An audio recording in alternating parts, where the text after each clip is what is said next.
Chapter 1463. Gu Yanran was also brought here. Chen Lai had given her a sedative, and she was sleeping in the back of the plane. Hua Xiaoheng ignored Song Jinning's complaints. He was still thinking about what Gu Yanran said before she fainted.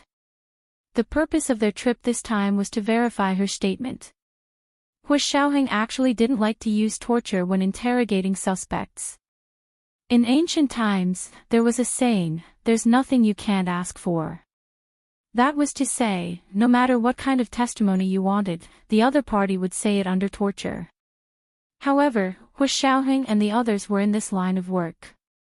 They wanted the truth, not testimony that suited their own preferences. Therefore, during the process of searching for Gu Xiangwen, they had tested Gu Yanran's nerves and gone through many exhausting interrogations, but they had never tortured her. The main reason was that they knew nothing about Gu Xiangwen, so they couldn't verify whether Gu Yanran was telling the truth or not. A confession that couldn't be proven with circumstantial evidence wasn't reliable. That was because apart from a confession, it also had to be logical and compatible with physical evidence to be considered a complete chain of evidence. As for Gu Xiangwen's whereabouts, no matter what Gu Yanran said at the time, they couldn't verify her confession. Therefore, Hua Xiaoheng and the others didn't do anything unnecessary. But this time was different. Putting aside the fact that Gu Nianji was someone they were very familiar with, Hua Xiaoheng already had He Zhichu's text as a foundation. Deep down, he was already inclined to believe that Gu Yanran at least had some clues about Gu Nianji's kidnapping. Therefore, when Gu Yanran finally said something when she couldn't resist the torture, Hua Xiaoheng almost subconsciously believed her. Because not only did she have a confession, but she also provided the most important physical evidence. Now, they were going to the place she said to find this physical evidence. Hua Xiaoheng turned to look out the window. In the layers of clouds, the sun was like a sugar egg close by. If Nianji was here, she would definitely pull his arm and ask him to make sugar eggs for her. Hua Xiaoheng's eyes dimmed. He pulled down the window cover and stopped looking at the scenery outside. The plane flew through the clouds. After more than 10 hours, they arrived above the Caribbean Sea. The small country of Barbados was not far ahead. At this time, the plane was flying over the Caribbean Sea. The round blue hole on the surface of the sea was a deeper and richer blue than the seawater elsewhere. Song Jinning looked out of the plane window and was full of praise for the scenery here. She said, "Did Gu Xiangwen really install an electric fence in the blue hole's waters?" Hua Xiaoheng pulled open the window partition and peeked his head out to take a look. Okay. However, the purplish-blue lightning that had almost buried them at the bottom of the sea had disappeared. He remembered that Gu Nianji had damaged the solar battery of the electric fence here last time. After such a long time, the remaining power supply for the electric fence should have run out. Now, the blue hole was just a blue hole. There were no longer those frightening purplish-blue electric arcs. TSK, that's amazing. Song Jinning regretted that she did not see the shocking scene of the blue hole with her own eyes. A so-called genius is someone who can think of things that no one has thought of and do things that no one has ever done. The plane landed at the airport in the capital of Barbados. The Special Operations Forces field personnel in the Caribbean Sea area came to welcome Hua Xiaoheng and the others off the plane. When Hua Xiaoheng and the others came here, they were on a private vacation and did not announce their official identities. A small country like Barbados was an undefended country. The governor and high-ranking government officials had all gone on vacation at this time, and the people relied on themselves to maintain the operations of the country. The Special Operations Forces private plane was different from the private planes of other departments. It did not have those blinding national symbols. Of course, the more ordinary their private plane was, the better. It would definitely not attract attention. In fact, there were many wealthy people from all over the world who came to Barbados for vacation, so the air traffic controllers at the airport did not take Hua Xiaoheng's private plane seriously. They treated it as a private plane. After getting off the plane, Hu Xiaoheng asked the field personnel who had been waiting there for a long time. Have you prepared everything we need? Everything is ready, the man quickly said. 5 diving suits, a medium-sized salvage ship, and an undersea drone. He had only prepared the things according to Hu Xiaoheng's instructions and did not ask what he was going to do. This time, Hu Xiaoheng had brought a few Special Operations Forces members who were especially good at diving with him in addition to Yin Shixiang and Zhao Liangze.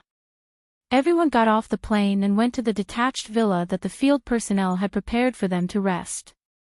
In the evening, their group boarded the medium-sized salvage ship that looked like a cruise ship and arrived near the Blue Hole. It was quiet here. There were no other tourists, only their group.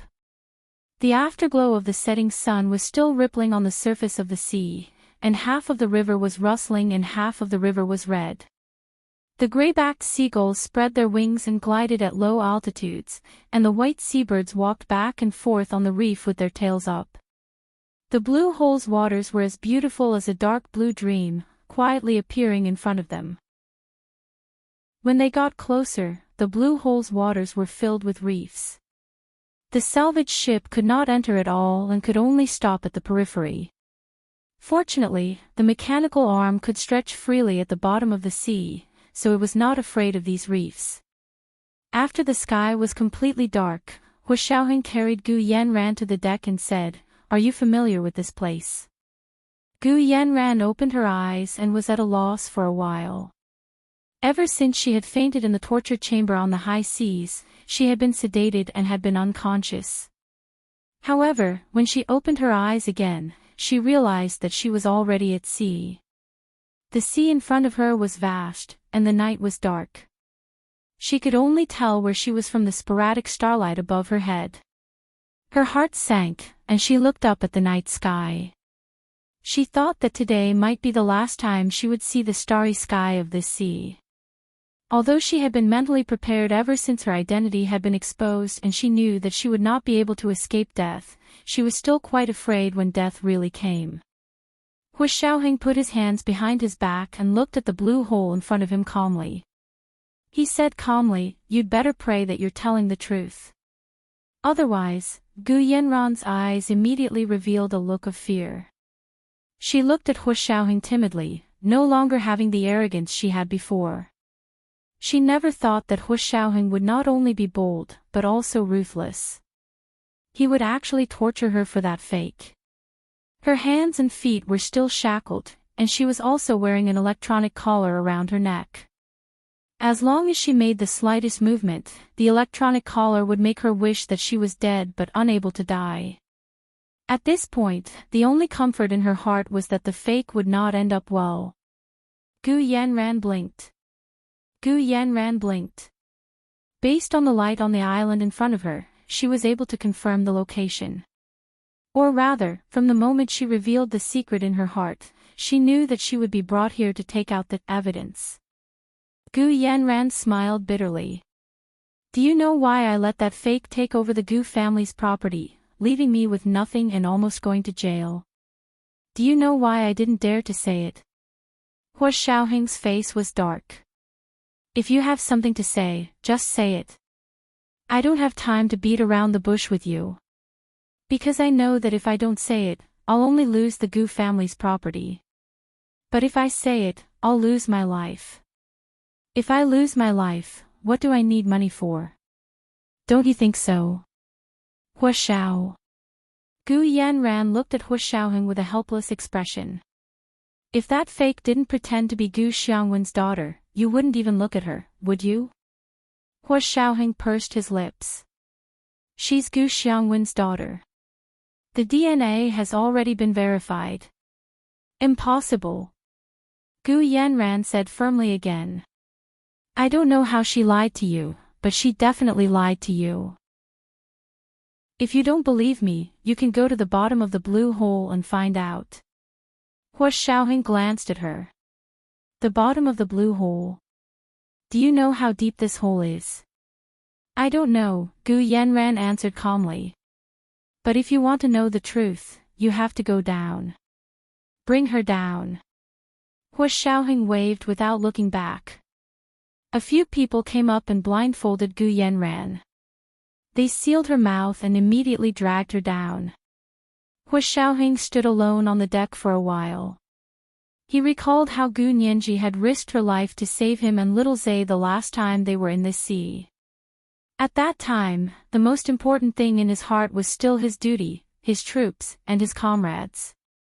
At that time, it wasn't that he didn't love her, but it wasn't as much as she loved him.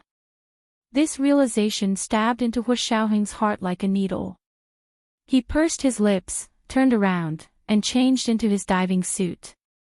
He took a few good divers and dove into the blue hole. It wasn't the first time Hua Xiaoheng had come to the bottom of the blue hole. The surrounding seawater was quiet, and there were slight ripples above his head. The sky was beautiful. There was no moon in the Caribbean Sea that night. There were only a few stars that dotted the dark blue sky. The few of them slowly sank with their scuba gear on their backs. This place was even more desolate than the last time he was here. It was already more difficult for creatures to grow in the blue hole. Moreover, the blue hole had been baptized by high-voltage electric fences, so it had a more lifeless and stagnant feeling than other places. There wasn't even a single seaweed, let alone any animals that were commonly seen at the bottom of the sea. There were only grayish-black reefs standing there. It was as if time had stopped here. There was no past or future. Hua Xiaoheng and his men stepped on the water and continued to dive until they reached their maximum diving depth and couldn't go any further. However, from here, the bottom of the blue hole was still bottomless. It was dark, like a black hole that could devour everything, including light. They couldn't see anything below at all. They looked up again. This distance was already deeper than the last time they came here. Last time, he and little Zhe were busy trying to survive here. Moreover, there were electric fences above and around them, so they couldn't see anything else. Hua Xiaoheng and his men swam for a distance and confirmed that they couldn't see anything at all. Go up. He gestured and brought them to the surface. Major General Hua, what's down there? Yin Shixiang pulled them up and asked curiously. Hua Xiaoheng didn't answer. One of the people who went down with him spat out a mouthful of seawater and said, "Nothing." Major General Hua, are you sure what you're looking for is here? Hua Xiaoheng took off the scuba gear and said, "It might be too deep.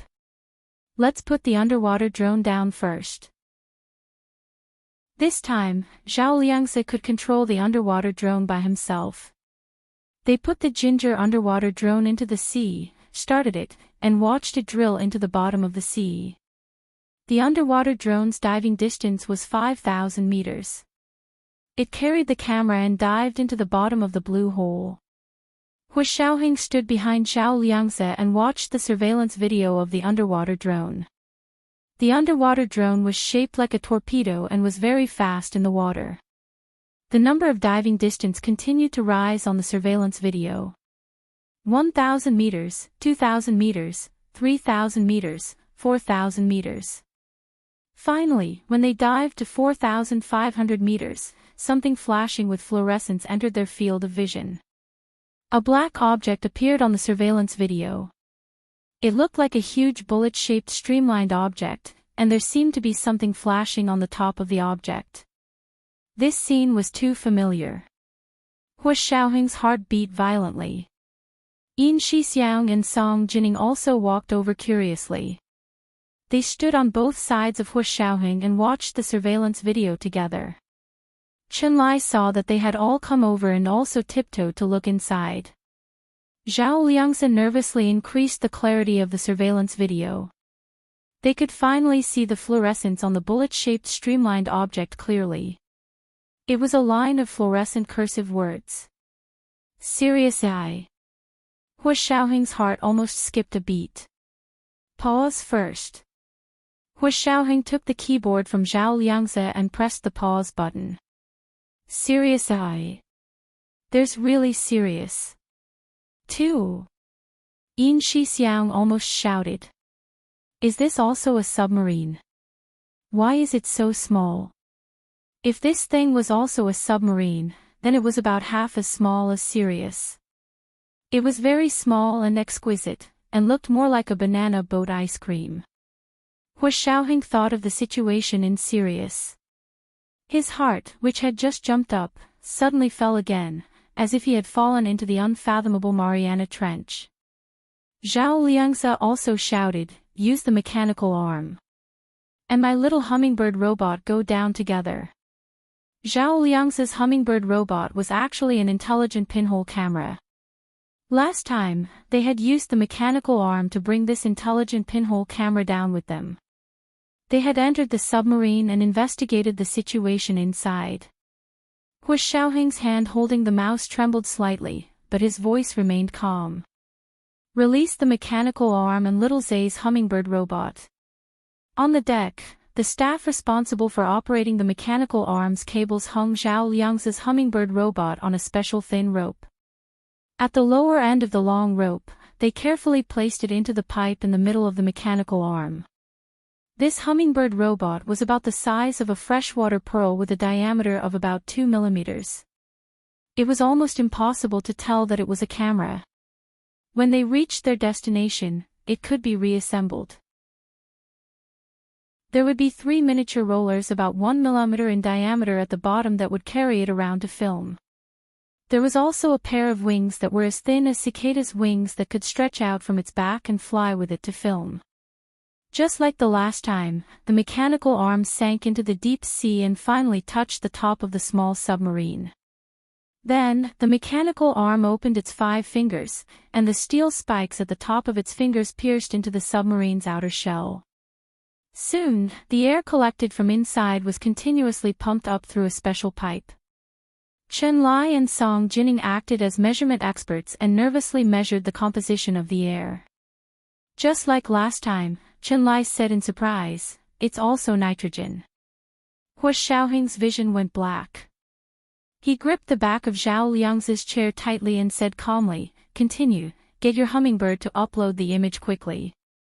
While they were measuring the air inside the submarine, Zhao Liangzi's hummingbird robot had already entered the submarine through the small hole pierced by the steel spikes on the mechanical arm's fingers and began to film along the way. This submarine was much smaller and simpler than Gu Xiangwen's. It was as if it was really a toy. Although it was a toy with real submarine functions. The largest cabin in the middle of the submarine was arranged like a game room. There was a pink princess bed against the wall, and a little girl in a dress was lying on the bed. Although he hadn't seen the little girl's face yet, the corners of Hu Xiaoheng's eyes couldn't help twitching when he saw the dress. This dress was almost exactly the same as the dress Gu Nianji had worn 7 years ago. As the hummingbird robot flew above the little girl, the camera sent back a clear image. The little girl was fair and chubby. She lay there with her eyes closed, exactly the same as Gu Nianji from 7 years ago. This was today's chapter of 4,500 words, chapter 1452, The Secret Buried by Time, 10. A reminder for the monthly votes and recommendation votes moi. Chapter 1464. Hu Xiaoheng's dark eyes stared unblinkingly at the surveillance video, but his thoughts had flown far away. Time seemed to turn back to that day 7 years ago. He remembered it very clearly. That morning, the director of the Imperial Institute of High Energy Physics, Bai Jini, suddenly said that there was a magnetic anomaly in Sea City. She wanted to go there to measure the magnetic anomaly's data, but she was worried that something would happen and needed powerful people to protect her, so she specifically asked Hu Xiaoheng to be there. The Bai family had a high status in the Huaxia Empire's political scene. In addition, she was Hu Xiaoheng's father, Hu Guanchen's girlfriend, so Hu Guanchen gave her face. He asked General Ji and Speaker Long for permission and ordered Hu Xiaoheng to bring the elite forces of the Special Operations Forces to Sea City to provide special security for Bai Jini. Because Hu Xiaoheng's Special Operations Forces did not have authorization, they could not interfere in domestic affairs. That time, because it was only a scientific expedition and not a political mission, General Ji and Speaker Long did not object and gave them special permission. In the beginning, everything was normal. Jeannie brought her team and began to measure in the downtown area. It was almost noon, and the abnormal magnetic field gradually weakened. Jeannie felt that it was about time, so she called for her team to retreat. Noon was the busiest time for that place, so they planned to give way. At that moment, a car suddenly barged in from somewhere. With a loud squeak, it suddenly caused a huge spark, and the entire car immediately fell into a sea of fire. At that time, Jeannie was terrified and immediately asked everyone to evacuate. She did not care at all whether there was anyone in the car that had suddenly barged in. At that critical moment, Hu Xiaoheng, in accordance with his duty as a soldier, refused to stand by and watch. Ignoring the fire, he risked his life and rushed in to open the car door. He found a little girl wailing inside. He immediately reached out to the little girl who was so frightened that she was about to collapse. "Come, I'll get you out." The little girl's gaze shifted to him. Her small nose twitched and she shook her head desperately, refusing to let him carry her out. The fire outside the car was getting bigger and bigger, but the inside of the car was not affected. Hu Xiaoheng did not have time to think. He quickly went over to unfasten her seatbelt and forced her to turn around and escape from the car. He remembered the 12-year-old girl desperately struggling in the direction of the car, as if she did not want to be rescued by him. He had only run a few steps when he heard an earth-shattering explosion behind him. A huge wave of air hit them, throwing them both to the ground. He only had enough time to protect the little girl under his body, not letting the aftershock of the explosion hurt her at all. She cried herself hoarse and grabbed his collar tightly. The little girl was so scared that her whole body was twitching. In the end, she seemed to be unable to withstand such a huge impact, her head tilted to one side and she fainted. After the explosion stopped, Hu Xiaoheng stood up. He still remembered how he had held her in his arms and looked down at her. She closed her eyes and lay motionlessly in his arms. Her dark bangs covered her forehead. Her skin was fair and clean, and her round face was puffy. She looked very ordinary. Just like a montage in a movie, 7 years passed by in a flash. The fainted little girl he had once saved miraculously overlapped with the little girl lying motionless in the submarine. If the little girl in the submarine was also carrying a small backpack and holding a small doll, it would be a reenactment of the past. Hu Xiaoheng looked at the surveillance footage on the screen, and his consciousness blurred for a moment. It was as if what he had experienced all those years ago was just a dream. But how could it be a dream? That unprepossessing chubby little girl had grown up by his side. She had grown up from 12 years old to 19 years old now. He knew her so well. 7 years was enough for an ignorant little girl to grow into an adult. She was even his wife. However, the fair and chubby little girl in the submarine was also a reality, and it matched Gu Yanran's confession perfectly. Hu Xiaoheng's mind was spinning. He felt that the rationality he had held onto for so many years was about to leave him. He clenched one hand into a fist and covered his face with it. He coughed twice in a low voice and used his last bit of restraint to calmly order. "Salvage." The salvage ship's mechanical arm began to work. Hu Xiaoheng walked to the deck with one hand in his trouser pocket and the other holding a cigarette. He silently smoked in the blue hole in front of him. It had been a few days and nights since he had slept. Hu Xiaoheng urgently needed to clear his head, so he had been smoking more than before. Yin Shixiang understood Hu Xiaoheng's feelings. He walked over and smoked with Hu Xiaoheng. The two of them stood quietly at the bow of the ship and listened to the sound of the staff operating the mechanical arm on the opposite deck, as well as the sound of the waves. It was magnified in the night sky and spread far and wide. Yin Shixiang whispered. "Major General Hu, don't worry too much. Think broadly, Professor He, at least won't harm Nianji. I think Professor He definitely knows Nianji's whereabouts. Otherwise, he wouldn't have disposed of all his assets, right? It must be to hide his whereabouts so that he can escape with Nianji. Hua Xiaoheng glanced at him indifferently. There was no pressure, but Yin Shixiang's neck felt cold for no reason. It was like being targeted by a bloodthirsty werewolf. Yin Shixiang was stunned after he finished speaking. He touched his neck and slapped himself hard in the face. He muttered, "If you don't know how to persuade others, then don't. Who told you to spout nonsense?" His words just now were indeed asking for a beating. Hua Xiaoheng flicked the ash off his cigarette and looked away from Yin Shixiang's neck. He looked in the direction of the blue hole and said, "Let's salvage Sirius 2 first. We'll talk about it later." Waiting for the little submarine.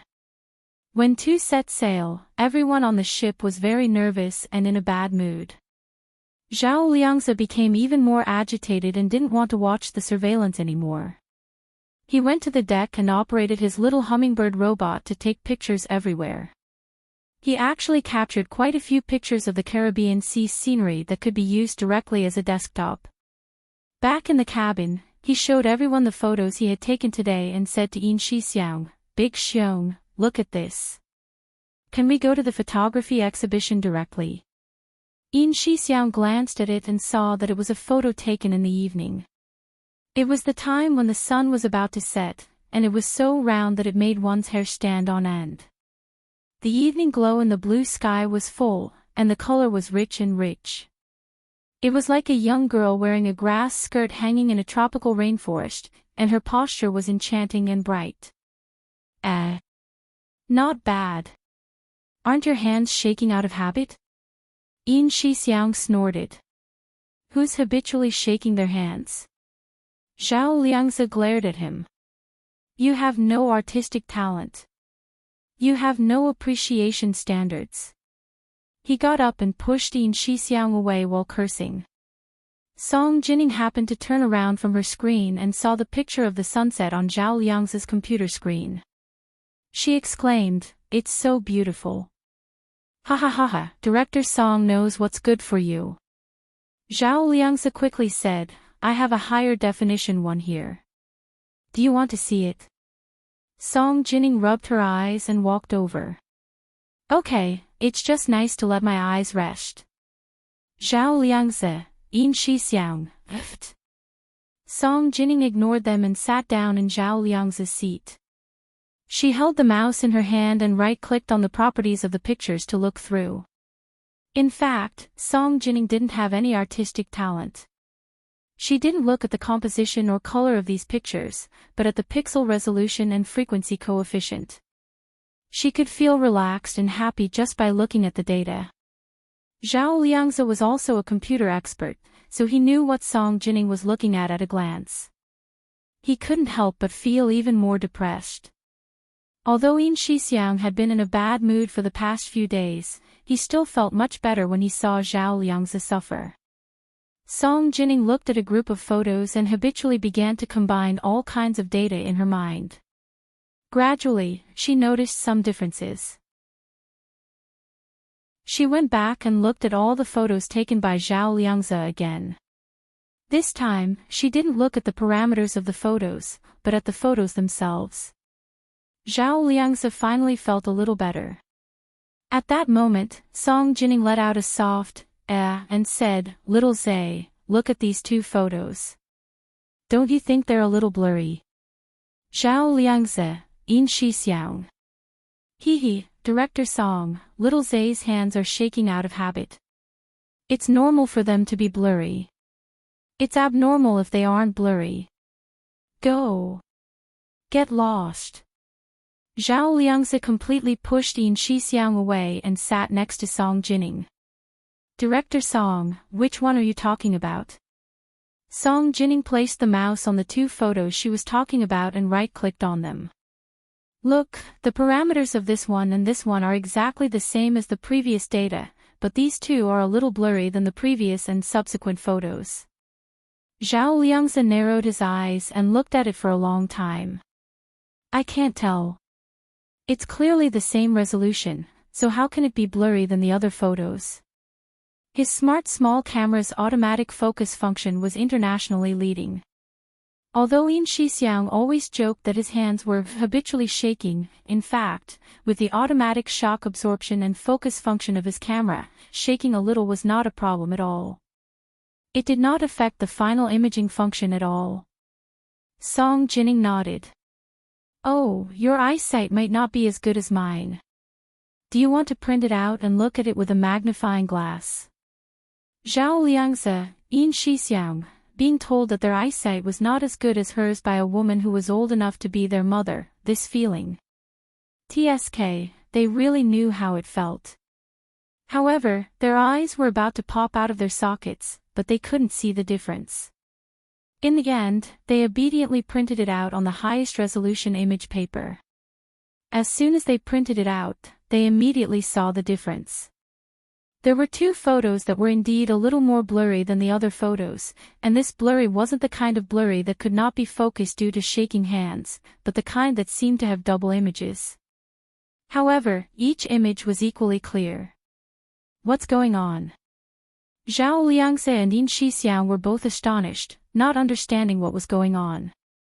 Song Jining held the two photos for a while and said, this kind of phenomenon can only occur under one situation.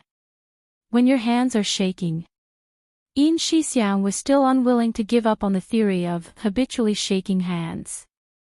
Song Jining smiled and shook her head.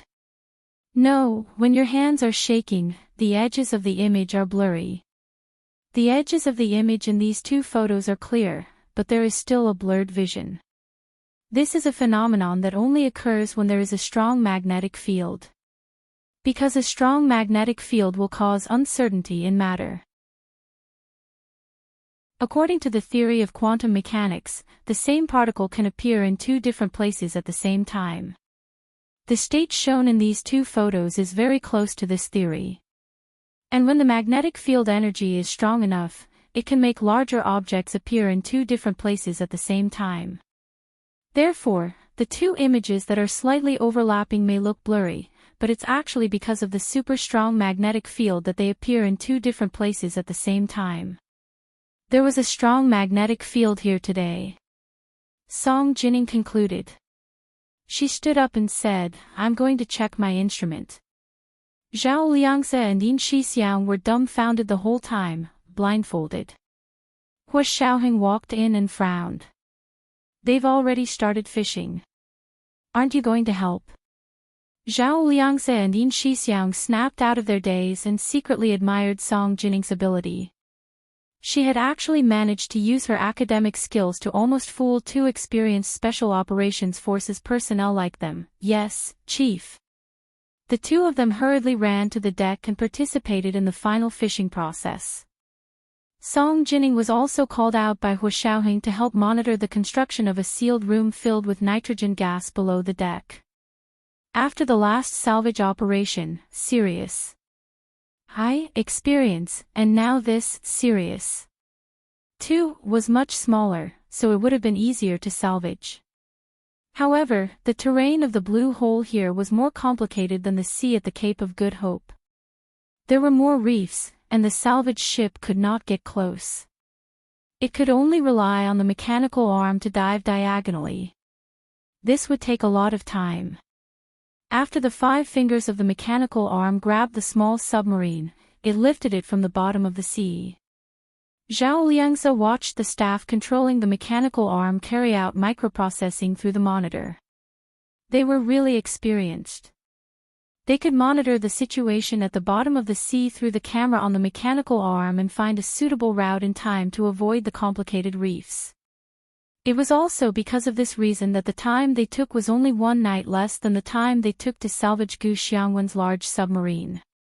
It took 2 days and 1 night to salvage Gu Xiangwen's large submarine.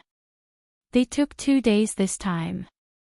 Therefore, in the end, the small submarine, Sirius 2, was also in the dark when it came out of the water. 2 whole days, 48 hours, from night to day, and from day to night. 48 hours later, the night sky was still dark. The sea was covered with thick clouds, and it was drizzling. It rarely rained on the Caribbean Sea. It was either a clear sky or a torrential rain carried by a hurricane. It was rare to see such a poetic drizzle. A huge tent was set up on the medium-sized salvage ship, extending to about 20 meters from the surface of the sea. This kind of tent could block the surveillance of satellites in the sky. Similarly, Huishouheng did not want other countries' satellites to monitor what they were doing. After the tent was set up, they dragged the small submarine, Sirius II, out from the bottom of the sea and placed it on the deck of the salvage ship. Just like last time, a small enclosed room filled with nitrogen was temporarily set up below the deck. The small submarine that had just been salvaged, which looked like a banana boat ice cream, was placed in the middle of the room. Huishouheng and Chenlai put on full-body protective suits, carried oxygen tanks and walkie-talkies, and entered the enclosed room. Song Jining helped them replace the air outside. After ensuring that there was only nitrogen in the room, they tried to open the door of the small submarine. Huishouheng only used a wire to open the door of the small submarine. He was very surprised. He leaned over to take a closer look and found that the lock was indeed not as complicated as the large submarine. Perhaps this small submarine was really a toy that Gu Xiangwen had given to little Nianji. Huishouheng and Chenlai pushed open the door of the small submarine and walked in. For two big men like them, the small submarine was really too small. After walking for about 5 meters, they arrived at the game room where the little girl was lying. The floor of the game room was covered with log-colored floors, but there were colorful graffiti on the floor. They were probably all drawn by children, right? Chenlai's attention was completely attracted by the little girl on the pink princess bed. He pushed Huishouheng's arm and wanted to walk over to take a look. Huishouheng nodded and let him do as he pleased. He continued to stare at the graffiti on the ground and carefully examine it. Chenlai walked to the bed, reached out, and lifted the little girl's eyelids to take a look. He found that she was indeed dead. However, the submarine was filled with nitrogen, so her body was preserved. It was as if she had just fallen asleep and would wake up at any moment. Chenlai shook his head and sighed. He thought to himself that he had to prepare the coffin again. He turned around and saw that Huishouheng was still staring at the graffiti on the ground. What's wrong? Why are you looking at this child's drawing so carefully? Chenlai asked curiously. Huishouheng said lightly. This isn't an ordinary drawing. He raised his head and looked at the motionless little girl lying on the small bed with a complicated expression. He said. This is a clue she left behind before she died. She used the drawing to tell us who killed her. This was today's chapter of 4,800 words, chapter 1453, The Secret Buried by Time, 11. Remind everyone about the monthly votes and recommendation votes. Although I only have one chapter for the past few days, the number of words per day is enough to split into 2 chapters. But for this kind of plot, it's better to read the chapter, right? Mwah. Chapter 1465. Chenlai turned around and was shocked. His eyes almost popped out of their sockets. Really? Are you sure? He quickly looked down at the ground. He had seen the messy lines when he came in and thought it was just a child's unconscious graffiti. When he took a closer look, he realized that on the clear log floor, there were extremely abstract matchstick figures drawn with a black carbon pen. It was only after Huishouheng's reminder that Chenlai could tell that they were small figures. Chenlai. Just these little matchstick figures? How did you recognize the murderer? Chenlai rubbed his chin and glanced at Huishouheng. Huishouheng walked to the leftmost picture on the log floor and pointed at it. Look, it's a family. There's a father, a mother, this little girl, and a sister. Before he found out who this little girl was, Huishouheng didn't want to call her Gu Nianji. He followed the traces of the picture and slowly walked to the right. He pointed at the second picture and whispered. Dad and Mom went out and didn't take this little girl with them. She hugged her knees and cried in the corner.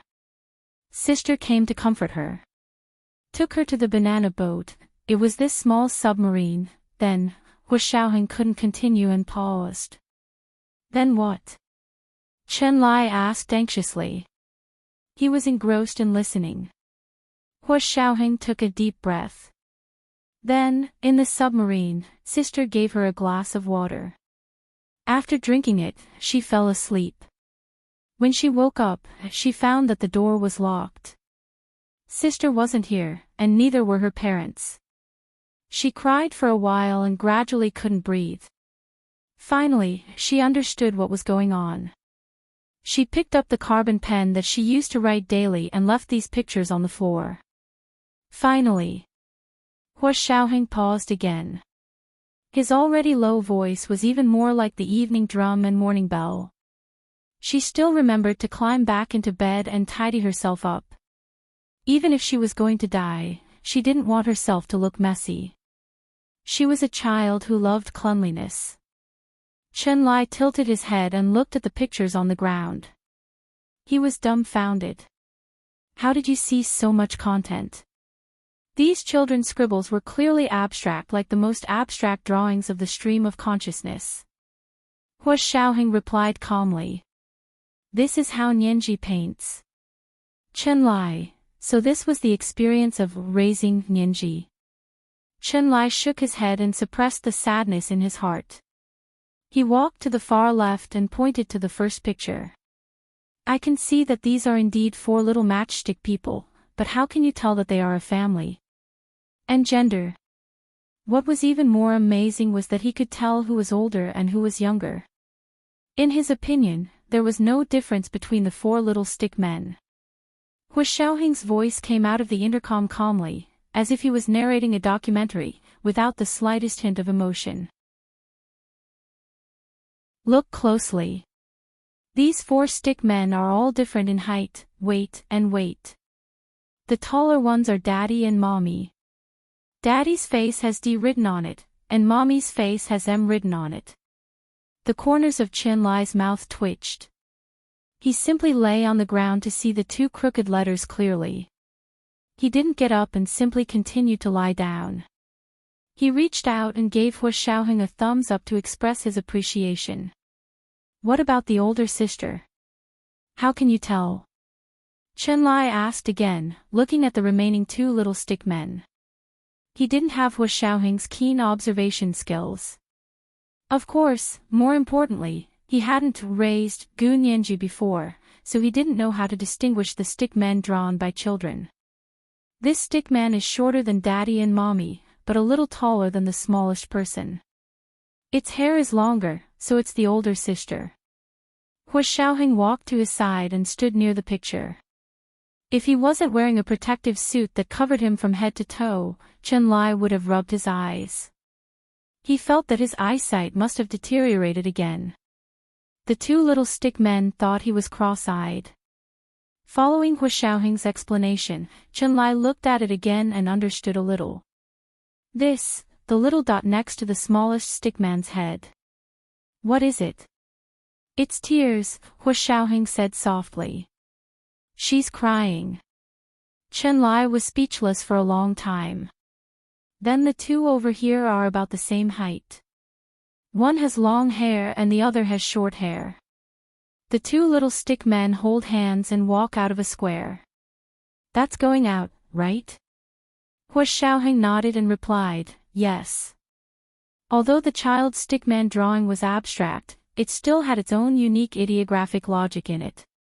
Oh, then this thing that looks like a banana must be the submarine. Chen Lai continued to move to the right. Okay, how can you tell that it's the water my sister gave her to drink? I can only see that one little stickman is strangling the other little stickman's neck. The picture was so abstract that Chen Lai felt like he was going blind. Hu Xiaoheng said expressionlessly. Look between the 2 of them. It's written with water. Chen Lai, forget it, he wasn't going to look anymore. He didn't want to be blind. Chen Lai stood up from the floor.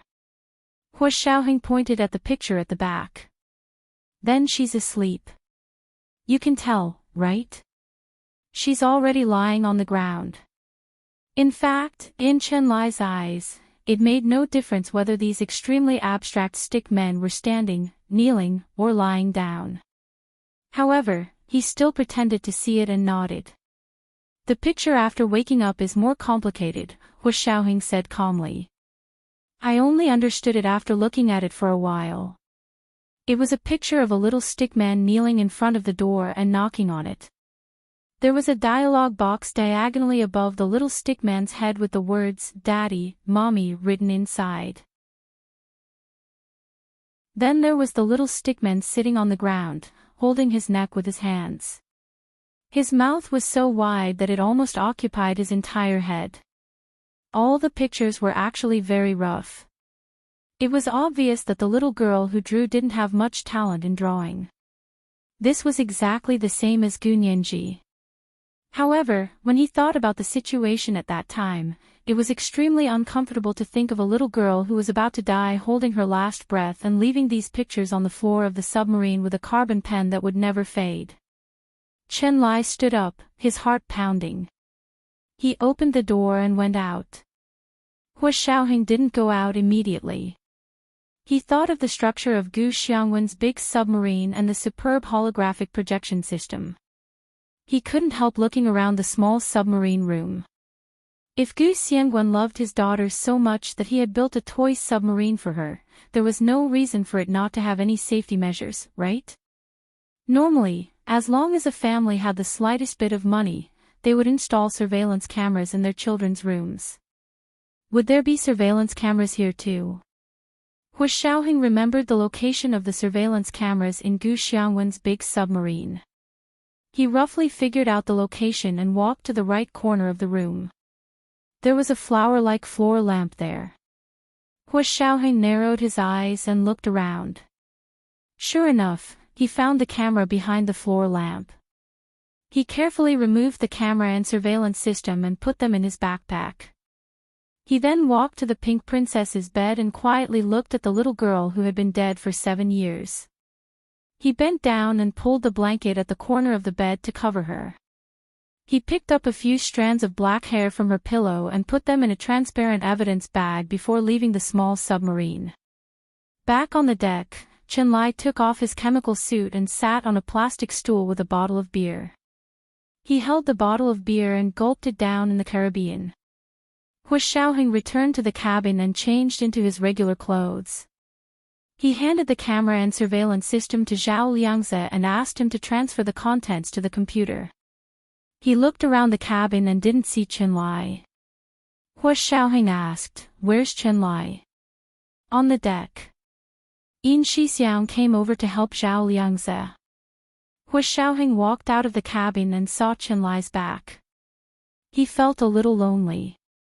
He walked over silently, sat down beside Chen Lai, and lit a cigarette. Chen Lai didn't turn around, but from the corner of his eye, he knew it was Hua Xiaoheng.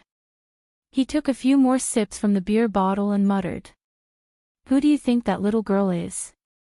Why does she look so much like Ninji 7 years ago? Is it her twin sister?" Chen Lai was no stranger to Gu Nianji's appearance from 7 years ago. He had also been appointed by the military to be Gu Nianji's personal doctor 7 years ago. He and Hua Xiaoheng knew more about Gu Nianji than anyone else, but the two of them had a tacit understanding not to mention Gu Nianji's special constitution to anyone else. Hua Xiaoheng took a puff of his cigarette and looked at the coastline in front of him with a deep gaze. He sighed slightly and flicked the ash off his cigarette. He said calmly, "You have to be mentally prepared." As he spoke, he handed the evidence bag containing the little girl's hair to Chen Lai. "Go for a DNA test and then verify the paternity of Gu Xiangwen." Chen Lai looked at him sideways. He knew that Hua Xiaoheng was thinking about He Zhichu's situation and was worried that Gu Nianji's situation was similar to He Zhichu's. He Zhichu was already unrecognizable. He didn't want another Gu Nianji. The corners of his mouth twitched. "Me? You might as well say you have to be mentally prepared. Hua Xiaoheng looked at him calmly. Stop pretending. Chen Lai sneered. You still refuse to call that little girl's name. What are you afraid of? Chen Lai knew Hua Xiaoheng too well. He knew that his every move had a deeper meaning. Hua Xiaoheng lowered his head slightly and said calmly, nothing. I don't know her name until I confirm her identity. Of course, no matter how strong he was, he would need time to digest the fact that he had to call a strange little girl his wife's name. So far, he couldn't say that name. Chen Lai shifted his gaze and looked at the distant sky. He whispered, when I entered the cabin just now, I heard little Zay and Big Xiong discussing the quantum mechanics theory that Ms. Song mentioned. Both of them were talking about whether this theory could explain Professor He and Nianji's situation. The problem was that there were two people who looked exactly the same. They were neither clones nor twins. What quantum mechanics? When Hua Xiaoheng entered, the two of them had already quieted down and were silent. Chen Lai turned around and was about to speak when he saw Song Jining walking out. He quickly smiled and said, let Director Song speak for herself. This is the first update of the day, Chapter 1454. The Secret Buried by Time, 12. Remind everyone about the monthly and recommendation votes. Today is Monday, especially the recommendation votes at 8 p.m. The monthly ticket will be 5,500 plus updates. Mwah. Chapter 1466. There was a cool breeze blowing on the deck late at night. The surface of the sea was quiet and gentle, and the moonlight was like silver satin. The stars in the sky were like diamonds falling on the dark blue sky, sparkling and translucent. They were not in the mood to enjoy such a beautiful night. Hua Xiaoheng turned to look.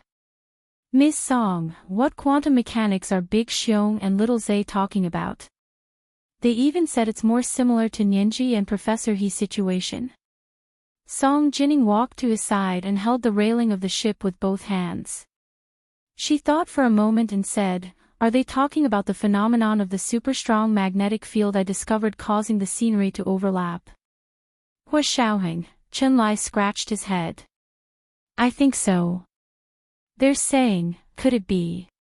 Professor He and Nianji were also overlapped. Was that why there were two people who looked exactly the same? Song Jining's lips twitched. They can really imagine. She paused and shifted her gaze to the sea. She began to explain, I might not have made it clear before. First of all, quantum mechanics is more about the phenomena of the microscopic world. The phenomena of the macroscopic world can't be directly copied from this theory. Seeing that Hua Xiaoheng and Chen Lai were silent, Song Jining knew that they didn't understand either. Fortunately, she had already heard from Zhao Liangze and Yin Shixiang about the little girl in the submarine in the cabin just now. She also knew that this little girl might be the real Gu Nianji, and that she looked exactly the same as the Gu Nianji they were once familiar with. Even their DNA might be the same. Although the little girl's DNA hadn't been tested yet. Song Jining thought about Yin Shixiang and Zhao Liangze's bold words and smiled. She continued, in the microscopic world described by quantum mechanics, particles can indeed appear in different places at the same time. But we're talking about particles here, not people or things in the macroscopic world. I told them just now that the photos taken by Little Zay were blurry, but the overlapping phenomenon of clear boundaries is indeed similar to this theory.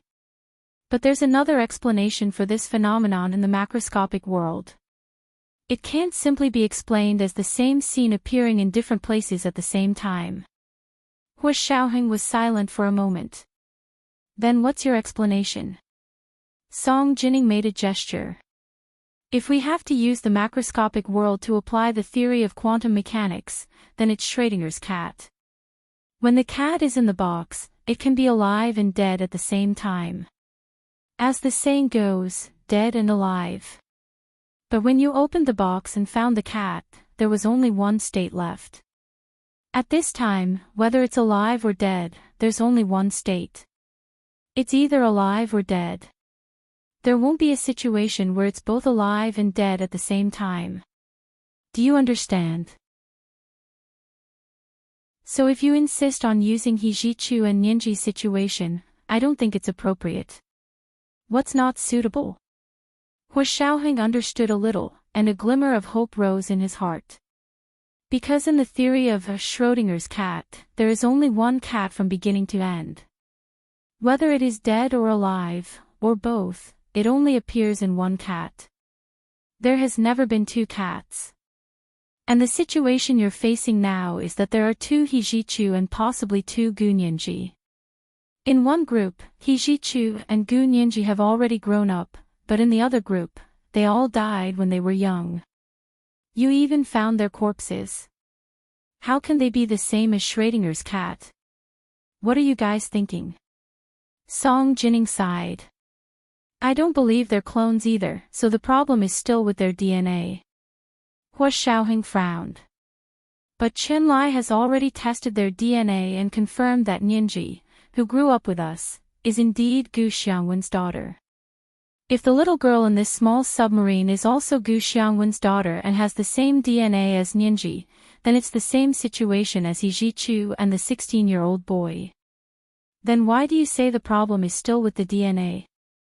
Hu Xiaoheng was extremely puzzled. Song Jining raised an eyebrow.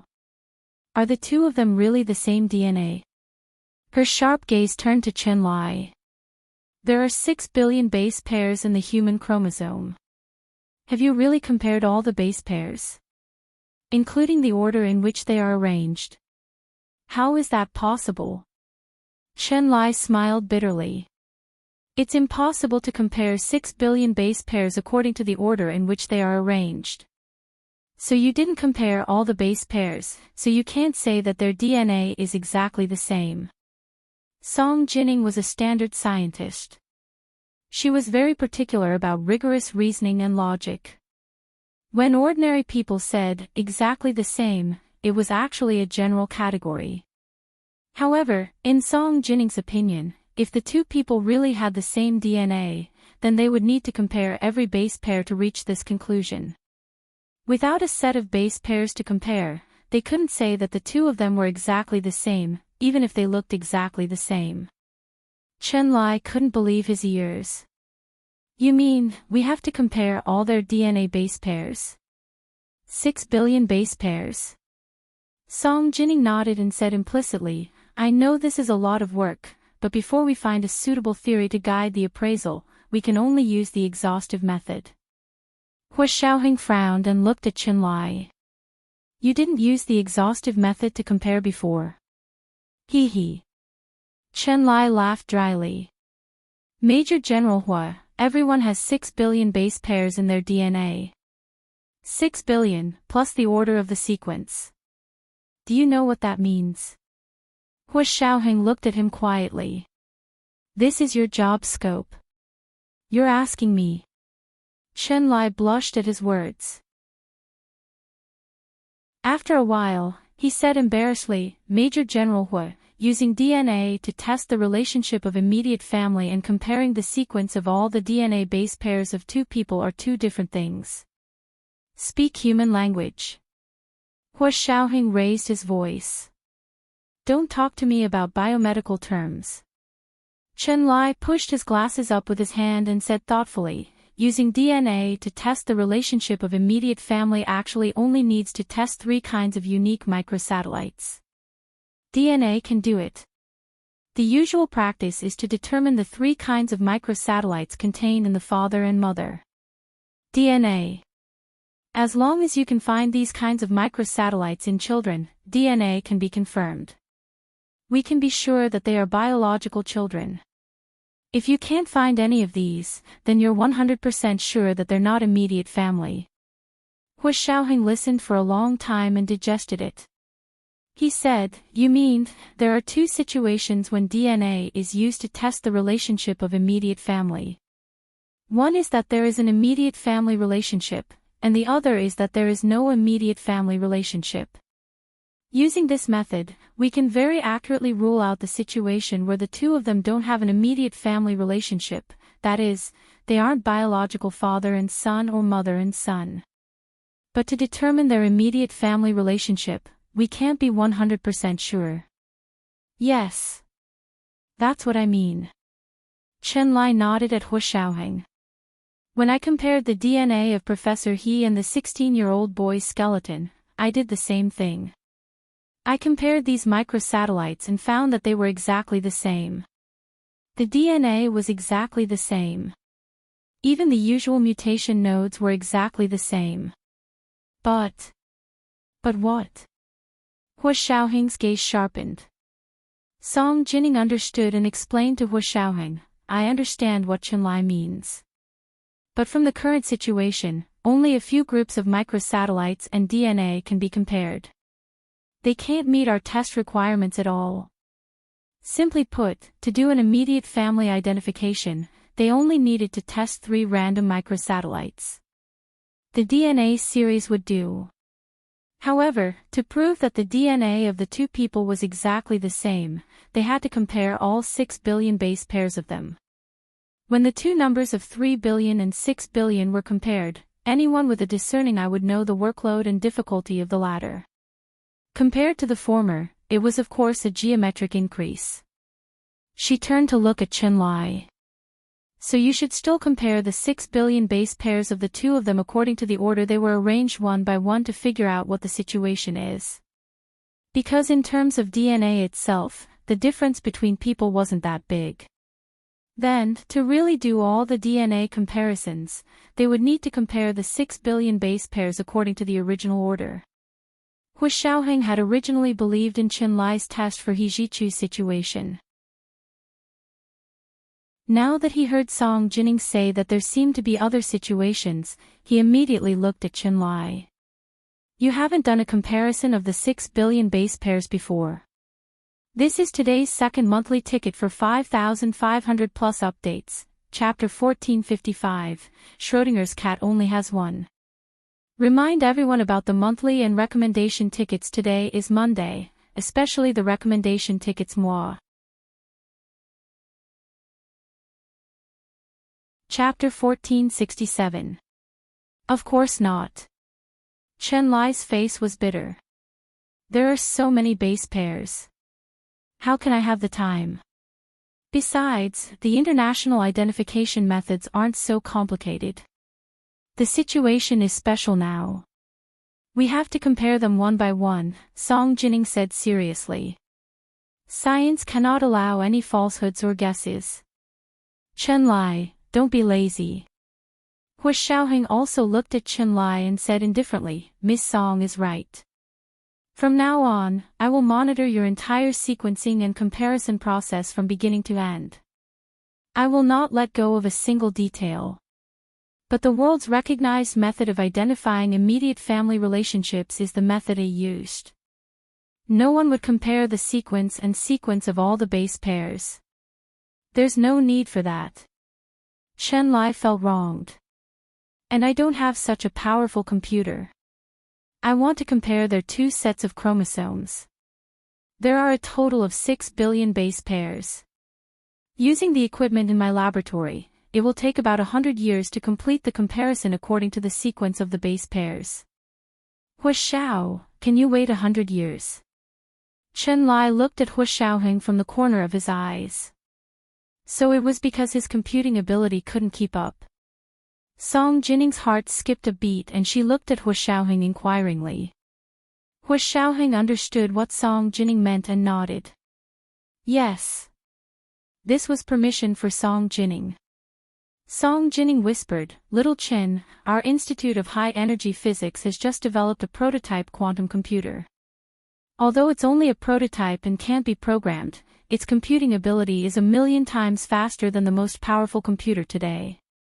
In theory, a completed quantum computer could be 100 million times faster than the current computer, but Song Jining and the others had yet to reach such a theoretical height. The current prototype quantum computer's computing ability could only be 1,000,000 times faster than the most powerful computer today. However, this 1,000,000 times was enough for their full DNA base pair comparison.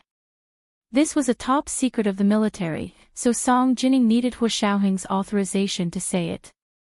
Ah! So fast! Chen Lai couldn't help but be excited. It's 1,000,000 times faster than the fastest computer today.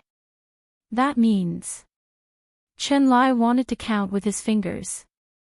He hated that he had so few fingers. Song Jining didn't know whether to laugh or cry. She said softly, in terms of time, it'll take about 2.5 days to complete the comparison.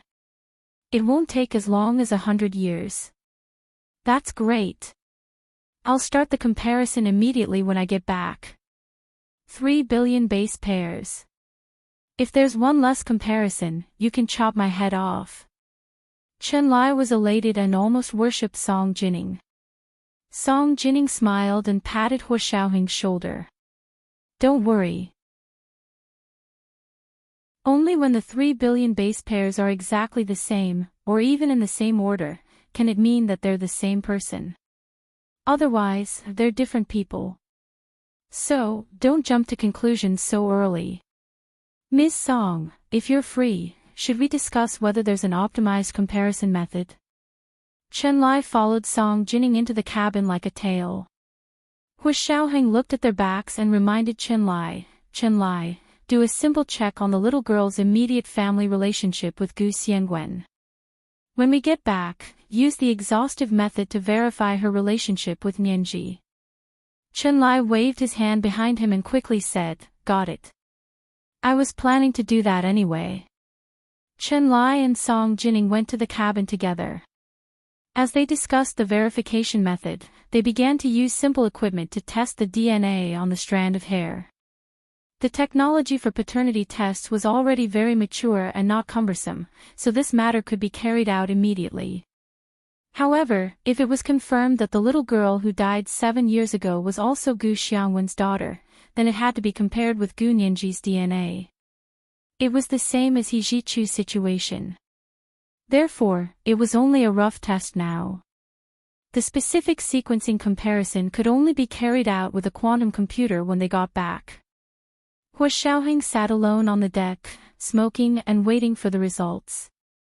Although it was a simple test, the fastest result would still take 10 hours. During this time, the salvage ship they were on left the Blue Hole and returned to the Gu family's port in Barbados. 10 hours later, Chen Lai brought him the results. It's easier to determine the immediate family relationship. This little girl is indeed Gu Xiangwen's biological daughter. Chen Lai sighed. I've roughly compared her DNA with Nianji. I think her situation is indeed the same as Professor He's and the young man who died at the age of 16. Of course, to completely confirm that their DNA is exactly the same, I'll have to wait until I get back and use Ms. Song's quantum computer to conduct a comprehensive comparison before I can make a true conclusion. But for now, He Zhichu and Nianji's situation is very similar. What did this mean? This meant that He Zhichu and Gu Nianji did have a connection that they didn't know about. Just this point alone made Hu Xiaoheng frown. Are you saying that they really don't have twin siblings? Chen Lai really couldn't understand this phenomenon. Hu Xiaoheng looked at the results of the test that Chen Lai had given him and said calmly, the nannies said that He Zhichu's father didn't have twins. As for Professor He, we don't know where he came from or where he went. What about Nianji? Chen Lai asked. Did Gu Xiangwen have twins? You'll have to ask Gu Yanran about that. Hu Xiaoheng took the results and went to the cabin where Gu Yanran was being held. Gu Yanran was still wearing her ankles and handcuffs, and she was uncomfortably turning the electronic collar around her neck. Hu Xiaoheng sat down in front of her and asked calmly, how many biological daughters does Gu Xiangwen have? Ha, of course there's only one. Go to Barbados to investigate. Gu Nianji was born in the hospital there. Gu Yanran pursed her lips and said disapprovingly. Hu Xiaoheng looked at her quietly and sat down calmly in front of her. He crossed his legs and said calmly, tell me, how did you kill that little girl? Gu Yanran trembled, and her hand stopped at the edge of the electronic collar around her neck. Her voice was very nervous. "You found her?" Hua Xiaoheng nodded. Gu Yanran's eyes widened. "Really? Can you let me see her?" Hua Xiaoheng showed her the video that he and Chenlai had recorded in the small submarine. For the time being, he didn't mention that there were cameras and surveillance cameras in the small submarine. Gu Yanran immediately let out a cry of surprise when she saw what was inside the submarine. Soon, tears flowed down her face. She covered her face and sobbed. "I didn't do it on purpose." Nianji cried for her parents. "I couldn't coax her for a long time, so I took her to the submarine to play. That was a toy that father, Gu Xiangwen, specially made for her. She could sit in it and swim at the bottom of the sea. Later, she lost her temper and pushed me out. She locked herself in there alone. I didn't know what she was going to do. Then the submarine sank and malfunctioned. I had no choice. I didn't know what to do. I didn't want to, I didn't dare to let anyone know. I was afraid that others would think that I killed her. It really wasn't. It was just an accident." Gu Yanran cried her heart out, like a sister who was extremely sad about the death of her younger sister. Hua Xiaoheng looked at her and thought that if he hadn't seen those pictures and the surveillance cameras, her story might have been able to fool some people. "You didn't want to. If you didn't want to, why did you give her water mixed with sleeping pills?" Hua Xiaoheng had deduced it from the little girl's drawings and then verified it from the surveillance cameras. Gu Yanran stopped crying and her eyes became more and more evasive. "What did you say? What sleeping pills? I don't understand. I don't know what happened in the submarine." Hua Xiaoheng took a step forward and looked at her condescendingly. "Gu Yanran, when you found out that something had happened to Gu Xiangwen and his wife, you immediately tricked her into taking the submarine out to sea, then gave her water mixed with sleeping pills. Finally, you locked the submarine and released nitrogen gas, suffocating her to death." Hua Xiaoheng pulled out his gun and aimed it at Gu Yanran's forehead. "Gu Yanran, you're a murderer. Look at these pictures. Although she's young, she's not stupid. She's drawn everything you've done to her." Gu Yanran looked at the matchstick figures and sneered. "You want to convict me based on these random drawings? Major General Hua, you're being too biased. Aren't you treating human life like grass?" She still wanted to argue. Hua Xiaoheng waved his hand. "Other than these pictures, you don't know that there are surveillance cameras in the small submarine, do you?" Gu Yanran trembled and raised her head in disbelief. Her voice was so shrill that it cracked. "What did you say? What surveillance cameras?" For more than a decade, she had behaved so well in front of Gu Xiangwen and his wife. She had taken great care of Gu Nianji, and she had been the same in front of and behind people. In the end, not only did Gu Nianji trust her and treat her as her own sister, even Gu Xiangwen's wife said that she wanted to treat her as her own daughter. Why did they still install surveillance cameras? Were they worried that she would harm their precious daughter? Liars.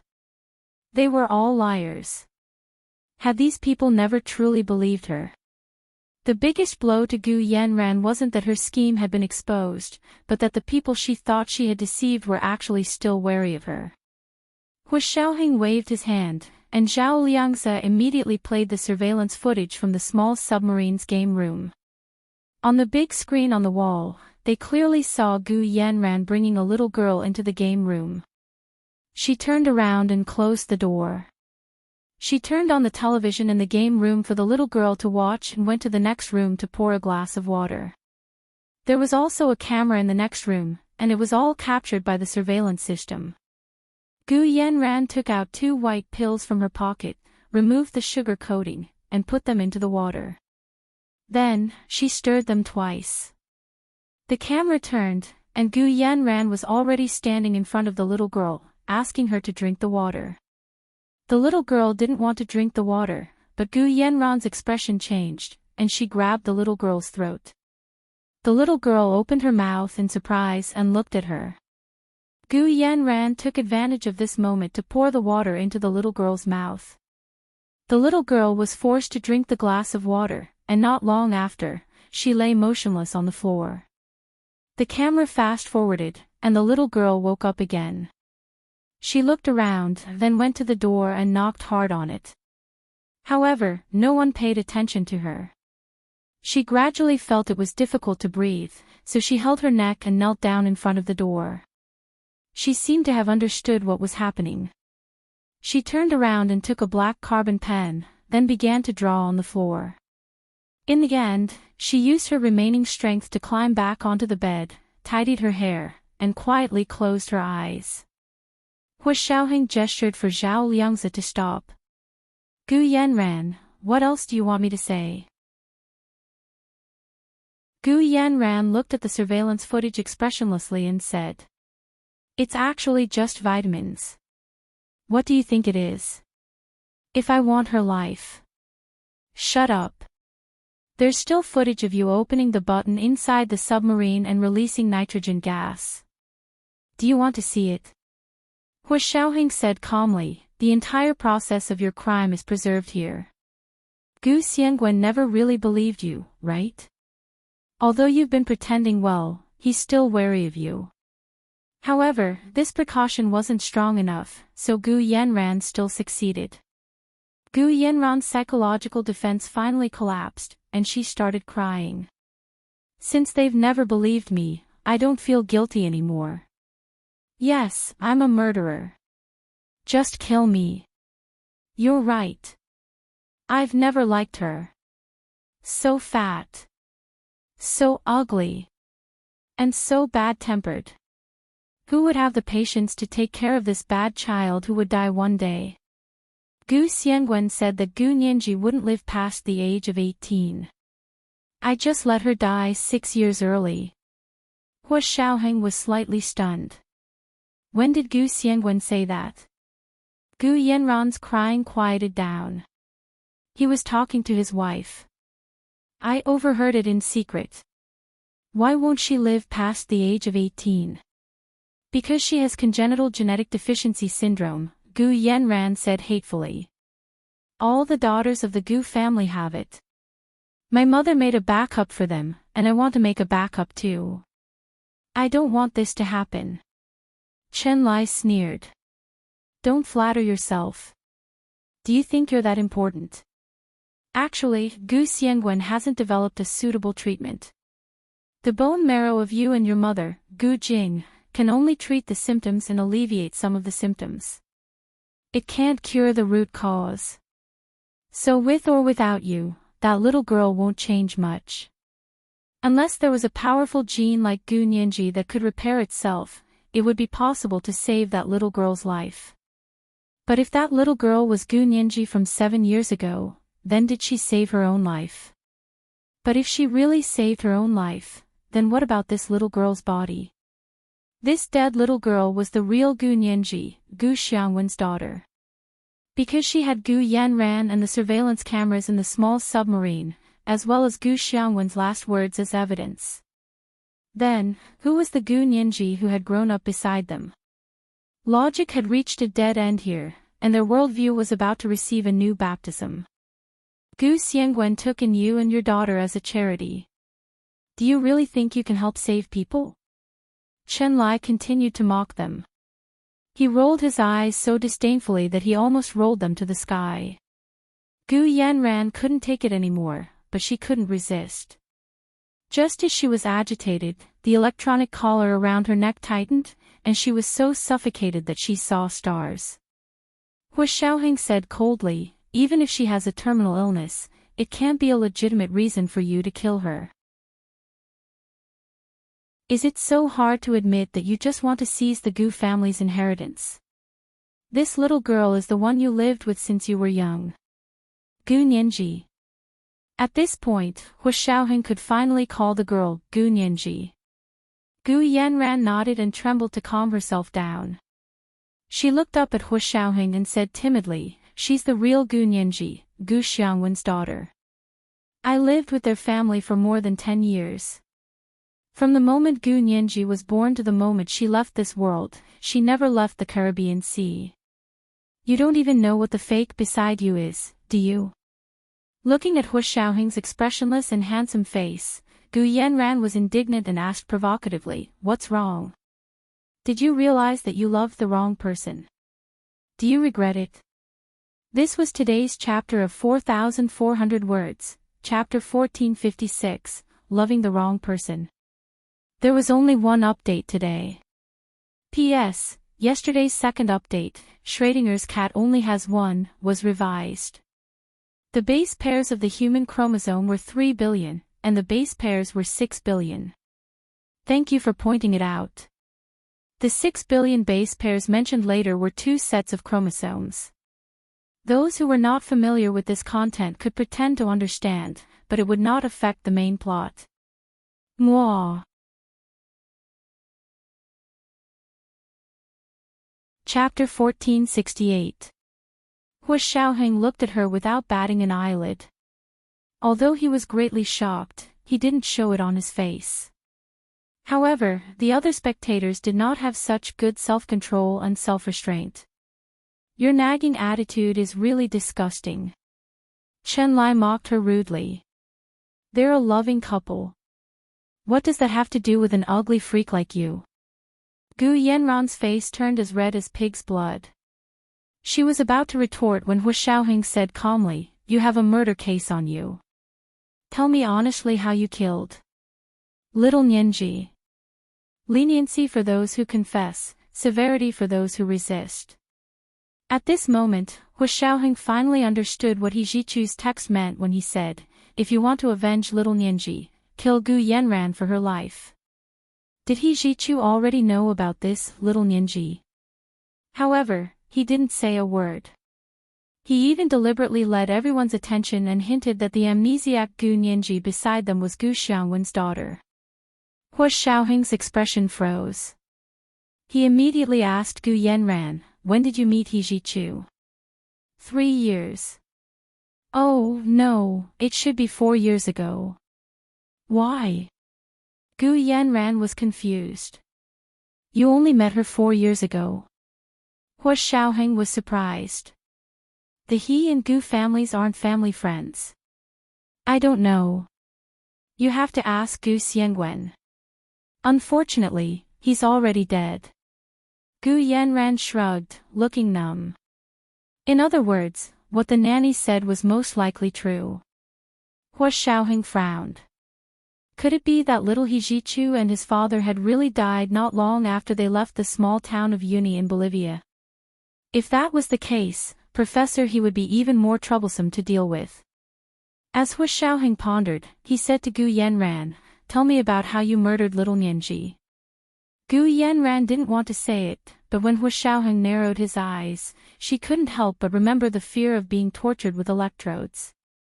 He closed his eyes and resigned himself to his fate. She could tell that Hu Xiaoheng was on the verge of exploding, even though he appeared calm. However, the man's calmness on the surface couldn't conceal the bloodthirsty coldness in his eyes. It could also be that people had a special desire to talk before they died. Gu Yanran began to confess her crimes while trembling with fear. I don't like Gu Nianji. I haven't liked her since I was young. She is so ugly, has a bad temper, and is not in good health, but they all like her. Compared to her, I'm the dog's tail grass in the corner, and she's the rose in the garden. Tisk, it's just a dead rose. However, I was the only one who accompanied her since she was young, and she listened to everything I said. I told her to go east, but she didn't dare to go west. A sickly smile appeared on Gu Yanran's face. Chen Lai couldn't take it anymore. You just said that little Nianji has a bad temper, but now she's obedient to you. If you tell her to go east, she won't dare to go west. So, does she have a good temper, or are you making it up to smear her name? Gu Yanran choked and turned her head to say, she used to have a bad temper, but after we got to know each other better, she she became very obedient.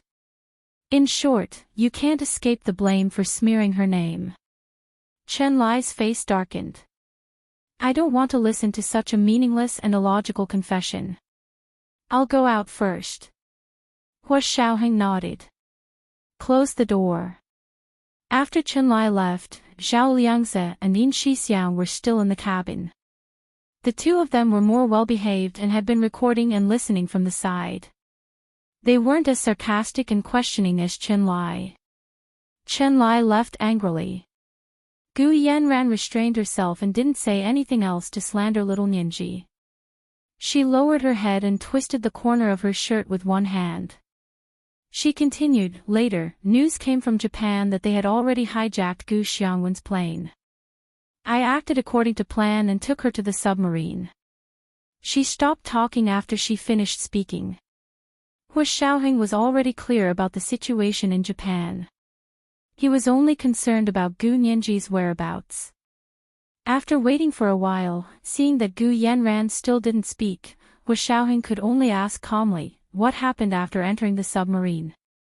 Gu Yanran looked up at him. Don't you already know? We need you to say it again. Why did you choose the location of the submarine sinking in the blue hole? Why was there an electric fence there? Hua Xiaoheng asked one by one. Gu Yanran was scared out of her wits by his electrode torture. As long as he asked, she would subconsciously speak. I chose the blue hole because I knew there was an electric fence there. Gu Xiangwen is a very powerful person. He said that there seemed to be something wrong with the blue hole. I don't remember clearly. It was probably a magnetic field or something. Hua Xiaoheng's heart skipped a beat. It was a magnetic field again. Song Jining had also said that she had detected the residual energy of a super strong magnetic field here. Also, the day Gu Ninji appeared in Sea City, there was also an abnormal magnetic field. Thinking of this, Hua Xiaoheng felt that it was necessary to go back and interrogate Bai Jini. 7 years ago, Bai Jini had suddenly said that there was a special magnetic field somewhere in Sea City. She didn't seem to have mentioned her source of information. It was obvious that Bai Jini was hiding something. She had been sentenced to death with a 2-year reprieve for murdering Hua Xiaoheng's uncle, Wu Guanyuan's wife, Luo Xinchue.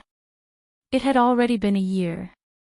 If this matter hadn't been exposed, no one would have known what she had hidden after she was executed. Hua Xiaoheng's mind raced. He had already determined his target when he returned to the country, but he was still looking at Gu Yanran quietly. Gu Yanran continued. I just need to get the submarine to the blue hole and let it sink. No one will find out. Because trespassing into this place will trigger the electric fence. I've seen the electric fence activated once. It was very scary. She looked up at Hua Xiaoheng. You've seen it once too. That time, she had almost taken Gu Ninji's life. Hua Xiaoheng couldn't help but recall that in order to save them, she had risked her life to enter and exit the blue hole several times when the electric fence was shining brightly. Did she know that she and little Ninji had brushed past each other here? Did she feel that little Ninji, who was related to her, was also sleeping at the bottom of the sea when she was on the verge of death?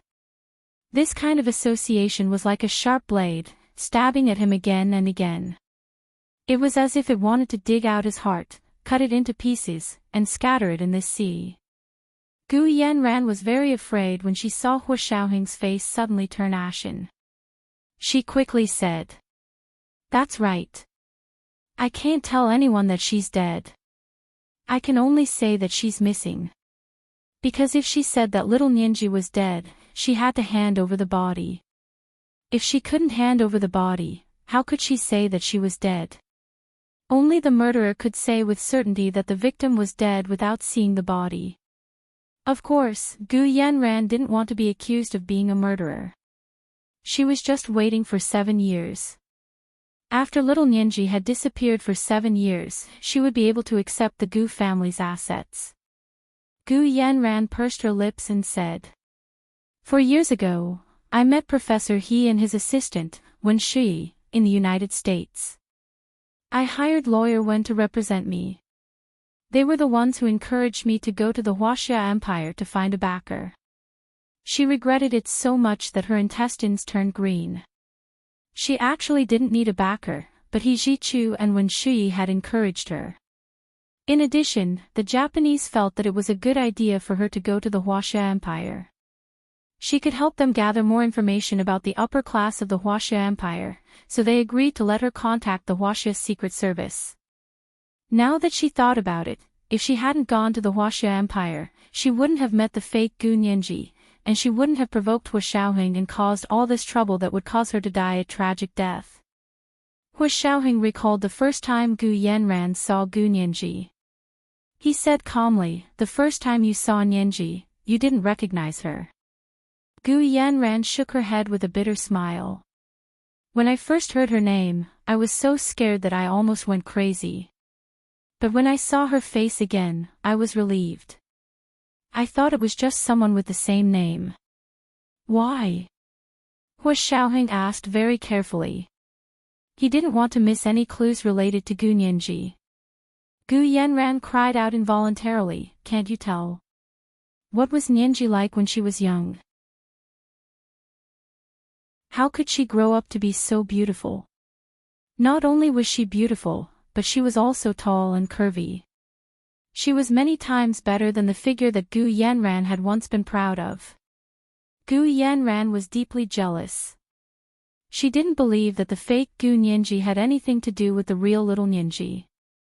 "It wasn't until later that I found out that she actually claimed to be Gu Xiangwen's biological daughter and wanted to compete with me for the family property," Gu Yanran said hatefully. "How dare she? She could even fake DNA. So, you still think that Nianji's DNA test was fake?" Hua Xiaoheng crossed his arms in deep thought. "Actually, her DNA test with little Nianji shows that they are Gu Xiangwen's biological daughters. There's nothing fake about it." "Are you sure that Gu Xiangwen really didn't have twins?" "Absolutely not. That's impossible." Gu Yanran was firm. "The little girl in the submarine is the real Gu Nianji." "Hua Xiaoheng, you've recognized the wrong person and fallen in love with the wrong person. Doesn't your conscience hurt after doing so much for a fake?" Hua Xiaoheng moved his fingers and resisted the urge to slap Gu Yanran to death. He turned around and said, "Take her away and temporarily detain her for espionage and murder." He left the Caribbean Sea with the salvage ship and came to the high seas. There, he handed over the small submarine to the Huaxia Empire's warship and sent it back to the country. Yin Shixiang specially escorted it. Hua Xiaoheng returned to Barbados with the rest of the people and took the special plane that was parked in Barbados to return home first.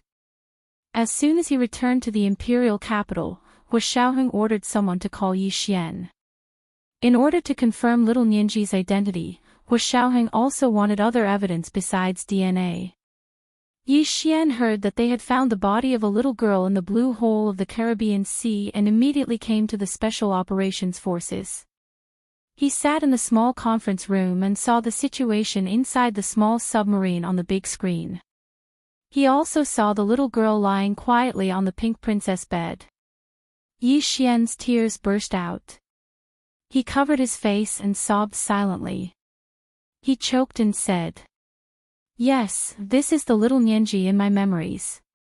She doesn't like to write, and she doesn't like to talk much.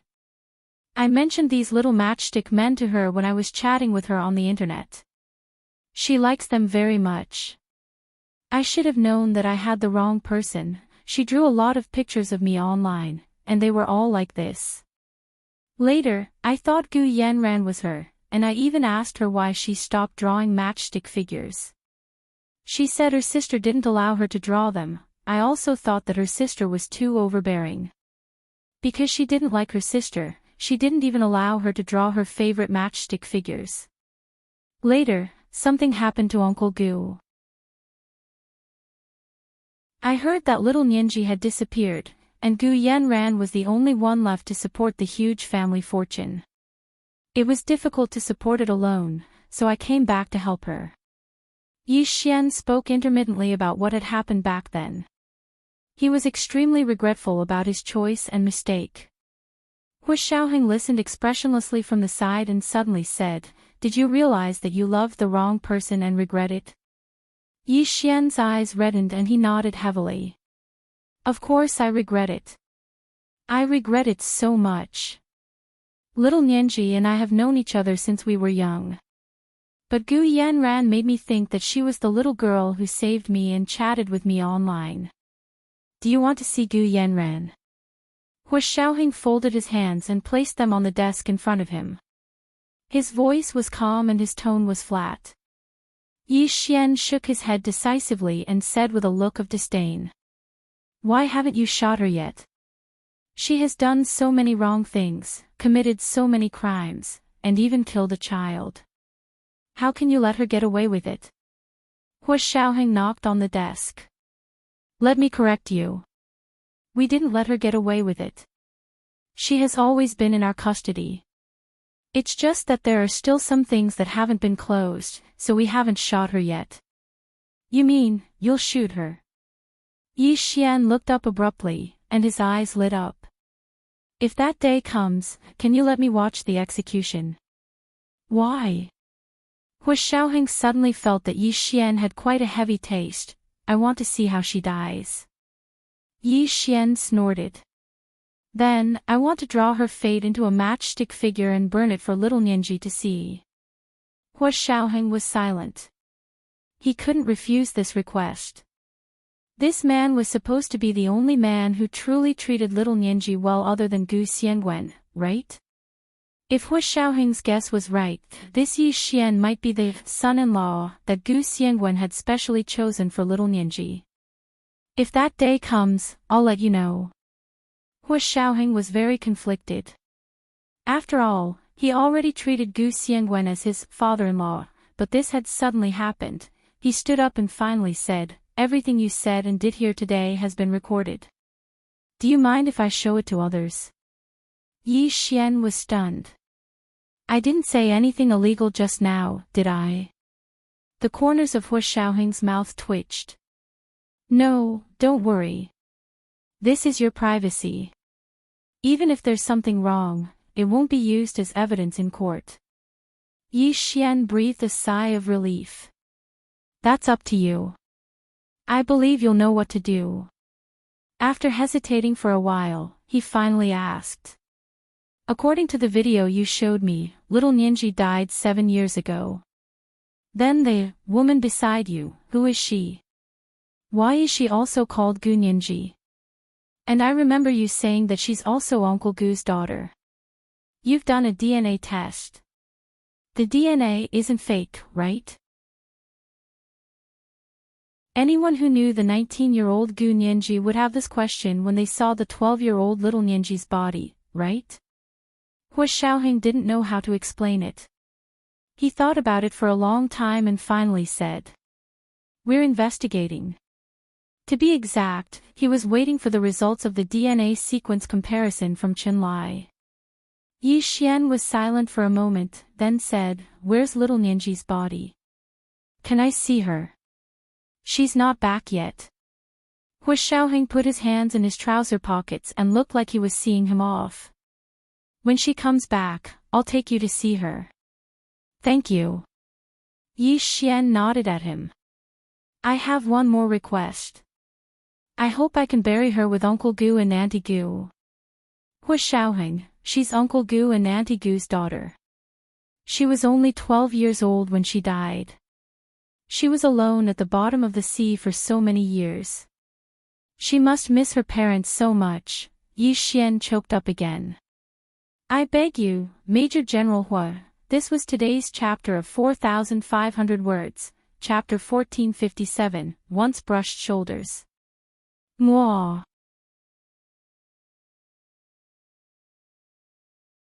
Chapter 1469. Yi Xian's legs went weak, and he was about to kneel down to Hu Xiaoheng. Hu Xiaoheng quickly grabbed his arm and stopped him from kneeling. He nodded. "I promise you that when her body is brought back, I'll bury her with her parents." Gu Xiangwen and his wife were already buried in the National Martyrs Cemetery in the imperial capital. As their underage daughter, little Nianji could also enjoy the same treatment. No matter what, little Nianji's identity was unquestionable. Yi Xian thanked Hu Xiaoheng profusely. He promised that he would ask him to come and send little Nianji off for the last time before leaving his office with peace of mind. Hu Xiaoheng asked someone to send Yi Xian out, then asked Zhao Liangzi to show the video he had just recorded to Gu Yanran. When Gu Yanran saw Hu Xiaoheng in the video, she suddenly asked Yi Xian, "Did you realize that you loved the wrong person and regret it?" Then, when Yi Xian blurted out, "Of course," and expressed his regret, Gu Yanran was so angry that her entire body trembled. She gritted her teeth and clenched her fists tightly. Her fingers were so deep into her palms that they were bleeding. The heart-wrenching pain made her want to roar, scream, and vent, but the electronic collar around her neck restricted her movements. This feeling of rage but nowhere to vent deepened her pain. She clutched her chest and fell to the ground, crying so hard that she was about to faint. This time, she deeply understood Hu Xiaoheng's vengeful style of doing things. It might have been fine under other circumstances, but once he and Nianji's relationship was provoked, he would definitely retaliate fiercely. No matter how you looked at it, he wouldn't make things easy for you. After sending Yi Xian off, Hu Xiaoheng asked Fan Jian to drive him to see Bai Jini, who was being held in prison. A year in prison had made Bai Jini even older. She was originally about the same age as Song Jining, but now she looked like Song Jining's grandmother. She had wrinkled skin and white hair, and was getting old. Hu Xiaoheng sat on the chair in the reception room and calmly watched as Bai Jini walked over in handcuffs and sat down in front of him. Major General Hua. What a rare guest. Bai Jini slowly sat down and tilted her head with a smile. What can I do for you? Hu Xiaoheng looked at her and said calmly, "You've been in prison for a year, but it feels like 10 years. Yeah, every day feels like a year here." Bai Jini had just spoken when she suddenly realized that Hu Xiaoheng was saying she had aged 10 years in a year. He was so angry that he gritted his teeth. For a woman, even a convicted murderer would mind being called fat or old. This had nothing to do with a woman's status, situation, or treatment. It was purely instinctive. Bai Jini's expression changed immediately. She glared at Hu Xiaoheng and sneered as she stood up. Major General Hua came all the way here just to laugh at me. Forgive me for not keeping you company. Hu Xiaoheng looked at Bai Jini's old face and suddenly said, "Bai Jini, 7 years ago, you went to Sea City to monitor the special magnetic field data. Who gave you the information?" Bai Jini was about to turn around, but she froze when she heard this. There was no time to change the expression on her face. For a moment, she struggled between anger and fear. Seeing Bai Jini like this, Hu Xiaoheng knew what was going on. As expected, the special magnetic field hadn't suddenly appeared. 7 years ago. You were still the director of the Institute of High Energy Physics in the imperial capital and hadn't left the imperial capital. How did you know that there would be a special magnetic field in Sea City at a specific time? Hu Xiaoheng threw one question after another at Bai Jini's brain, overwhelming her. Or do you have real-time monitoring of the entire Sea City, or the entire Huaxia Empire's magnetic field? Don't fool me with that kind of reason. Hu Xiaoheng's attitude became calmer. Even our military can't do this kind of technology. Although your Institute of High Energy Physics represents the highest level of physics in Huaxia Empire, it can't do it either. Because this doesn't require technology, but a huge amount of financial resources and strict execution ability. Your Institute of High Energy Physics doesn't have either of these. Hu Xiaoheng stood up and put his hands in his trouser pockets. He was calm and composed. You even specially called the military to protect me, and specifically asked me to personally go. His eyes narrowed imperceptibly. Tell me, who gave you the information? Why do you insist on me protecting you? Bai Jeannie's heart almost jumped out of her throat when she heard this. After a while, she calmed down and tilted her body to look at Hu Xiaoheng. She said with a faint smile, "No one gave me the information. I happened to observe the results myself." Happened? You're in the imperial capital. Under what circumstances do you have surveillance of the downtown area of Sea City? Hu Xiaoheng was as still as a mountain. He looked at Bai Jeannie quietly. "Actually, it doesn't matter if you don't tell me." Hu Xiaoheng looked Bai Jeannie up and down, his eyes deep. "From your body language just now, I can already tell that someone did give you the information. I will apply to the court for a search warrant and continue to search all your movable and immovable property." He didn't believe that a woman who was already in prison and sentenced to death could continue to hide it. He didn't expect Bai Jeannie to not be worried at all. She laughed so hard that she bent over. "Fine, go and investigate. If you find it, it's on you." Bai Jeannie raised her handcuffed hands in front of her face to cover her mouth, but her laughter still came out. This reaction was a little abnormal. "You've already destroyed all your sources of information." Hu Xiaoheng instinctively made a judgment and thought deeply. "That means that someone did give you the information, and it was a one-time message. So, was it an email, a letter, a small note, a text message, or a phone call?" Hu Xiaoheng spoke very slowly. As he spoke, he carefully observed Bai Jeannie's expression. When Hu Xiaoheng said email, letter, small note, and a text message, Bai Jeannie didn't comment. Her expression didn't change at all. Only when he said a phone call, Bai Jeannie couldn't help but blink. Looks like it was a phone call. Hu Xiaoheng was deep in thought. "I can go to the telecommunications department and the cell phone operator and check all your landline and cell phone call records from 7 years ago. That way, it wouldn't matter even if the contents of her phone were deleted." But Bai Jeannie was still laughing. "Okay, go and check. I'll say it again. If you find it, it's on you, ha ha ha ha." Hu Xiaoheng's heart skipped a beat. Bai Jeannie's fearless attitude reminded him of another phone. In that phone, it had received content that wasn't sent through the cell phone operator. He nodded slightly. "I know. It should be my uncle's phone. If I remember correctly, 11 years ago, that phone received a set of coordinate data. It was in Sea City. In that case, 7 years ago, that phone should have received another message. Thank you for passing on the message. Goodbye." Hu Xiaoheng turned around and left. Bai Jeannie was dumbfounded behind him. She hadn't said anything important. She had only laughed a few times. How had this guy pieced together her source of information? Hu Xiaoheng was right. 11 years ago, Hu Guanyuan's phone had received a set of coordinate data for the first time. In order not to let others know that Hu Guanyuan's phone was with her, she could only secretly study it. However, after studying it for a long time in Sea City, she couldn't find anything, so she gave up. Until 7 years ago, the phone that had no signal at all suddenly received a call. Someone told her that at a certain time, a special magnetic field would appear somewhere in Sea City. They also said that they would give her a big gift, as long as Hu Xiaoheng was present. In the end, she didn't get any results other than a set of magnetic field data and a sudden car accident explosion. Of course, if that orphan girl Gu Nianji was considered a big gift, then she had been played like a monkey. So she didn't mention this call to anyone. Hu Xiaoheng, come back.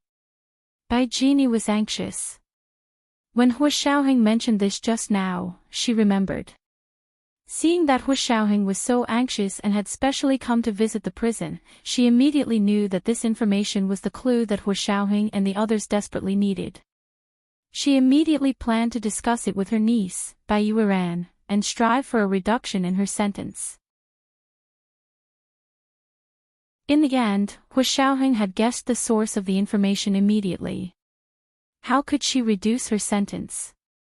But Hu Xiaoheng ignored her.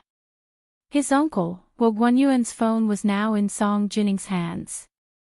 Hu Xiaoheng only needed to borrow it from Song Jinning. As for Bai Jini's pretentious look, did he think he couldn't tell that she wanted to take the opportunity to reduce her sentence? Don't be too optimistic. After Hu Xiaoheng left, Bai Jini was restless. She finally asked the warden to see Bai Yueran, the director of the Special Operations Legal Department. She claimed that she had important clues to report. She was following the proper channels to make a report, and the Bai family was still at the peak of power in Huaxia. The warden wouldn't, couldn't, and didn't dare to stop her. Bai Jini wants to see me. What did she say? Bai Yueran received a call from the warden in her office. She put down her pen and turned around in her chair. She looked at the large window in front of her and frowned. Does she still have visitation time? According to the rules, prisoners in the prison had a fixed visitation time. It was impossible to see whoever they wanted at any time. The warden looked at the rules and said, Bai Jini does still have visitation time left, but this time she said that she has an important clue to report and wants to reduce her sentence by doing a meritorious deed. I see.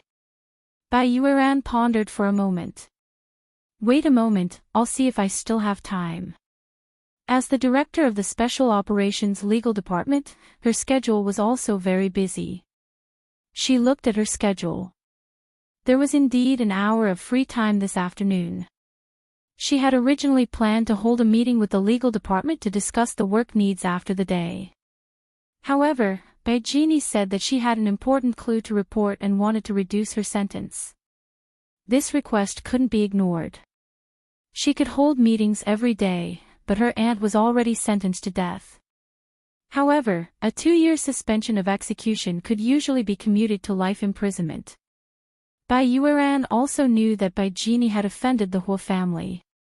She also knew that with Hu Xiaoheng's personality and way of doing things, there was no way he would let Bai Jini off, but what if Bai Jini really reported a big clue that would benefit the country and the people?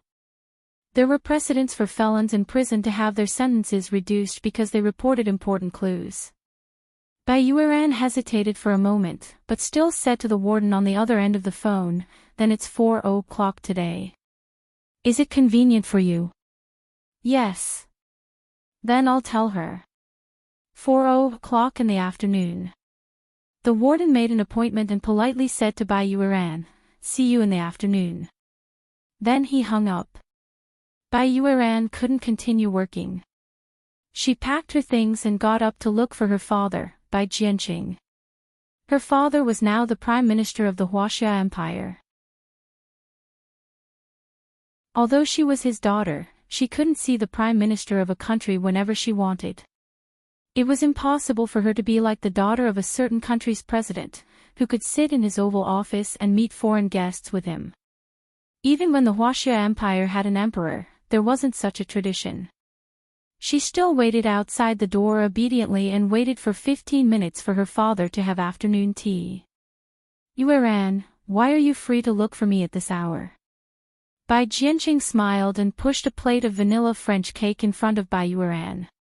He said kindly, eat it, this is your favorite cake.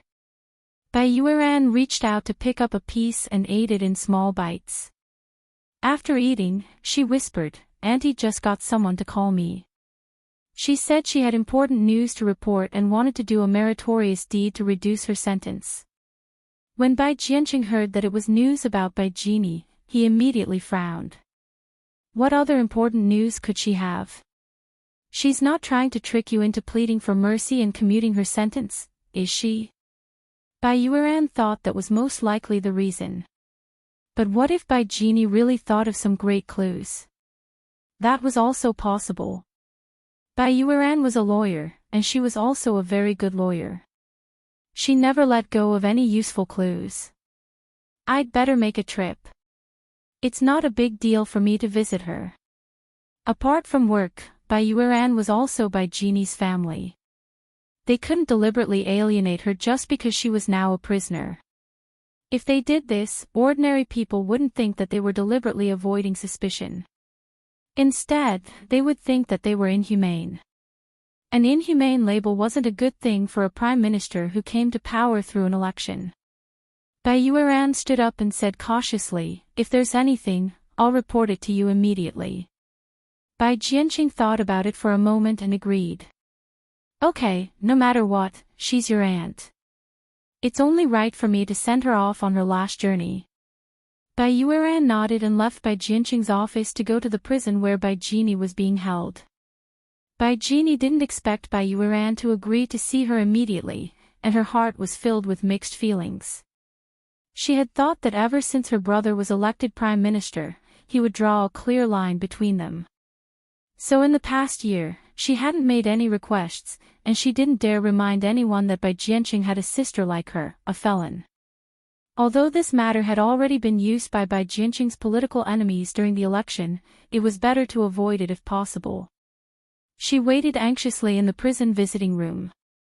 When she saw Bai Yueran walk in valiantly, Bai Jini stood up excitedly.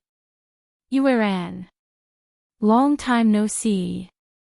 Bai Yueran glanced at Bai Jini, pulled out a chair and sat down.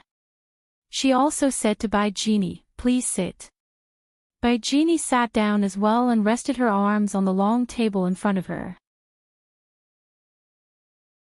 She leaned forward slightly and carefully looked at her niece's beautiful face. At the same time, she found that her left hand was still empty. There wasn't even a ring. "Yueran, you're not married yet." Bai Jini frowned. "You're not young anymore, are you?" This was today's chapter of 4,200 words, chapter 1458, Hoarding Rare Goods. Mwah.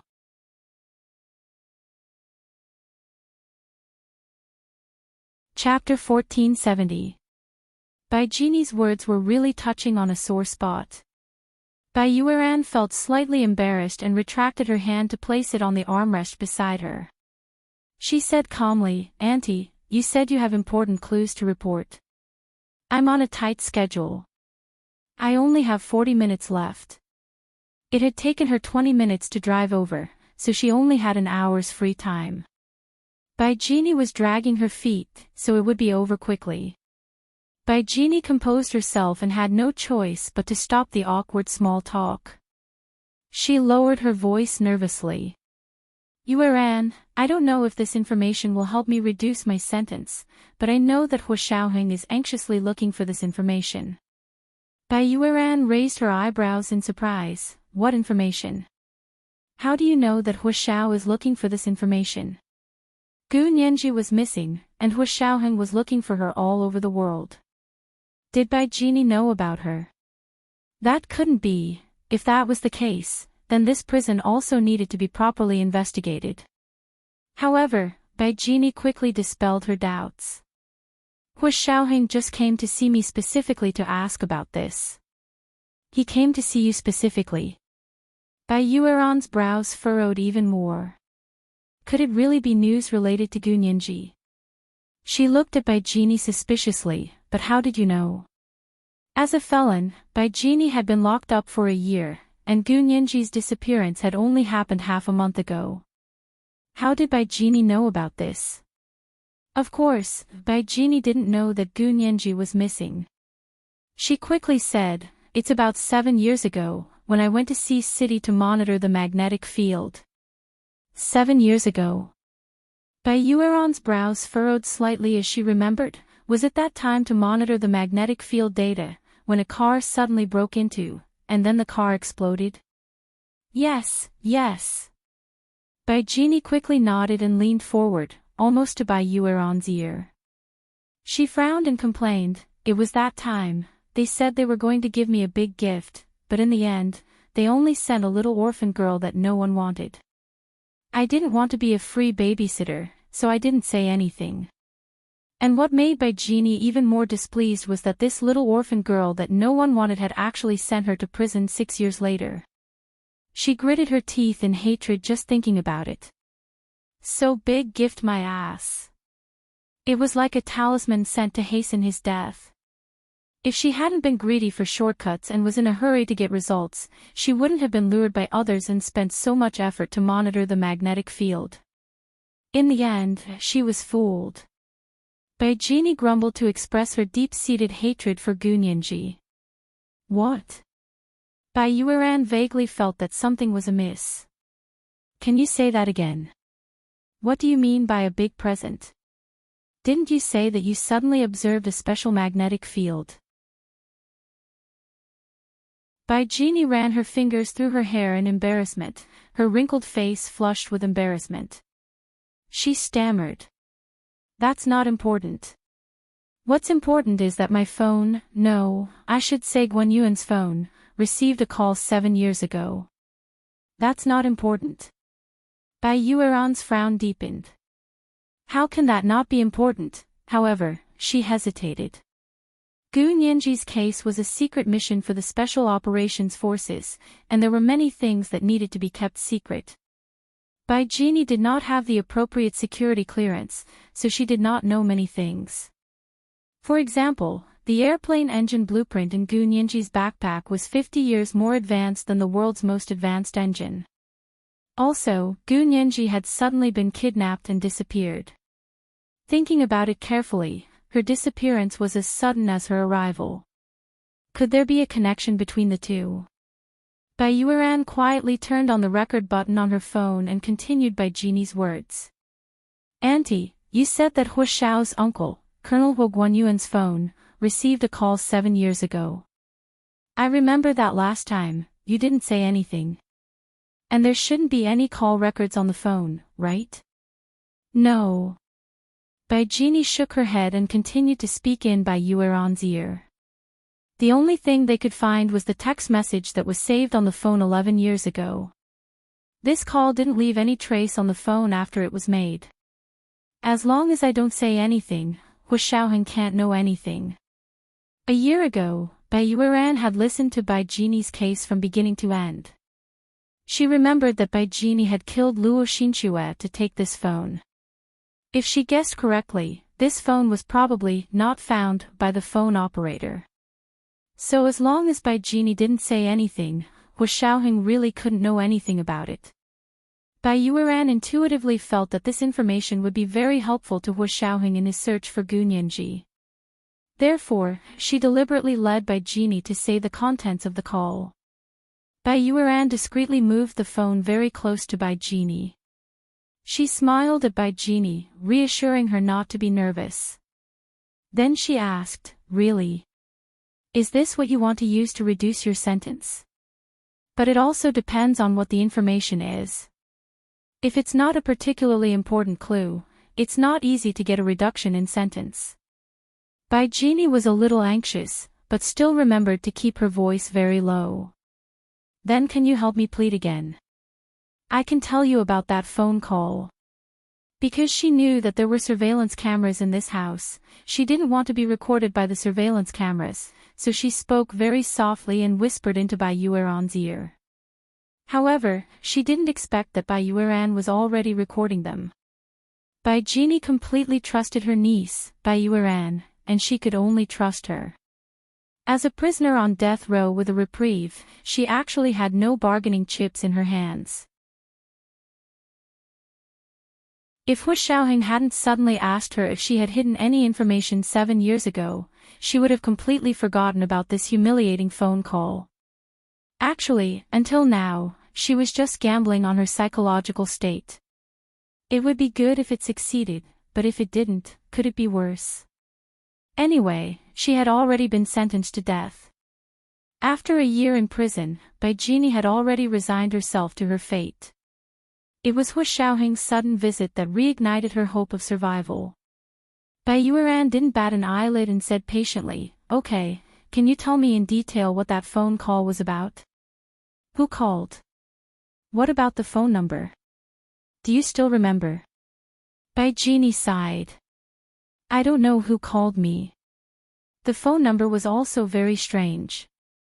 I tried to check it before, but it was an invalid number. Bai Yueran, the caller was really cautious. Bai Yueran could only ask again, then what was the content of the call? Bai Genie's voice became even softer. The person on the phone was a man. I've never heard his voice before. He seemed to be very anxious and only called for less than a minute. He spoke very quickly and hurriedly told me the time and place. Then he said that if I brought Hu Xiaoheng with me at this time and place, he would give me a big gift. In the end. Big gift my ass. He's a complete liar. Bai Yueran, he even mentioned Major General Hua's name. Bai Yueran was surprised. That person knows Major General Hua. I'm 80% sure. Bai Genie was secretive and almost leaned on Bai Yueran's shoulder. Do you think this clue is enough to reduce his sentence? You don't know him. Why would he call you? Bai Yueran continued to interrogate without batting an eyelid. Is he someone who used to admire you? Her aunt had been very popular with men when she was young, but unfortunately, the person she loved didn't love her. Bai Yueran's heart sank. She secretly wondered if the women of the Bai family were all like this. She didn't like the person she liked. The person she liked didn't like her. Bai Shuang was the only exception, but when the person she liked also liked her, she was already dead. Bai Genie blushed again when she heard Bai Yueran's words. She then shook her head and said embarrassedly, "Of course not, you're thinking too much." Bai Yueran asked a few more questions in a different direction. Seeing that Bai Genie couldn't think of anything new, she pressed pause on the recording on her phone and said calmly, "I'll discuss it with the judge." "Auntie, are there any other clues?" Hu Xiaoheng should be looking for this clue. Bai Genie spread her hands. "If this clue doesn't work, I can only wait for death." She looked at Bai Yueran pitifully. Bai Yueran couldn't bear it. However, she still looked away and said calmly, "Don't worry, I'll do my best." She still planned to put in a good word for Bai Genie in front of Hu Xiaoheng. If this clue could help Hu Xiaoheng find Gu Nianji, Bai Genie might really be able to reduce her sentence. Bai Yueran left the prison and returned to the Special Operations Forces headquarters base. She immediately went to look for Hu Xiaoheng. However, Hu Xiaoheng wasn't in the office. "Little Zay, where's Hu Xiao?" Bai Yueran walked to Zhao Liangzi's desk and knocked with a smile. Zhao Liangzi looked up at her and said calmly, "Hu Xiao went out." "What's the matter, Director Bai?" Bai Yueran sat down in front of him and asked carefully, "Little Zay, are you still angry at me? You've been angry for so long, is it time to get over it?" "No, I'm not angry at you." Zhao Liangzi looked away and looked at the computer screen in front of him. "If Director Bai doesn't have anything else to say, please wait outside. This is the office, not the reception room." Bai Yueran, she looked at Zhao Liangzi quietly for a while. Today, he was wearing a summer uniform. The tailored military uniform was perfectly fitted to his body, and even the sleeves were straightened into a straight line. In the past, his fair and elegant face had been tanned because of the mission. However, in just a few months after returning, he had regained his fair complexion. However, there was also a hint of valiance to him. His temperament had completely settled down, and he was more masculine than before. He was more mature and reserved. If Zhao Liangzi had been like this 2 years ago, Bai Yueran knew that she would have immediately agreed to his pursuit.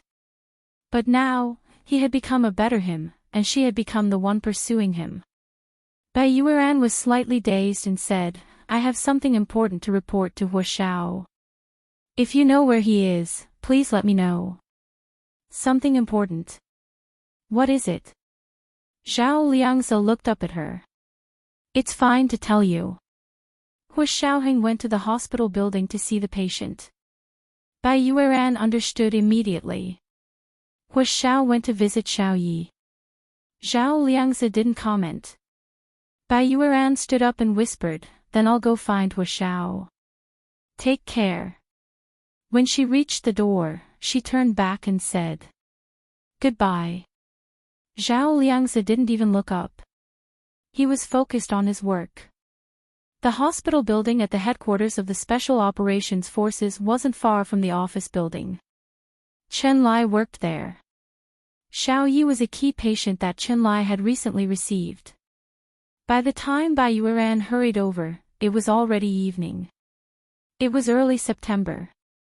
Although the lawn in front of the hospital building was still green, it was a little more bleak than autumn.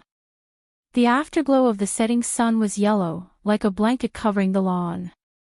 Bai Yueran stood on the opposite side of the lawn. She looked up and saw Hua Xiaoheng pushing a wheelchair and walking slowly on the tree-lined path beside the lawn. Sitting in the wheelchair was a beautiful girl with short, neat hair and a white striped hospital gown. It was Xiao Yi. Xiao Yi's limbs had been broken by the gangster with a gun to protect Gu Nianji. She had fainted in a pool of blood. She had already woken up. Chen Lai's medical skills were brilliant. He had healed her arms and legs. However, the tendons in her left hand had been broken, and it hadn't healed very well. Her leg was also recovering, but the wound was too big, and she still couldn't walk. At this moment, Xiao Yi was expressionless. She was nestled in the wheelchair and quietly looking ahead. Bai Yueran stood opposite and watched for a while before sighing and walking over. Major General Hua. She nodded with a smile and said to Xiao Yi, are you feeling better? Xiao Yi looked up at Bai Yueran.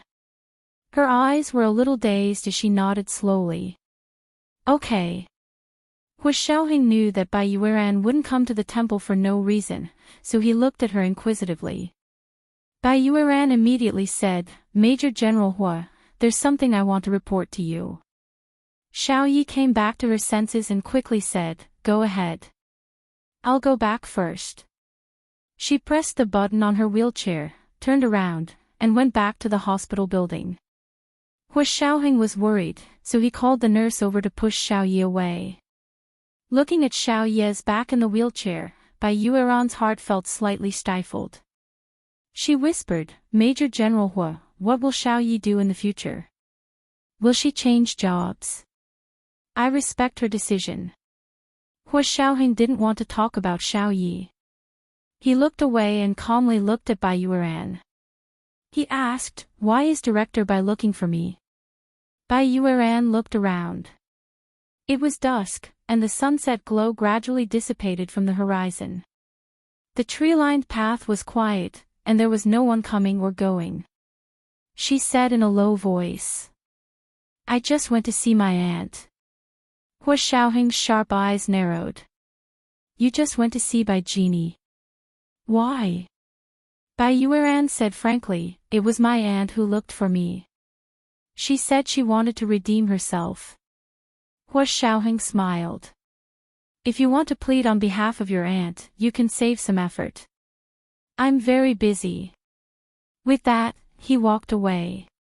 Major General Hua. Bai Yueran hurriedly called out to him from behind. Aunt told me about the important clues, and I recorded them all. I didn't mean to plead on behalf of my aunt. I just wanted to let you hear it. It might be useful in finding Miss Gu. Hua Xiaoheng immediately stopped in his tracks and turned to look at her. You recorded what your aunt said. Bai Yueran nodded. Hua Xiaoheng immediately brought her back to his office. Zhao Liangsa was a little surprised to see Bai Yueran follow Hua Xiaoheng in, but he didn't say anything. He helped them close the office door. In Hua Xiaoheng's single office, Bai Yueran sat in front of him. She turned on the recording on her phone and played it to Hua Xiaoheng. This is today's chapter of 4,200 words, chapter 1459, Let You Know a Secret. Thank you for your recommendation votes and monthly votes. Mwah.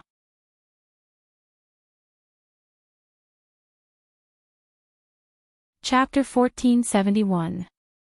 Bai Genie's slightly old and hoarse voice came from the phone. I don't know who called me. The phone number is also very strange. I tried to check it before, but it's an invalid number. The person who called was a man. I've never heard his voice before. He seemed to be in a hurry and only called for less than a minute. He spoke very quickly and hurriedly told me the time and place. Then he said that if I brought Hu Xiaoheng with me at this time and place, he would give me a big gift. And the result? Big gift my ass. He's a complete liar. Hu Xiaoheng's heart skipped a beat when he heard this, but his expression remained calm. He smiled and said calmly, "Thank you, Director Bai. This clue is indeed very important. However, Bai Genie's concealment has indeed caused a lot of trouble and damage to our work." Bai Yueran understood what Hu Xiaoheng meant. She lowered her voice and said, "Major General Hu, I really have no intention of pleading for my aunt. I just want to tell you that she knows this clue. As for the fact that she didn't report it 7 years ago, it's also a fact. I won't plead for her." She sent the recording to Hu Xiaoheng. "You can study it yourself. I'll go back first."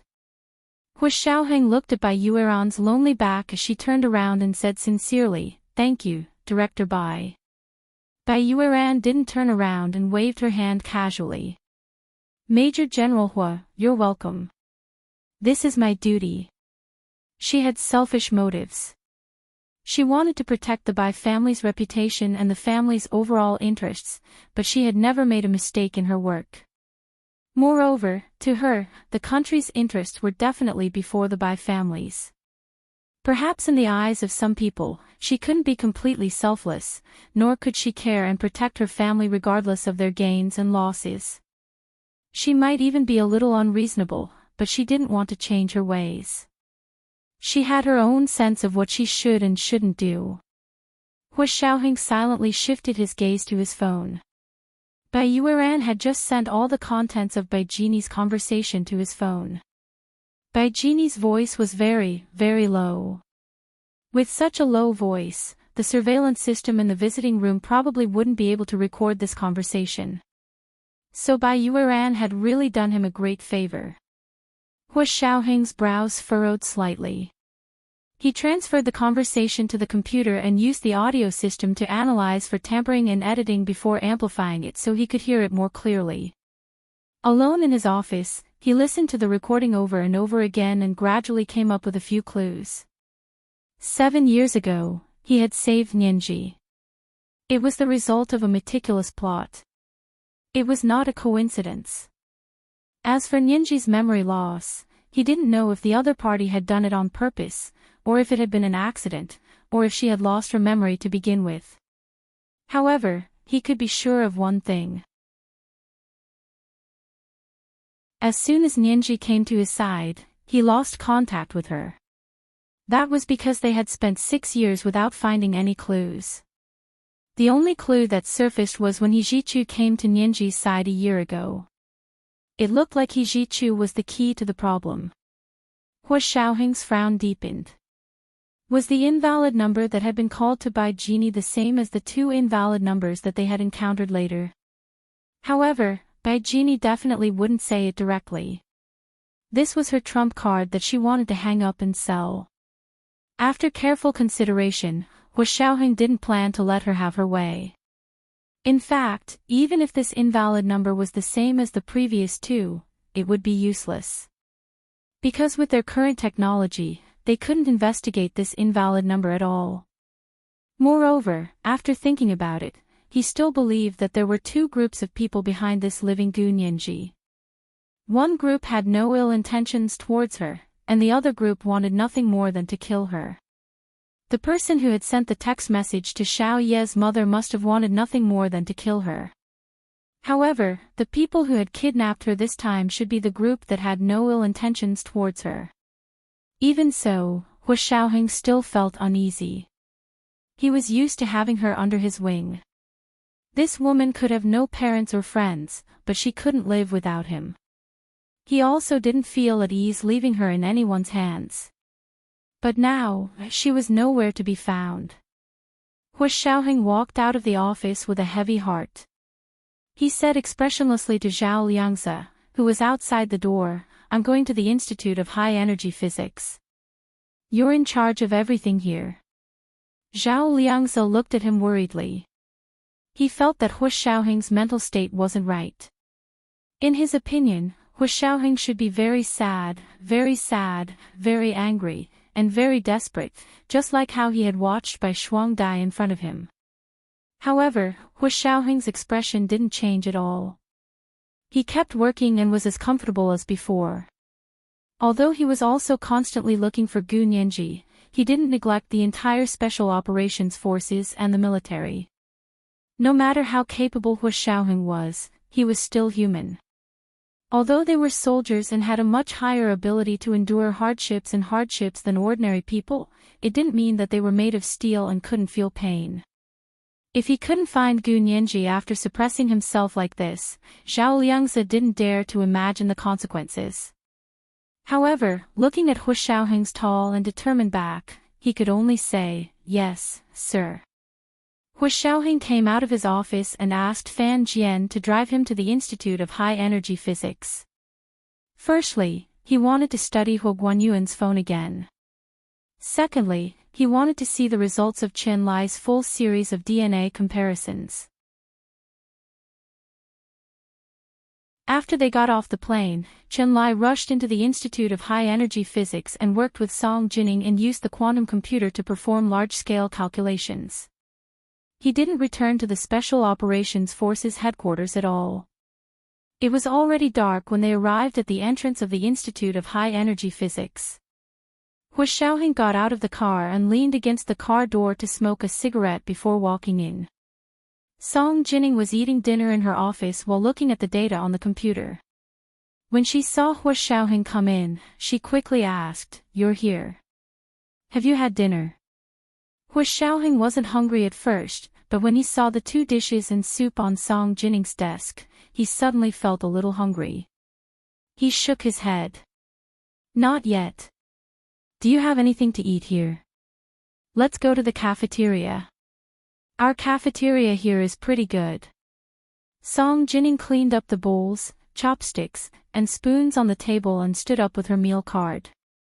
Hu Xiaoheng, he had almost forgotten that Song Jining didn't know how to cook either. The 2 dishes and soup on the table were obviously bought from the cafeteria. He didn't say anything and quietly followed Song Jining out of the office. His mind was still thinking about the discoveries and doubts he had made over the past few days. All the clues were arranged into a network in his mind. He only needed to wait for one result, which was the comparison results of Chen Lai's DNA sequence. Then, he would be able to find the path he should take in the maze-like network. The 2 of them walked out of the laboratory building. Not long after, they arrived at the cafeteria of the Institute of High Energy Physics. It was only around 6:30 p.m., and it was the busiest time in the cafeteria.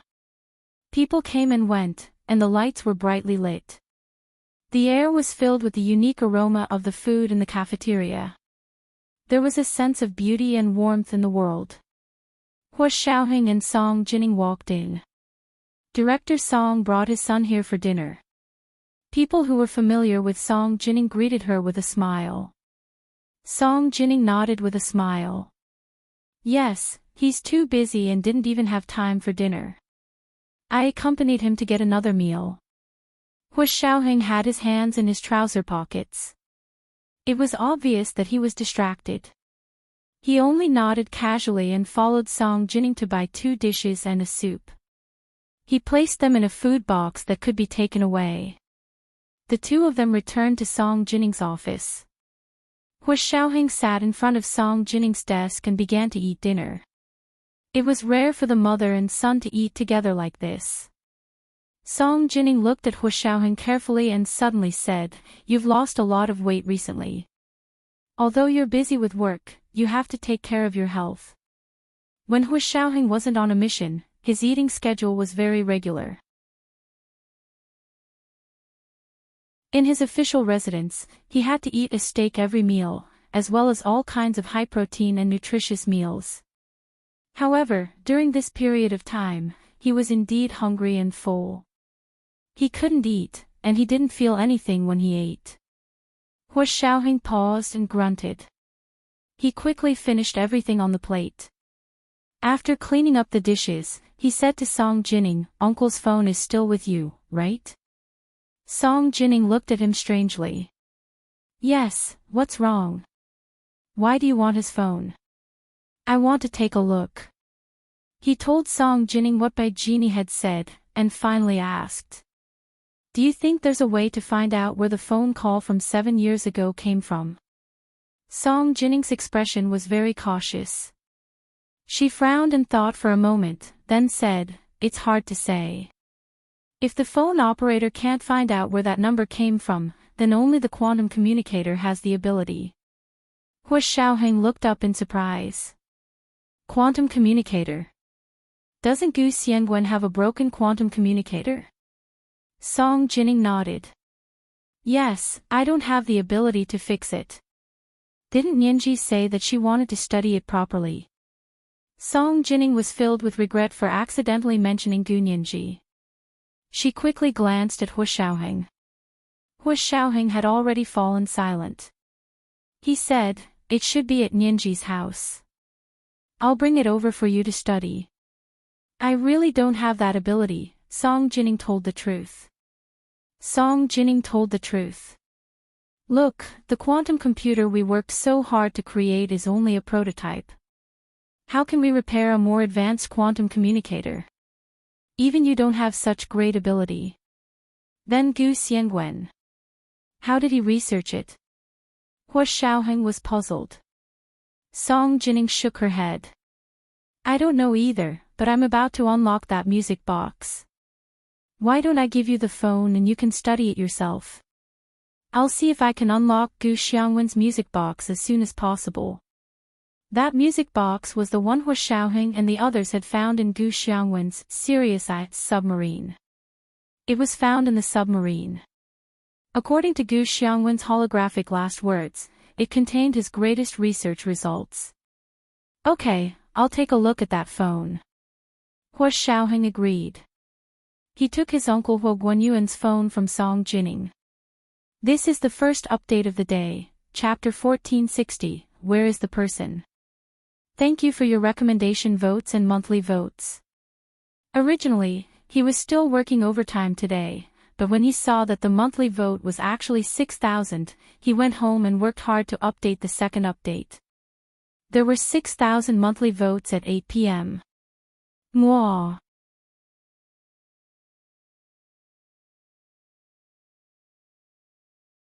Chapter 1472. This phone was an old model from more than 10 years ago. It couldn't even be considered a smartphone. The only advanced thing was the phone battery inside. Hua Xiaoheng held it in his hand and began to check the programs and content stored inside. Song Jining went to her laboratory to continue solving the various sets of questions and equations left behind by Gu Xiangwen. The process of opening the music box was a pure test of one's intelligence. There were no shortcuts that could be taken.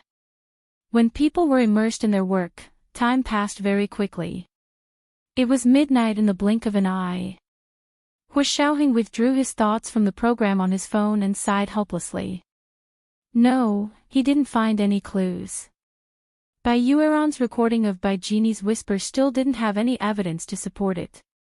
A confession that couldn't be supported by evidence could only be considered a clue. Although Hua Xiaoheng really wanted to believe her, he still maintained a cautious attitude because he couldn't find any circumstantial evidence. He sat on the sofa in Song Jining's office with one hand on the back of the sofa and the other supporting his head. He looked out the window at the night sky in a daze. He seemed to be thinking about 1,000 things, but also seemed to be thinking about nothing. He sat for a while, couldn't resist the urge to sleep, and took a nap on the sofa. When he woke up, he found that the sky outside was already bright. He looked at his watch. It was already 5:50 in the morning. No wonder it was almost dawn. The sofa was a little small. He had been on it all night, and his legs were numb. He stood up and was about to go out for a walk when he suddenly heard his phone ring. He took it out and saw that it was Song Jining's number. "Miss Song." Song Jinning's voice was unexpectedly excited. Xiaoheng, I solved the password to the music box. I saw Gu Xiangwen's most important research result. Hua Xiaoheng's heart skipped a beat. Where are you? I'm in the lab. Do you want to come and take a look? Hua Xiaoheng quickly left Song Jinning's office and passed through the heavily guarded security check. He finally arrived at the door of her lab and rang the doorbell. Song Jinning pressed the button. The lab was soundproof and shockproof. The door that could even resist missiles quietly opened to both sides. Hua Xiaoheng quickly glanced at the postmodern decoration of the lab and the various experimental platforms. There was a huge oil painting on the wall opposite the laboratory. It was a long instrument that looked like a crystal chandelier that was as tall as a 3-story building. This was the prototype of the quantum computer that the Institute of High-Energy Physics had commissioned the military to build. This kind of instrument had extremely high requirements for the environment and energy. Until now, it could only be stored in the special underground laboratory of this laboratory building. It was just an oil painting upstairs, but it was already shocking enough. Song Jinning was wearing a white coat and standing in front of an experimental platform. She waved at him. Close the door and come here quickly. I'll show you this. She held the black music box in her hands, her face flushed with excitement. Hua Xiaoheng walked over. What exactly is it? Song Jinning held up a flash drive. See this? It's all in here. She inserted the flash drive into the computer, entered the password she had cracked, and found a set of design drawings in the flash drive. Song Jinning opened the blueprint file. What is this? Hua Xiaoheng asked calmly. From the shape, it looks like a quantum communicator. Gu Xiangwen's most important research result is this quantum communicator, Song Jinning said very cautiously. He explained at the end of the blueprint that he had been inspired by someone a long time ago and had the idea of building a quantum communicator. However, after many years, there had been a technical bottleneck that had not been broken through, so the quantum communicator that he built was only a semi-finished product and could not communicate. It wasn't until he was trapped at the bottom of the sea because of a submarine accident that he suddenly thought of the key to the problem. However, he no longer had time to complete his research and development, so he could only leave behind this set of improved design drawings. Hua Xiaoheng's heart skipped a beat. So the quantum communicator we found isn't actually broken, but it hasn't been successfully developed at all? Yes, it's only a semi-finished product, so it can't be used. I thought it was broken. As expected, I can't express my opinion on something I haven't touched before. Song Jinning was very emotional. This design drawing is really amazing. It's simply enlightening. For example, using that quantum communicator, not only can it disguise a normal number as an invalid number, but it can also use quantum theory to achieve real-time communication between two phones. It can also achieve multidimensional, omnidirectional, and time-limited communication. This is the most special part of the quantum communicator. Hua Xiaoheng suddenly understood something. If quantum theory can really be used in the macroscopic world, it will revolutionize our world. Song Jinning was even more regretful. What a pity that such a talented scientist died so early. If he were still alive, his contribution to the entire human race would be incalculable. However, such a powerful person couldn't save his beloved daughter's life. Hua Xiaoheng sighed silently in his heart. Looking at the design drawing and thinking of the unfinished quantum communicator with Gu Nianji, Hua Xiaoheng said, I'll give you that quantum communicator. Can you complete its invention? I'm afraid I can't help. Song Jinning unplugged the flash drive regretfully and put it back into the music box.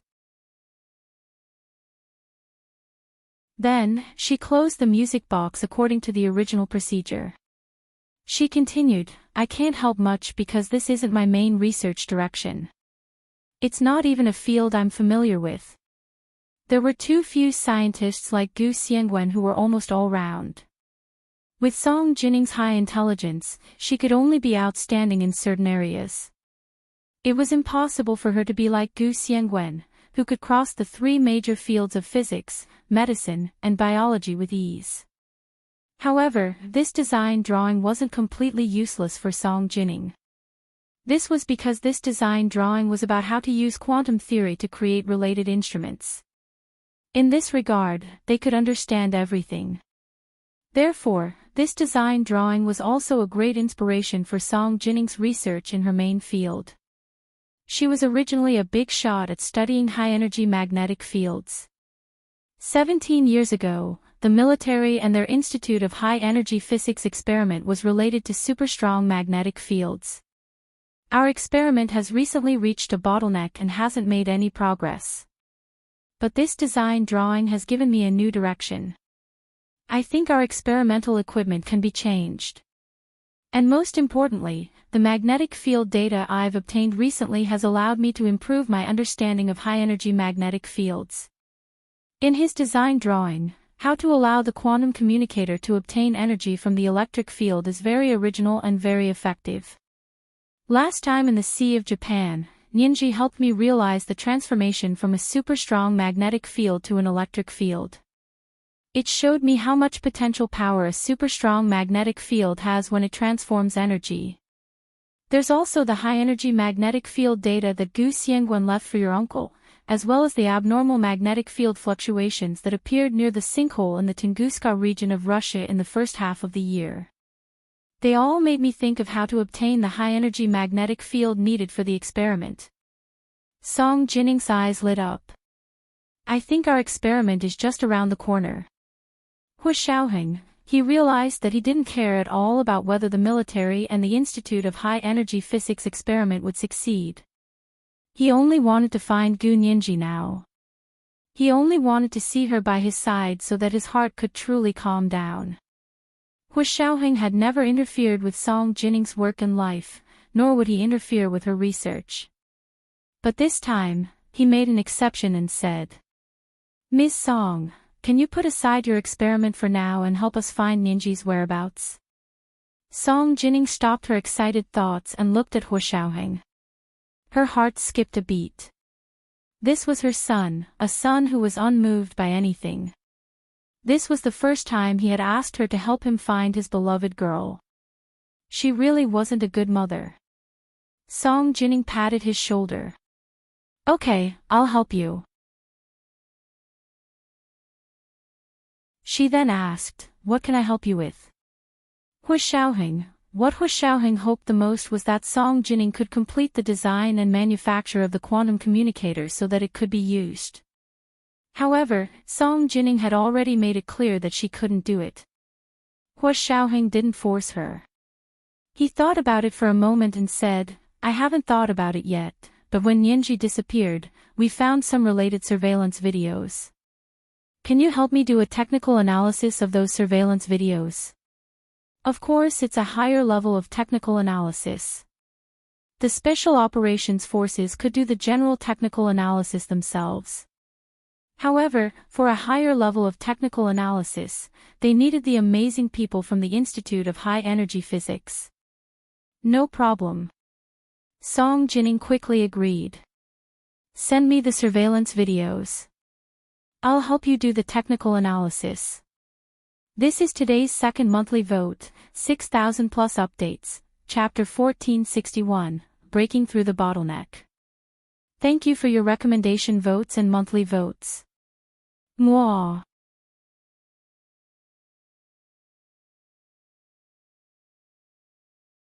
Chapter 1473.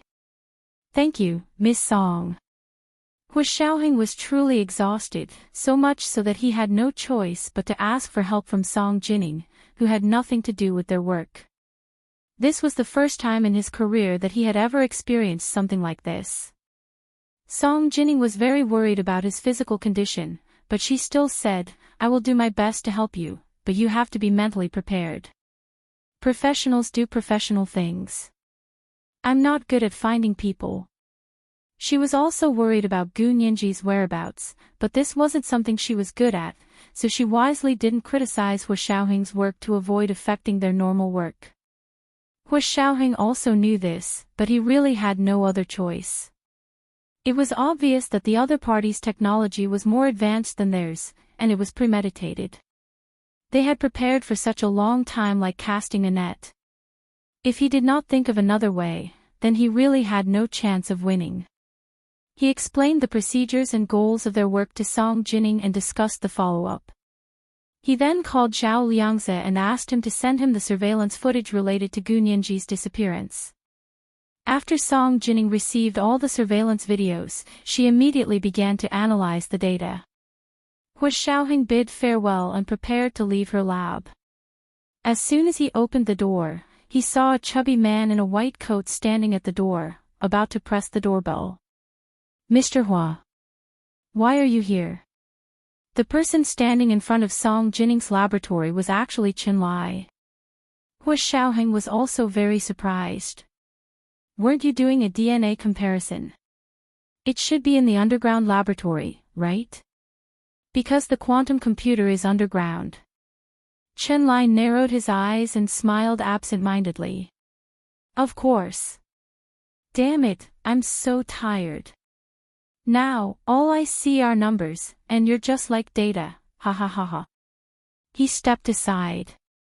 Chen Lai walked in and looked around. "Where's Director Song?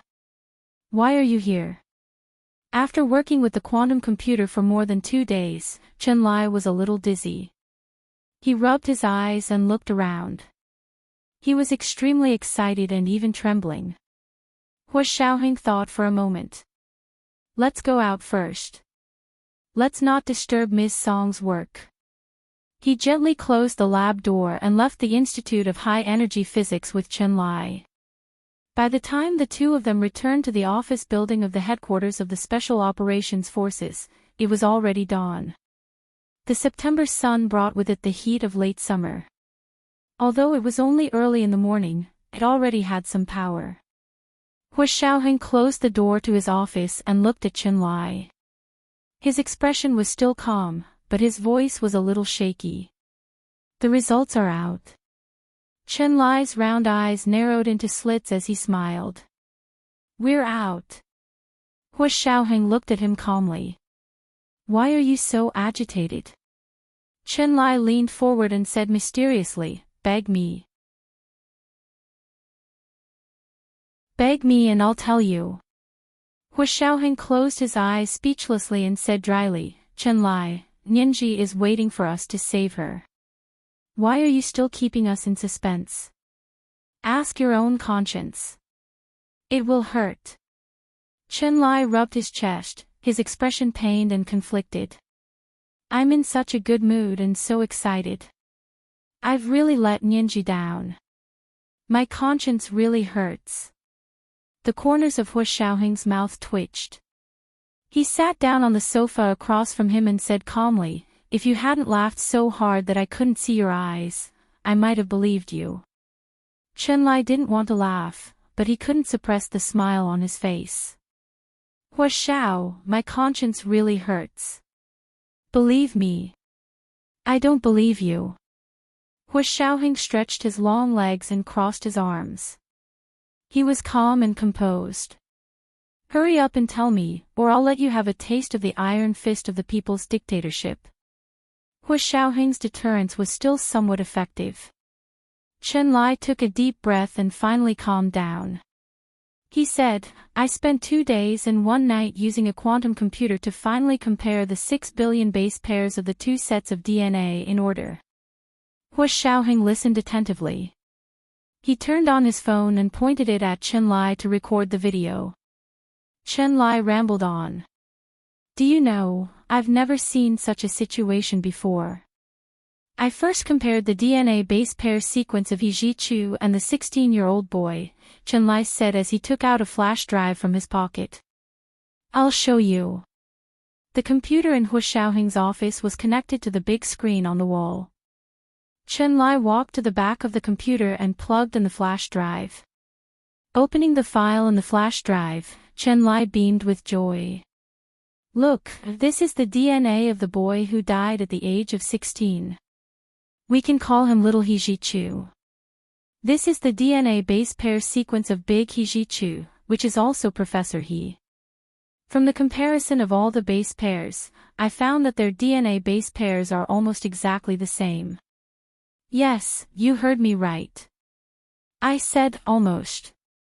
It's not exactly the same as what we thought before. Hu Xiaoheng remained calm, but he still heaved a sigh of relief in his heart. It finally proved that the two of them were not the same person. As long as the DNA was different, they could never be the same person.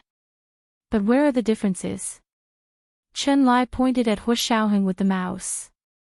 Look, this is the place where the young Hijichu's DNA mutated. There are a total of 8 nodes. This proves that what the nanny said was true. The young Hijichu is indeed sick, and it's a disease that won't last long. These DNA mutations directly limit his hematopoietic function. In other words, he really has a very serious congenital disease. Look here again. This is Professor He's DNA sequence. Look at the corresponding 8 nodes here. They're completely healthy and normal. There's no mutation at all. So the bases in these 8 places in Professor He's DNA are completely different from the young Hijichu's. This also proves that their DNA sequences are not exactly the same. Chen Lai was so excited that his face turned red. Let's look at the results of our Ninji and little Ninji's DNA comparison. It's even more amazing. He deliberately used our Ninji and little Ninji to distinguish the two of them. Little Ninji was the 12-year-old girl who died in the submarine in the Caribbean Sea's Blue Hole 7 years ago. Our Ninji was, of course, the beautiful 19-year-old girl who grew up by their side and was now missing. The situation is very similar to Hijichu's. The DNA of the two of them is almost exactly the same. Except in 2 key places. But these 2 key places are different from Hijichu's situation. Chen Lai slowed down his tone and said word by word, the situation on their side is even more unbelievable. First of all, you have to know that half of the people on Blue Planet have ancient virus genes in their genes. They are usually latent and invisible. Only when the conditions are right or when they are stimulated by the outside world will they be expressed, causing various diseases of the immune system. And little Ninji's gene sequence clearly shows that there are 2 nodes of the ancient virus gene hidden in her genes that do not maintain their invisible characteristics. Instead, they are expressed and displayed in her body. Because of this, her body is very weak. Gu Yanran once said that she eavesdropped on Gu Xiangwen and his wife and said that little Ninji would not live past the age of 18. It must be true. This kind of congenital genetic condition is practically carrying a living virus. It's really absurd for her to live past the age of 18. Chen Lai slammed the mouse hard. Hu Xiaoheng glanced at him without batting an eyelid. Chen Lai immediately withered. He rubbed his hands and said fawningly, but our Ninji is different. Look at this is our Ninji's gene structure map. On the big screen on the wall, a comparison of gene structure maps appeared. In Hu Xiaoheng's eyes, those long and short pictures looked no different from binary. But in the eyes of an expert, this was the most beautiful picture in the world. I can say that our Ninji's gene structure represents the most perfect combination of human genes. There are no mutations or defects. More importantly, they are all human genes. Hu Xiaoheng was speechless. She's a human. What's so strange about her genes being all human genes? Of course it's strange. Chen Lai waved his fists excitedly.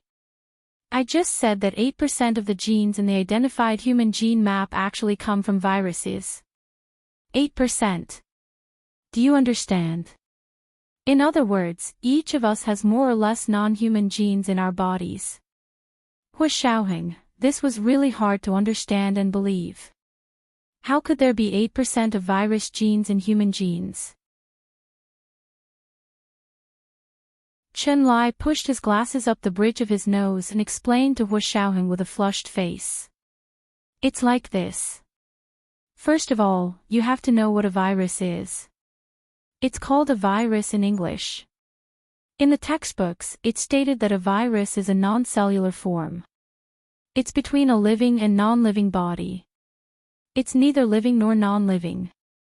It's mainly made up of a nucleic acid molecule, which is DNA or RNA, and a protein. It infects the host by relying on continuous self-replication to occupy the host's body. When viruses infected humans in ancient times, they could convert their own RNA into DNA and leave it in the ancient human genome. Although the infected humans eventually defeated the virus and survived, these defeated viruses were not completely removed from the human body. The DNA fragments they left in the human genome lurked and were passed down from generation to generation as humans reproduced. Therefore, 8% of the human genes identified by modern humans actually came from ancient viruses. These different viruses embedded in our genomes have different effects on the human body. They can't be generalized. But it can't be denied that these are all external influences. Even if some virus genes have been tamed by the human body and become an indispensable part of the human genome, they are still not of our race, not of our heart. Their lurking is like a ticking time bomb. You don't know when they will explode one day. Some virus genes even determine the extent of the human body's resistance to certain diseases. In this sense, whether you will get those serious diseases is really determined by your genes. Acquired factors don't have much influence. Therefore, to treat certain diseases, the most effective way is to start with genes. But frankly speaking, our current understanding of genes is still too shallow. The technology that can be used to treat diseases at the genetic level is also too backward. The cost is huge, and there isn't much effect. But our Nianji's genes are different. Not only do her genes not have any remnants of ancient virus genes, but they are completely human genes. Moreover, they are incomparably healthy and perfect, and they have that powerful function. Chen Lai's last sentence was vague, but Hu Xiaoheng understood what he meant. It wasn't strange that there were no mutations or defects in the genes, but not only were there no mutations or defects, but they were all human genes. Moreover, they could repair mutated and defective genes. This was very heaven-defying. Hu Xiaoheng frowned. Is she really that perfect? Things that were too perfect always made people feel that they were illusory and would not last long. It's just that perfect. If you don't agree, hang yourself. Chen Lai chuckled and said Gu Nianji's catchphrase. So, our Nianji's DNA is actually different from little Nianji's. Hu Xiaoheng urgently needed to confirm this. Otherwise, he didn't know how to face little Nianji's body, which was about to be escorted back by Yin Shixiang. It's definitely different. Chen Lai was very emotional. Although the two of them have exactly the same genes related to Gu Xiangwen, there are still differences between them. This kind of difference is like the difference between the two of them being biological sisters with the same father and mother. But Gu Xiangwen didn't have two daughters. Hu Xiaoheng subconsciously refuted Chen Lai's conclusion. Chen Lai shrugged and said nonchalantly, I'm purely from a biological point of view. Even if they weren't born to the same parents, it's still possible for such a DNA situation to have a parent-child relationship. Although the probability is very, very small, it's not completely impossible. Hu Xiaoheng thought about this possibility, but Chen Lai was shocked by his discovery. Major General Hua, have you ever thought that our Nianji's genes might be the only set in this world that belongs to humans? No wonder it's so perfect. It's so powerful. Chen Lai was almost dancing with joy. If only I could give out paper. This is definitely a Nobel Prize level discovery. Hu Xiaoheng couldn't help glancing at him and reminded him, you've made an even greater discovery than this, so wake up. It's already dawn. Stop daydreaming. Chenlai giggled and said emotionally, "This discovery is different from other discoveries. This is a discovery that can be made public. Unfortunately, it's on our Nianji, so I still can't say it." Hu Xiaoheng thought about it for a while and silently deleted the video he had just recorded. He then reminded Chenlai, "Keep this discovery to yourself forever. Just tell the outside world that they're biological sisters." Oh. Chenlai looked at Hu Xiaoheng. Although he felt it was a pity, he still nodded. The two of them sat in silence for a while. Chenlai yawned loudly and said, "I'm really sleepy. I haven't slept for 3 days. Major General Hua, I'll go back first, okay?" Hu Xiaoheng nodded and watched Chenlai leave. He turned his chair around and looked out the window at the morning sun. He thought to himself, where is Nianji now? Are they really getting closer to her step by step? This is today's chapter, chapter 1462, Perfect Genes. Thank you for your recommendation votes and monthly votes. P.S. I've calculated with my fingers that our Nianji will be rough tomorrow. Mwah.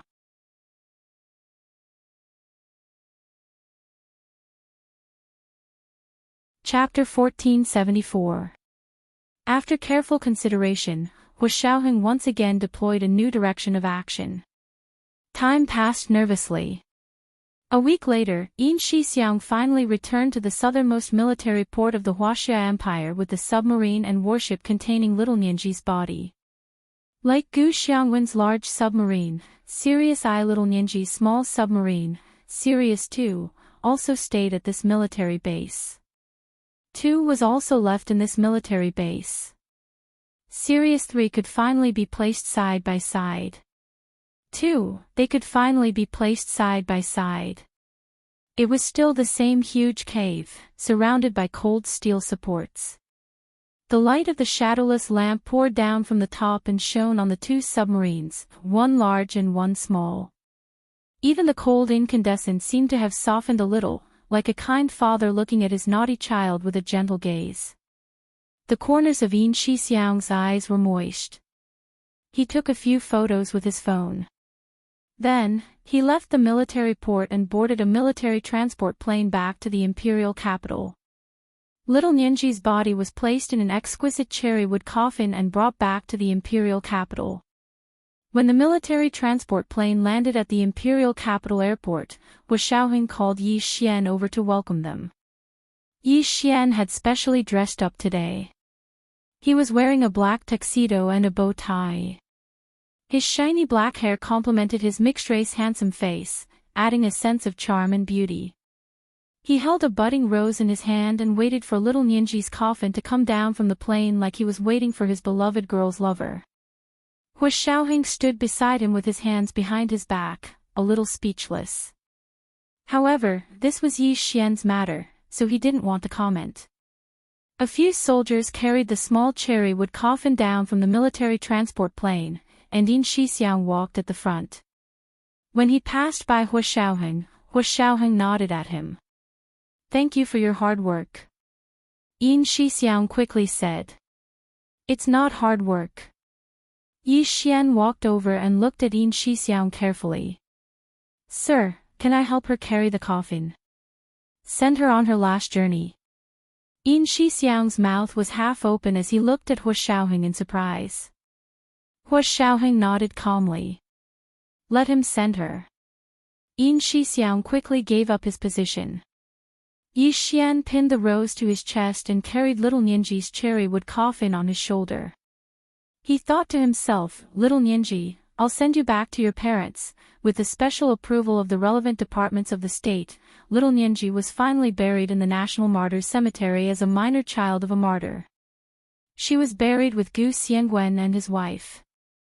The family of 3 was finally reunited on the land of China. The reason Hu Xiaoheng used was that Gu Xiangwen had 2 biological daughters, and little Nianji was also his biological daughter. The name on the tombstone is Krina.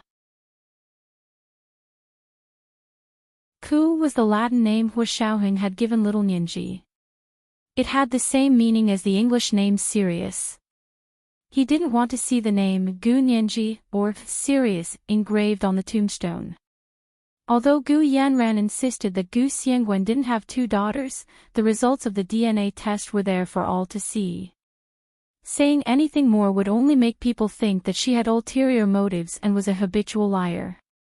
Moreover, this kind of result was more acceptable than other results. Yin Shixiang and Zhao Liangzi believed it, not to mention General Ji, Speaker Long, and Prime Minister Bai. They all agreed with this result. Only Hu Xiaoheng and Qinlai knew that things weren't that simple. Autumn in the imperial capital was supposed to be the most beautiful season of the year. The sky was often clear and white clouds floated. There were bright red maple leaves both inside and outside the city. However, on the day of little Ninji's burial, it rained in the imperial capital. The evergreen pines and cypresses in the National Martyrs Cemetery were washed green by the rain. Hu Xiaoheng stood in the rain, wearing a formal military uniform and standing with General Ji. Yin Shixiang and Zhao Liangzi held the big black umbrella for them on both sides. "Is there any news from Ninji?" General Ji asked softly. The ceremony in front was still going on, but not many people came. It was only a small burial ceremony. Yi Xian took on everything that a family member should do in front. Hu Xiaoheng followed General Ji and stood behind to watch quietly. He shook his head. "I'm still looking." General Ji turned to look at him, patted him on the shoulder, and left without saying anything. Not long after General Ji left, Hu Xiaoheng's phone rang. He had been wearing a Bluetooth headset. When he heard Song Jinning's voice, his heart skipped a beat. "Miss Song, what's the matter?" Song Jinning had been studying the surveillance videos that Hu Xiaoheng and the others had obtained for the past week. With her technical skills and professionalism, coupled with the powerful computing power of the quantum computer, she finally discovered the problem in the surveillance videos. "Xiaoheng, come here for a moment. My technical analysis has come up." Song Jinning's voice was slightly unsteady.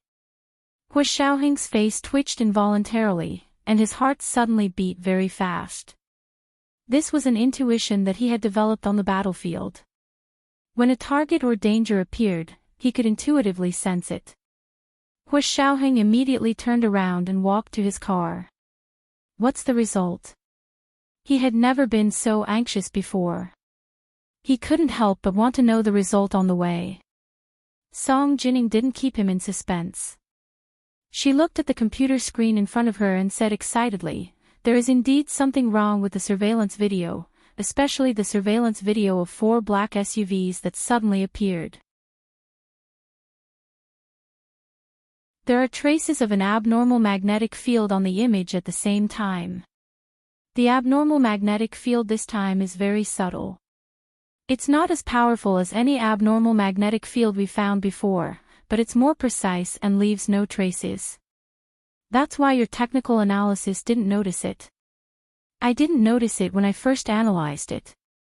Later, after the video was further digitized and analyzed with a quantum computer, I found traces of the abnormal magnetic field. Therefore, just like the day she appeared, the abnormal magnetic field appeared on the day she disappeared." Hu Xiaoheng had an idea. He quickly got into the car and pulled the car door shut with one hand. "Go to the Institute of High Energy Physics." When they arrived at Song Jinning's Institute of High Energy Physics, Hu Xiaoheng sat beside her and watched her explain the surveillance video from 3 weeks ago frame by frame on the computer. "Look, this is the abnormal fluctuation that appeared on the screen 3 weeks ago when the 18-wheeler truck blocked the camera. Did you see it?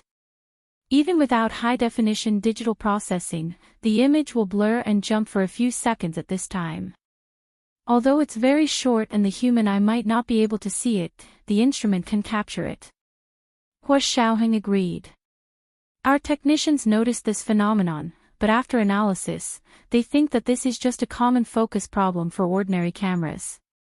Song Jinning replied with an "oh," and said regretfully, This is indeed a common problem with ordinary cameras, but if your technicians have done in-depth research on abnormal magnetic fields, they will be able to tell that this isn't a blur and jump caused by the focus problem of ordinary cameras. She paused. This is the fluctuation caused by the abnormal magnetic field that affects the focus of the camera. Song Jining patiently pointed with the mouse for Hu Xiaoheng to see. Look here again. When the 18-wheeler truck drove away and the 4 black SUVs suddenly appeared and drove in 4 directions, the abnormal magnetic field disappeared. This means that the 4 cars are just a cover. What really happened in the few seconds when the 18-wheeler truck blocked the camera. She paused and looked a little unnatural. It was just a few seconds. What do you think happened? Yes, what exactly happened in the few seconds 3 weeks ago? On that day 3 weeks ago, Gu Nianji hadn't been unconscious for long. She quickly regained consciousness. Her head was still a little dizzy, but she had already regained her senses. However, she didn't open her eyes and remained motionless. Everything that had just happened was too shocking to her. The image of Xiao Yi lying on the floor covered in blood kept replaying in her mind. Her heart tightened and felt sad. It was like a huge rock was weighing heavily on her heart. She kept praying that Major General Hua and the others would discover the abnormality in her apartment in time and save Xiao Yi. After praying anxiously, her thoughts returned to herself. When she thought about it, she was instantly furious. Damn it! She had actually been kidnapped. The other party had actually said that they wanted to take her home. Which lunatic asylum hadn't closed the door properly and let these lunatics out?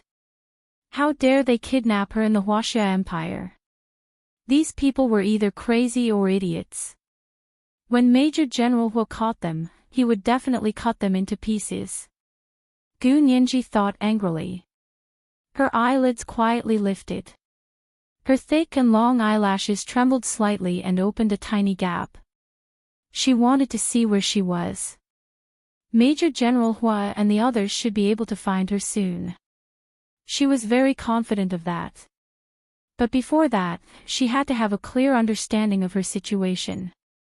She didn't know if her phone was still there, but even if she didn't have her phone's GPS, she still had the GPS that Hu Xiaoheng had specially installed for her. Just as her eyelids opened a slit, a strong and blinding ray of sunlight shone on her, instantly stinging her eyes. Gu Nianji instinctively closed her eyes. The intense light stung her so much that tears involuntarily flowed out of her eyes. What was this place? How could there be such strong sunlight?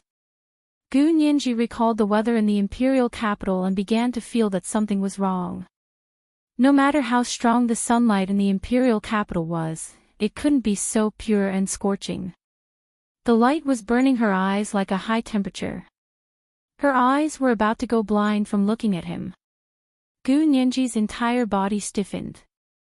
She still didn't dare to open her eyes. She only relied on her ears and the feeling of her skin to sense her surroundings. It was very quiet beside her, and the temperature wasn't high. It was very comfortable. She was sitting, and the seat under her. Why did it feel like a car seat? Gu Nianji became even more nervous. She remembered that year when she was kidnapped in the Königssee suburb of Munich, Germany. Could it be the same situation? But Seth and his stepfather seemed to be dead, right? Could it be that his mother had come to the Huaxia Empire to avenge him and her husband? Gu Nianji thought about it aimlessly and waited quietly for a while. It was terrifyingly quiet beside her. She couldn't feel anyone else beside her at all. Where were those cruel and brainless kidnappers? Was he going to leave her here alone? Where was she? This is the first update of the day, Chapter 1463, Where is she? A reminder for everyone's recommendation votes and monthly votes. Today is Monday, especially the recommendation votes. P.S. There will be a second update at 8 o'clock p.m. for Beth 1211, who was promoted to the leader last August. Mwah.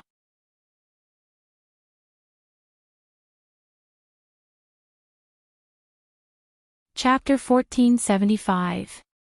After hesitating for a few minutes, Gunyanji finally quietly opened her eyes again. This time, perhaps her eyes had adapted to the light just now, or the angle of the sunlight had changed. In short, when she opened her eyes this time, the strong light didn't continue to shine directly into her eyes. She finally opened her eyes fully, and quickly looked around her. She found herself sitting in the passenger seat of a car, but there was no one in the driver's seat beside her, nor was there anyone in the back seat. As expected, there was no one around her. She was the only person in the car. It was very hot in the car, and she didn't know if the air conditioner was turned on. Gunyanji looked up and saw an invincible view of the sea in front of her. Gunyanji sucked in a breath of cold air and widened her eyes in disbelief. No wonder the sunlight was so dazzling just now. It was the sun by the sea. The indigo blue sea stretched out in front of her, and it was so vast that it was frightening. The beach covered with fine white sand stretched out in front of her, and there were tall coconut trees by the side of the road with large coconuts hanging from them. Just between the beach and the sea stood a tall, black-haired man wearing a neat black suit. It was obviously the same clothes worn by the previous kidnappers. However, looking at his back and standing posture, her intuition told her that this person was a soldier. She didn't know which of the kidnappers he was. She still clearly remembered the appearance of the 4 kidnappers. Then what about the others? Where were they hiding? Gunyanji didn't dare to act rashly. She raised her hand slightly to look at her watch. It should have only been 15 minutes since she was kidnapped from her apartment. So how did she get from the intersection of the 3rd ring road of the imperial capital to this beach in 15 minutes? Gunyanji looked around and found that as far as she could see, there was only the vast sea. So this was an island. She muttered to herself and looked down at the rope that was strangling her tightly.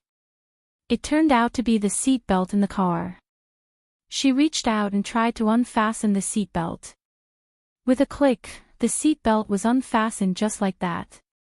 Gunyanji was excited. Did the kidnappers think too little of her, so they didn't really tie her up, or did they think she wouldn't wake up so soon, so they didn't tie her up? Gunyanji thought about it as she quietly tried to open the car door. She didn't expect that no matter how hard she tried, the door wouldn't budge. After trying for a long time, Gunyanji finally stopped. It turned out that the kidnappers didn't tie her up not because they didn't care about her, nor because they thought she wouldn't wake up so soon, but because they had other precautions. Lock the car door. Even if she woke up, she would be fine. Gunyanji squinted at the lock on the car door and snorted internally. Do you think a car lock can lock me? How naive. Gunyanji raised her hand to touch her earlobe, and the corners of her mouth suddenly twitched. Where were her diamond earrings? That was the GPS device Hu Xiaoheng had ordered for her. Where did it fall to? Gunyanji suddenly panicked. She slipped out of the car seat and fumbled around in the compartment. After searching for a long time, he couldn't even find a single diamond chip. Where are her earrings? Could it have fallen on the road? Gunyanji was really anxious now. Her previous confidence and calmness were all based on the foundation that Hu Xiaoheng would find her soon. Now that she realized that they might not be able to find her so easily, she couldn't help but feel nervous. His eyelid started twitching uncontrollably. Was it the left eyelid twitching for wealth, and the right eyelid twitching for disaster? Or was it the right eyelid twitching for wealth, and the left eyelid twitching for disaster? She couldn't tell anymore. She reached into her pocket with one hand and found that her phone was still there. That was good.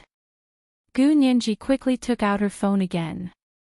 After pressing for a long time, she found that her phone had run out of battery. It was clearly still 100% charged in the morning, but after 15 minutes, it had run out of battery. This was this year's new Apple phone. Could it be that it had also encountered a battery problem?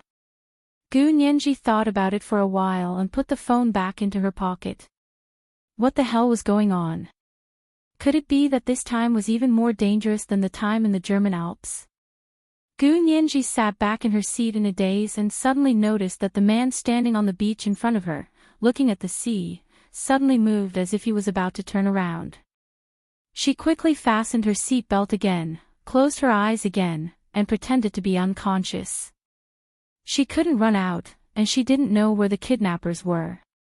In a moment of desperation, it was better to stay still than to move.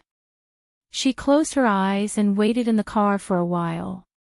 Then she heard the door on the driver's side open. Someone got in the car and sat in the driver's seat. Gu Nianji couldn't help feeling nervous, but she still tried her best to maintain her previous posture and sat motionlessly in the seat. After the person sat in, he suddenly slammed the steering wheel hard and gritted his teeth. What kind of F***king high-tech is this? They're all a bunch of useless people. Gu Nianji's body stiffened even more, and beads of sweat gradually seeped out of her forehead. The person sat quietly for a while and glanced at Gu Nianji, just in time to see her eyelids move twice. Stop pretending. Aren't you awake? The person turned his head and spoke to Gu Nianji dryly. Gu Nianji, she slowly opened her eyes. Her jade-like eyes gradually emerged from the 2 rows of thick and slender eyelashes. It was like 2 sparkling stars had suddenly appeared in the dark night sky. They were large, translucent, and moving. The person only glanced at them before looking away. He lowered his head and took out a cigarette. He lit it in his mouth and took a puff. Then he opened the window and shook the ash onto the beach outside the car. This person should be the man in black who had been standing on the beach and looking into the distance, right? Gu Nianji quickly glanced at the spot in front of the car. Sure enough, the man was no longer there. She retracted her gaze and suppressed her racing heart. She also quietly sized up the man. The man was quite good-looking. His facial features were a little like He Jichu's, but he was much more muscular than He Jichu. He Jichu was a handsome and elegant young master who didn't eat the food of the world, but this man had a strong aura of the mortal world. He wasn't one of the 4 kidnappers. However, although this person wasn't one of the 4 kidnappers, he was wearing the same clothes as them. Therefore, this person must also be one of the kidnappers. In other words, there weren't only 4 people who had attacked her this time. There was a 5th person. This person was the most cunning and had been hiding behind the scenes, right? But how did he manage to bring her from the intersection of the 3rd ring road to this island in less than 15 minutes? This was simply too inconceivable. Sensing Gu Nianji looking at him, the man switched the cigarette in his hand from his right hand to his left. He placed it on the window and held the steering wheel with his right hand. He turned his head to look at her. This was Gu Nianji. 7 years ago, she wasn't like this, she had really changed a lot. He looked at her for a long time without batting an eyelid. Then he took out a photo from his pocket and compared it to Gu Nianji. Gu Nianji glanced at the photo in the man's hand and the corners of her mouth twitched. She finally said, "Who are you? Should I call you Kidnapper A or Passerby A?" The man raised an eyebrow and seemed a little surprised. "Are you really Gu Nianji? You don't recognize me?" "Of course I don't know you. Do I know you that well?" Gu Nianji raised her head and rolled her eyes. Although her eyes were rolled to the sky, she was thinking nervously in her mind. She wasn't as arrogant and pretentious as she appeared to be. This person knew her name and seemed to be very familiar with her. The kidnappers had also said that they would take her home, so who had sent them? Gu Nianji's heart was pounding, and she had a vague guess. However, this guess made her feel especially heavy when she thought about how those people had shot Xiaoyi several times without hesitation and cruelly. Could these people have something to do with the memories she had forgotten? She stared at the man, and the darkness in her eyes deepened. It was like a storm was brewing in the dark sky. Looks like it's true that you lost your memory. The man handed the photo in his hand to Gu Nianji. Look at the photo of you when you were young. It's completely different from now. If they hadn't confirmed it, I would have thought they had the wrong person. Gu Nianji glanced at the photo. It was a photo she had never seen before. The person in the photo was indeed what she looked like when she was young. She was still hugging the doll and sitting on the swing in the garden. She was looking up and smiling at a man. The man was pushing the swing behind her. It looked like He Ji-chu. Gu Nianji suppressed the uneasiness and fear in her heart. She smiled and said with a hint of grievance, "I'm sorry, you really have the wrong person. Please let me go. Look at the person in this photo. He's completely different from me." This was the second update of the day, chapter 1464, I'm not familiar with you. A reminder to all of you for your recommendation votes and monthly votes.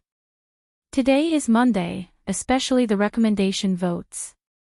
P.S. This update was sent to Beth1211, who was promoted to the leader of the Alliance last August.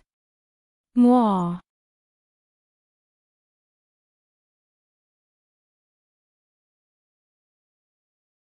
Chapter 1476. The man glanced sideways at Gu Nianji with an expression that said, "I'm a fool in your eyes. You spent so much manpower and resources, and in the end, you brought back a fake." Gu Nianji sniffled and looked up. She was choked by the man's expression. "What do you mean? You don't believe me?" Gu Nianji felt even more wronged. She couldn't stop crying when she thought about how anxious Major General Huo was right now. She had always been good at crying. Now, half of it was an act, and the other half was genuinely upset, so she cried even harder than usual. She didn't make a sound, but her tears rolled down her snow-white and delicate skin like beads from a broken necklace. Her shoulders twitched, and she bit her lower lip. Her exquisite nose fluttered gently, and her big misty eyes looked at the man accusingly. She cried until her heart was broken. The man didn't expect Gu Nianji to cry so suddenly, and he frowned in disgust. He didn't want to talk to her at first, but he couldn't take it anymore after seeing her cry for 10 minutes. He took out a tissue and handed it over. He said helplessly, "Why are you crying? It's not like I'll do anything to you." Gu Nianji heard that there was hope, but she continued to sob. She took the tissue from the man and wiped her face. She sobbed and said, "You won't do anything to me. You make it sound better than a song. I saw your people shoot my friend more than a dozen times with my own eyes. Do you know how tragic it was? They beat her until she was covered in blood." Gu Nianji thought of Xiaoyi lying in a pool of blood and finally cried out. "You used this method to force me out, and you still say you won't do anything to me. What else do you want to do to me? Do you want to shoot me so many times and only be satisfied when you're full of holes?" The man was stunned and said in disbelief, "What? You really shot her? Why would I lie to you? What's the point of lying to you about something like this? You people are so vicious. Do you want me to thank you for not killing me? You're such bullies. You're the ones who treat me like a fool. You keep saying you want to take me home. You even said you knew me when I was young. Are they really my family? How could they do such a crazy thing? If you really knew me when I was young, would you look at me with such disdain?" Gu Nianji was just short of cursing at the man with her thumb and middle finger. She had always been eloquent, so the man didn't want to argue with her. Moreover, what she said was very different from what he knew. That was why the man didn't retort. He silently smoked for a while before saying, "Regardless of whether you believe me or not, I have never received any orders to kill." Although he didn't belong to the same system as those 4 people, he understood their style of doing things. They shouldn't be so bloody. With their skills and equipment, it was entirely possible for them to take Gu Nianji away without alerting anyone. He didn't understand how this could happen. He looked at Gu Nianji carefully. She didn't look like she was lying. Besides, what was the point of lying? Pierced with a single poke. It was better to investigate this matter after he returned. The man's slender fingers rhythmically tapped on the steering wheel as he silently considered the next course of action. As Gu Nianji cried, she pondered over whether he was telling the truth or lying. If it was the truth, then it could be disintegrated. If it was a lie, then this man was quite good at lying to her face. Gu Nianji threw the tissue she had used to wipe her tears into the small trash can in the car and asked again while sobbing. "Do you have any more tissues?" The man speechlessly handed her another stack of wet tissues. Gu Nianji took it and moistened her hands. She looked up at the man and asked, "Who are you? What's your name? What do you want?" "I think you should be a soldier. Why did you have to learn from others and become a robber?" Then he added, "You're a beauty, so why did you become a thief?" Her big eyes had just been washed by tears, and they were even darker and brighter. The gem-like brilliance made her face light up. The man looked away and was silent for a while. He didn't know whether to laugh or cry. He said uncomfortably, "I'm Qin Jining. You knew me when you were young. I was ordered to take you home." As expected, it had something to do with the memory she had forgotten. Gu Nianji's breathing paused for a moment. Her heart suddenly beat very fast. It was beating so fast that she felt like it was about to jump out of her throat. She couldn't panic, she couldn't panic. She had to talk properly. She took 2 deep breaths and closed her eyes. She felt that this man really didn't seem to have any ill intentions, and he was a little different from the vicious 4 kidnappers. She asked tentatively in a low voice, "Your name is Qin Jining. You said I knew you when I was young. You were ordered to take me home." "Yes." Qin Jining nodded. "But my home is here, in the imperial capital of the Huaxia Empire. Where else are you taking me?" Gu Nianji didn't understand. Qin Jining frowned at her. "You really lost your memory." Gu Nianji's face drooped as she replied listlessly, "Yes, I lost my memory 7 years ago. I really don't remember." She covered her head and knocked it against the car window. "Actually, I really want to remember what happened in the past, but just thinking about it gives me a headache." The intense, tearing headache was as painful as if someone was holding a blunt knife and was about to cut her brain in half. "If you can't remember, then don't think about it." Qin Jining sighed. "It's better to forget about those things." He finished smoking a cigarette and threw the butt away. He rolled up the car window and said, "Since we're here, let's see what this place is." Gu Nianji felt that something was wrong. "What do you mean? Don't you know what this place is?" Qin Jining didn't even look at her. He pushed open the car door and got out. There was a problem. "This isn't the place I'm taking you back to." Gu Nianji, F***CK.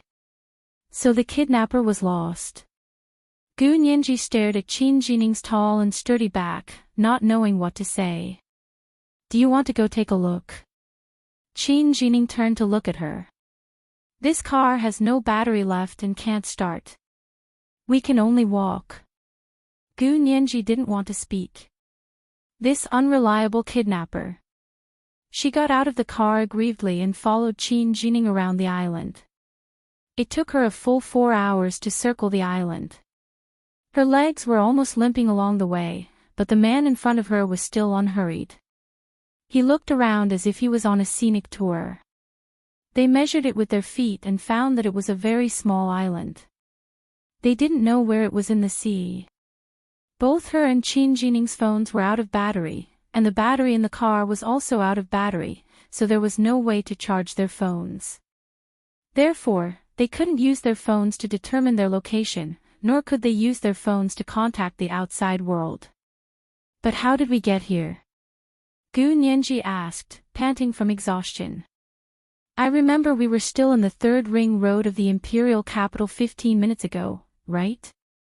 Qin Jining nodded. Yes, it's high-tech. You don't have to understand.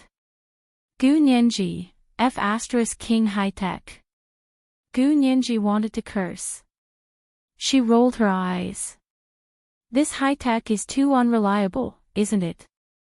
I can't believe they threw us into this godforsaken place. Qin Jining glanced at her and curled his lips. If it was reliable, it wouldn't be called high-tech. Gu Nianji, the two of them circled the island, but it wasn't without gain. They found a house not far from where the car was parked. It was a small two-story house that looked like it had been in disrepair for a long time. Qin Jining opened the door of the house and went in to take a look. He said, "We'll stay here today. I'll check the battery in the car to see if it can still be saved." Gu Nianji stood in front of the house, hope rising in her heart. Her big eyes sparkled. Is there no charger in this house? Qin Jining shook his head. There's no electricity here. Where would there be a charger? That was primitive enough. Gu Nianji pretended to be curious and walked into the house to take a look.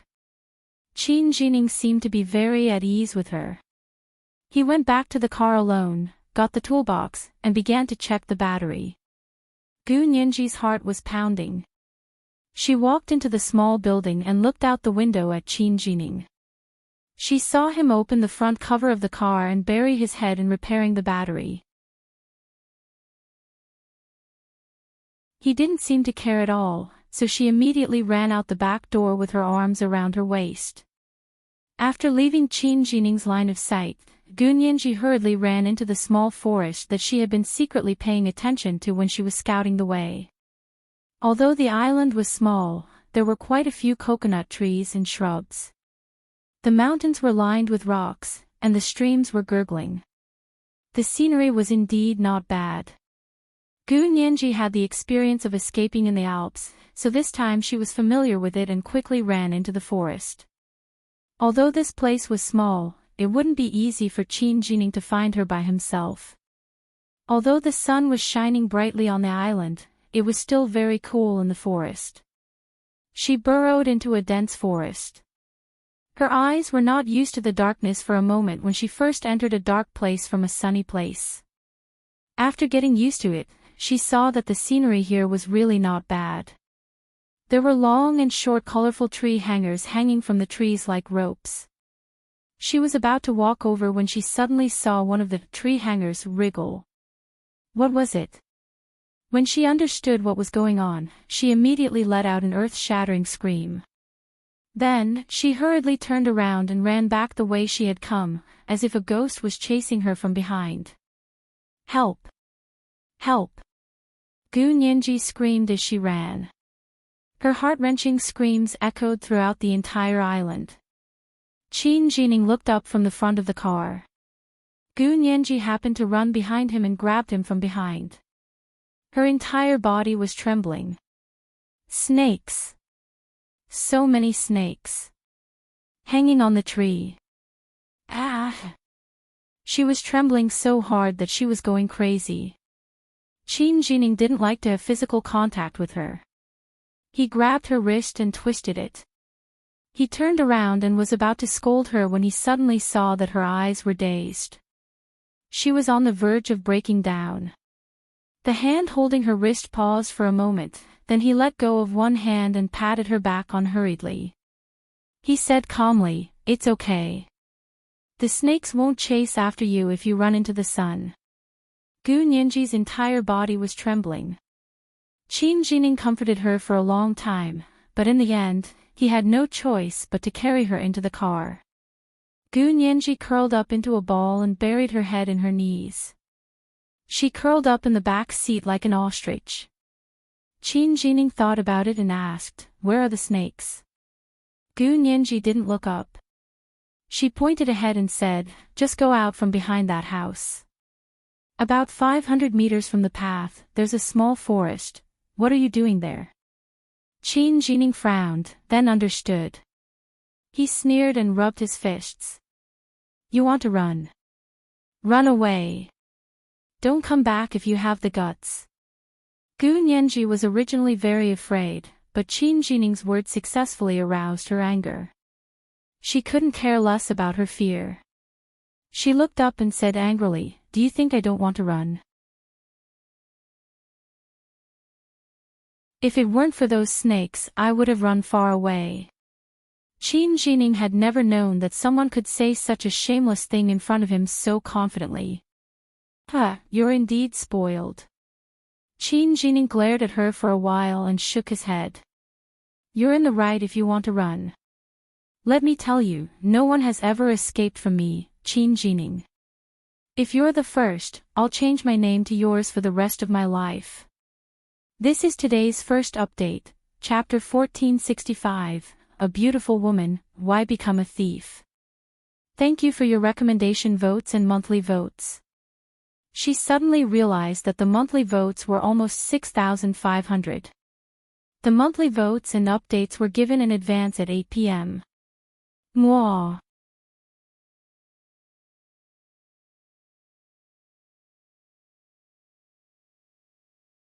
Chapter 1477. I don't want you to take my surname. In your dreams. Gu Nianji rolled her eyes at him. As a soldier, you kidnapped and hurt innocent, law-abiding citizens. That's against the law. Let me tell you. Qin Jining spread out his hands and his lips curled into a disdainful smile. Which eye of yours saw me kidnap you? Weren't you free to move around just now? You were the one who ran back. I didn't even say you sexually harassed me. Gu Nianji was so angry that she wanted to hit him. She clenched her fists and tried to calm her anger. When did I sexually harass you?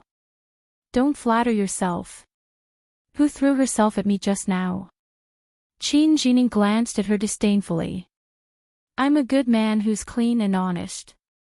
I have someone I like in my heart. Save your energy and don't work on me. I never knew there was such a shameless person like you in this world. Gu Nianji was about to dig a hole in the cushion of the car seat. She was furious. Who worked on you?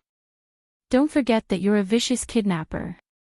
I happen to be a normal person and don't have Stockholm Syndrome. Besides, with your looks, do you think you're worthy? Narcissism is a disease. It has to be treated. Gu Nianji scoffed coldly. He wasn't even as good-looking as Major General Hua's pinky finger, and he was delusional enough to think that she would sexually harass him. Humph. The corners of Qin Jining's mouth twitched. You only know how to look at faces. How shallow. I won't lower myself to the level of a little girl like you. As he spoke, he jumped out of the car and slammed the door shut. Then, he walked towards the place Gu Nianji had mentioned. Just now, Gu Nianji had wanted to use all means to escape from this person, but now that this person had taken the initiative to leave, she was actually a little scared. After all, she had to choose the lesser of two evils. Compared to those disgusting tree ornaments, this kidnapper was much more pleasing to the eye. Gu Nianji wrapped the blanket tightly around her body. She wished she could shrink so that she couldn't be seen. Not long after, Qin Jining came over with two colorful tree ornaments and waved them at Gu Nianji from the car window. Gu Nianji was so scared that she couldn't help screaming again. She was most afraid of these reptiles. She couldn't help but hate them. Last time in the Alps, she did not encounter so many snakes. She didn't expect to meet her nemesis on this small island. Qin Jining opened the car door with a smile on his face. I know where this is. Gu Nianji, he picked up the two colorful tree ornaments and raised his eyebrows. This is the famous Snake Island of the Caribbean Sea. Caribbean Sea. So this is the Caribbean Sea. The corners of Gu Nianji's eyes twitched uncontrollably. So, within 15 minutes, she arrived at Snake Island in the Caribbean Sea from the intersection of the third ring road of the imperial capital. Was this some kind of advanced technology? Was this person trying to trick her? Besides, why hadn't she heard of a Snake Island in the Caribbean Sea before? Qin Jining held up the 7 inches of the 2 snakes and showed them to Gu Nianji. He threatened her, "These are the most venomous golden spearhead cave snakes in the world. If you run around again and get bitten by them, even your bones will melt." Gu Nianji shivered and looked up. Her face was paler than the snow, making her eyes and eyebrows even darker. Her lips were as red as fire, and she was beyond beautiful. Qin Jining was slightly taken aback. No wonder his cousin, He Jichu, had risked his life to look for her. He had once had such a beauty, so how could he be willing to give up? But on second thought, Gu Nianji wasn't this beautiful when she disappeared at the age of 12. And he had heard that his cousin had already given her to someone else, so what was he thinking? Was he out of his mind?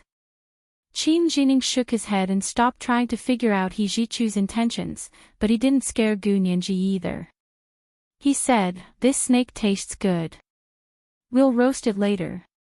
Hurry up and take it away. Don't let me see it again." Gu Nianji's face was pale, and she curled up even more tightly. Qin Jining shrugged. Seeing that it was getting late, he stopped teasing Gu Nianji. He took the snake and went to the beach to cut it up. After the sun set, he started a bonfire in front of the car. He put the 2 snakes, which had been washed and skinned, on a small bamboo stick and roasted them over the fire. The sky turned dark, and it started to get cold. Gu Nianji wrapped herself into a ball with a small blanket. Qin Jining finished roasting the snake and raised his voice to Gu Nianji. "Do you want to eat it? It's very fragrant snake meat. I have barbecue seasoning in the car. You'll regret it if you don't eat it." Gu Nianji felt dizzy just thinking about the snake. In addition, she had been nervous all day, so she wasn't hungry yet. She didn't want to eat anything. She said gloomily, "You eat it yourself. I'm sleepy. I'm going to sleep." She lay down in the back seat of the car wrapped in a blanket. She counted the stars outside the car and gradually fell asleep. Qin Jining ate half of the snake and cut the other half into small pieces. He put it in a small bag he found in the car and waited for Gu Nianji to wake up before eating it. He sat alone in front of the bonfire and thought about today's operation. He felt that the malfunction was inexplicable. They should have returned to their destination in a few seconds, but the magnetic field suddenly went out of control. In an instant, not only did all their charged instruments go haywire, but they also lost all their power. The car batteries and cell phone batteries were all used up. What the F***ck went wrong? Qin Jining looked back at the car. The girl was so careless. She had fallen asleep wrapped in a blanket. He sat silently in front of the bonfire for the whole night. When it was almost dawn and the bonfire was about to go out, he stepped on the remaining sparks. He thought that they couldn't just sit around and wait for death. They had to think of a way to get the news out. Or they could save themselves. Gu Nianji was woken up by hunger. The island was still in the middle of the night and day in the early morning. Bit by bit, the morning light climbed up from the sea to the blue sky, instantly dyeing the white sky red. The next moment, a red sun spurted out, dispersing the morning glow that filled the sky. There was only pure blue and pure golden yellow left in the sky. It was like Van Gogh's famous painting, Sunflower, full of vitality. Gu Nianji sat up from the back seat of the car and happened to see the sunrise. She was so amazed that she almost forgot her hunger. After the sun had completely risen, she pushed open the car door and got out of the car while covering her growling stomach. She saw that the bonfire in front of Qin Jining had already gone out, and the roasted snake meat was nowhere to be seen. Only some snake bones were scattered on the ground. It was obvious that someone had eaten them all. Gu Nianji felt very wronged. Although she said she wouldn't eat it last night, it didn't mean she wouldn't eat it today. What kind of kidnapper was this? Didn't he even have the common sense that hostages needed food to survive? If he starved her to death, what could he extort? Gu Nianji rolled her eyes at Qin Jining. Qin Jining happened to turn his head slowly and met her gaze. He was amused by the expression on her face. Hungry, right? Qin Jining stood up and said with a smile, "It's a pity that you didn't have yesterday's delicacy." The golden spearhead cave snake was no ordinary delicacy. Did you know? In our 4-star Michelin restaurant, this kind of snake meat is priceless. Diners had to bring their own snake meat to be processed. The restaurant didn't provide this kind of snake meat as an ingredient. Gu Nianji looked at Qin Jining coldly. Really? Then what's the price of this kind of snake meat if sold to the restaurant? It's worth more than gold. Qin Jining's smile was very annoying. Do you regret it? Unfortunately, there's no medicine for regret in this world. Gu Nianji reached out her hand without hesitation. I, the golden spearhead cave snake, pay me. Qin Jining. Are you crazy? Why should I pay you? Qin Jining wondered if Gu Nianji was crazy. She was actually asking him for money. Of the 2 snakes you got yesterday, did you plan to give one of them to me to eat? Gu Nianji turned on the lawyer's interrogation mode. Qin Jining was slightly stunned. Yes, but, Gu Nianji interrupted him. Then did you eat mine too? Yes, but, so you ate my food. I won't pursue your act of forcible possession. Then pay me at the market price. Gu Nianji's outstretched hand trembled. Hurry up and pay me. Qin Jining was so confused by Gu Nianji that he only came to his senses when he took out his wallet. He angrily stuffed his wallet back, turned around, and opened the car door in front of him. He took out the half a bag of roasted snake meat that he had left for Gu Nianji yesterday and threw it at her. Who ate your food? I asked you to eat it, but you didn't want it, and now you're pestering me. This is today's second monthly ticket, 6,500 plus updates, Chapter 1466, hurry up and pay me. Thank you for your recommendation votes and monthly votes. Mwah.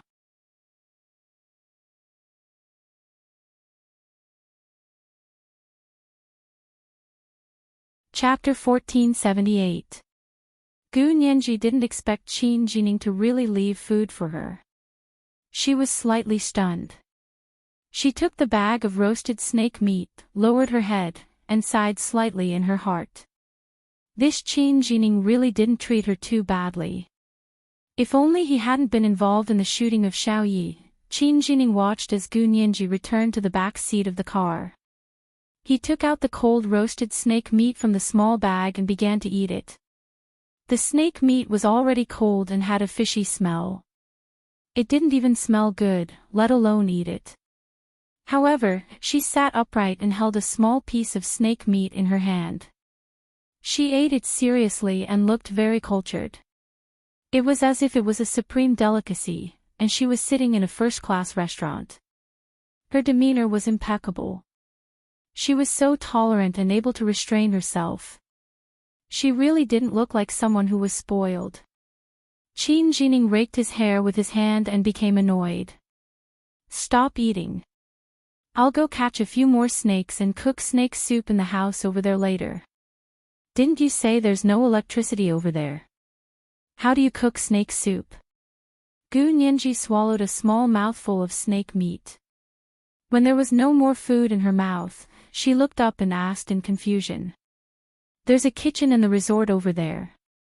It used to use canned gas, but the gas tank there seems to be empty. Now we can only use the big stove for burning firewood. Qin Jining didn't even look at her. He said coldly, you can go pick up some firewood later. Gu Nianji nodded softly and finished the small bag of snake meat in her hand. She said nonchalantly, "Do you have water?" "I'm thirsty." Qin Jining took out a bottle of mineral water from the car and handed it over calmly. "Drink it sparingly. There are only 2 bottles left." Gu Nianji took it and said softly, "Thank you." In the end, she unscrewed the cap and drank half the bottle in one go. Qin Jining was dumbfounded. He pointed at her, but when the words were on the tip of his tongue, he changed the topic. "You go pick the firewood. I'll go catch the snakes." Gu Nianji's eyes curved as she put the mineral water back where it was. "Okay." She was suddenly very obedient. Qin Jining wasn't used to it. Goosebumps broke out all over his body, and his scalp went numb. He looked at Gu Nianji suspiciously, then turned around to continue catching snakes in the forest. Gu Nianji slowly got out of the car and smiled as she looked at Qin Jining's back. She did not dare to go into the woods, so she could only pick up some dry branches from the bushes around the house. Fortunately, there were a lot of shrubs and branches around. Not long after, she picked up a small bundle and dragged it into the kitchen of the holiday house. He looked around the kitchen more carefully than he had the day before. The area of the kitchen was not small, it was at least 20 square meters. There were 2 stoves on the north wall. One of them was for burning gas.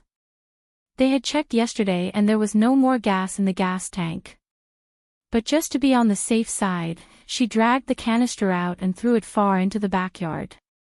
The other stove could be used to burn firewood. Gu Nianji gathered some firewood and stuffed it into the hearth. Gu Nianji was standing at the kitchen door waiting for him when Qin Jining returned with a few tree ornaments that had been washed and skinned. She looked away, not daring to look at Qin Jining, who was carrying the tree ornaments. She said softly, "I've picked up the firewood." Qin Jining's expression was solemn. He took out a lighter from his pocket and threw it to Gu Nianji. "Start a fire and boil water to make snake soup." He found a chopping board and knife and began to chop the long snake into inch-long pieces. Gu Nianji blinked her big watery eyes and pointed her slender fingers in her direction. She smiled and said, "You want me to do it? If you don't do it, should I?" Qin Jining slashed the chopping board with a bang and a long snake was split in half. "You're a woman. Shouldn't you cook? Women should cook." This straight man, Gu Nianji laughed coldly behind Qin Jining's back, and her voice became even softer. "Okay, then I'll do it." She tilted her head and watched Qin Jining chop a few snakes into small pieces and pile them up on the chopping board. Then he waved his hand. "All right, you can go out. I'll make snake soup." Gu Nianji was no stranger to surviving in the wild. It wasn't a problem for her to start a fire with Qin Jining's lighter. She threw the firewood into the stove. After a while, a red flame emerged from the stove. She narrowed her eyes and curled her lips. He wanted to eat what she cooked. Let's see if he had the luck. Qin Jining nodded in satisfaction when he saw Gu Nianji obediently start a fire to boil water. He washed his hands in the sink next to him and said, "Okay, I'll continue to repair the battery. Hurry up." They hadn't had breakfast yet. There weren't many things to eat on this lousy island. The only things that were available were what snakes like to eat. For example, snake berries, bird eggs, and all kinds of mice and groundhogs. They were either hard to find or not delicious. After thinking about it, only those snakes that were more valuable than gold could be eaten. Qin Jining's mood lightened for no reason. He almost hummed a little tune as he walked out of the kitchen of the resort. He went to his car, lifted the hood, and continued to check the battery. The battery was really out of power. He just wanted to use some way to stimulate the last bit of power left, just enough to start the engine. There was still a full tank of gas in the car. As long as the car was started, the charging device would work. As long as the charging device worked, plugging in the phone to charge it and going home would be a matter of minutes. Qin Jining's mood became even better. He focused all of his attention on the intensive maintenance. It seemed that he had only bent down to check for less than 5 minutes when he suddenly smelled something burning. His heart skipped a beat. He immediately turned around and saw thick black smoke rising from the direction of the holiday house. In the green forest, under the bright blue sky, and among the white clouds, a few wisps of black smoke were too eye-catching. There was even an open fire coming from the direction of the holiday house. Oh no! The holiday house was on fire. Gu Nianji would be fine, right? Qin Jining's heart sank. He threw away the toolbox in his hand with a plop and ran towards the holiday house like he was flying. He crossed the stream in front of the house and jumped up the steps. Without another word, he rushed into the holiday house. Nianji! Nianji! Gu Nianji! Sure enough, the fire had come from the kitchen. Qin Jining shouted as he rushed into the raging fire in the kitchen. There was fire everywhere in the house, and no one could be seen. Had she been burned to death? Qin Jining felt nervous. Nianji! Where are you? Make a sound. Nianji! Nianji! Qin Jining finally couldn't hold it in anymore and shouted anxiously. His mission was to bring her home. If he let her die here, his mission would fail. As a soldier, was there anything sadder than failing a mission? It was all his fault. Why did he let her cook alone? Qin Jining's eyes were red from the thick smoke, and he shed a lot of tears, but he still insisted on searching around the kitchen. The fire raged on, and even the houses next to it were set ablaze. The temperature around them rose rapidly. Gu Nianji stood in a safe place outside the door, holding a wooden stick cut from a tree branch upside down as she watched the scene quietly. She hadn't expected this kidnapper to risk his life to save her. She had planned to wait for the kidnapper to poke his head out of the door to check on the fire, and then knock him in with the stick. However, Qin Jining's movements were too fast. He rushed into the burning kitchen without hesitation. He didn't even give her a chance to knock him in with the stick. Gu Nianji looked at the wooden stick in her hand and was a little worried. If the other party was a real bad person, he wouldn't feel any psychological pressure if she died. However, the other party really didn't seem like a heinous bad person. Xiao Ye's tragic state kept replaying in her mind, as well as the 4 despicable kidnappers. However, this person's appearance wasn't among the 4 kidnappers, so she couldn't even increase her hatred.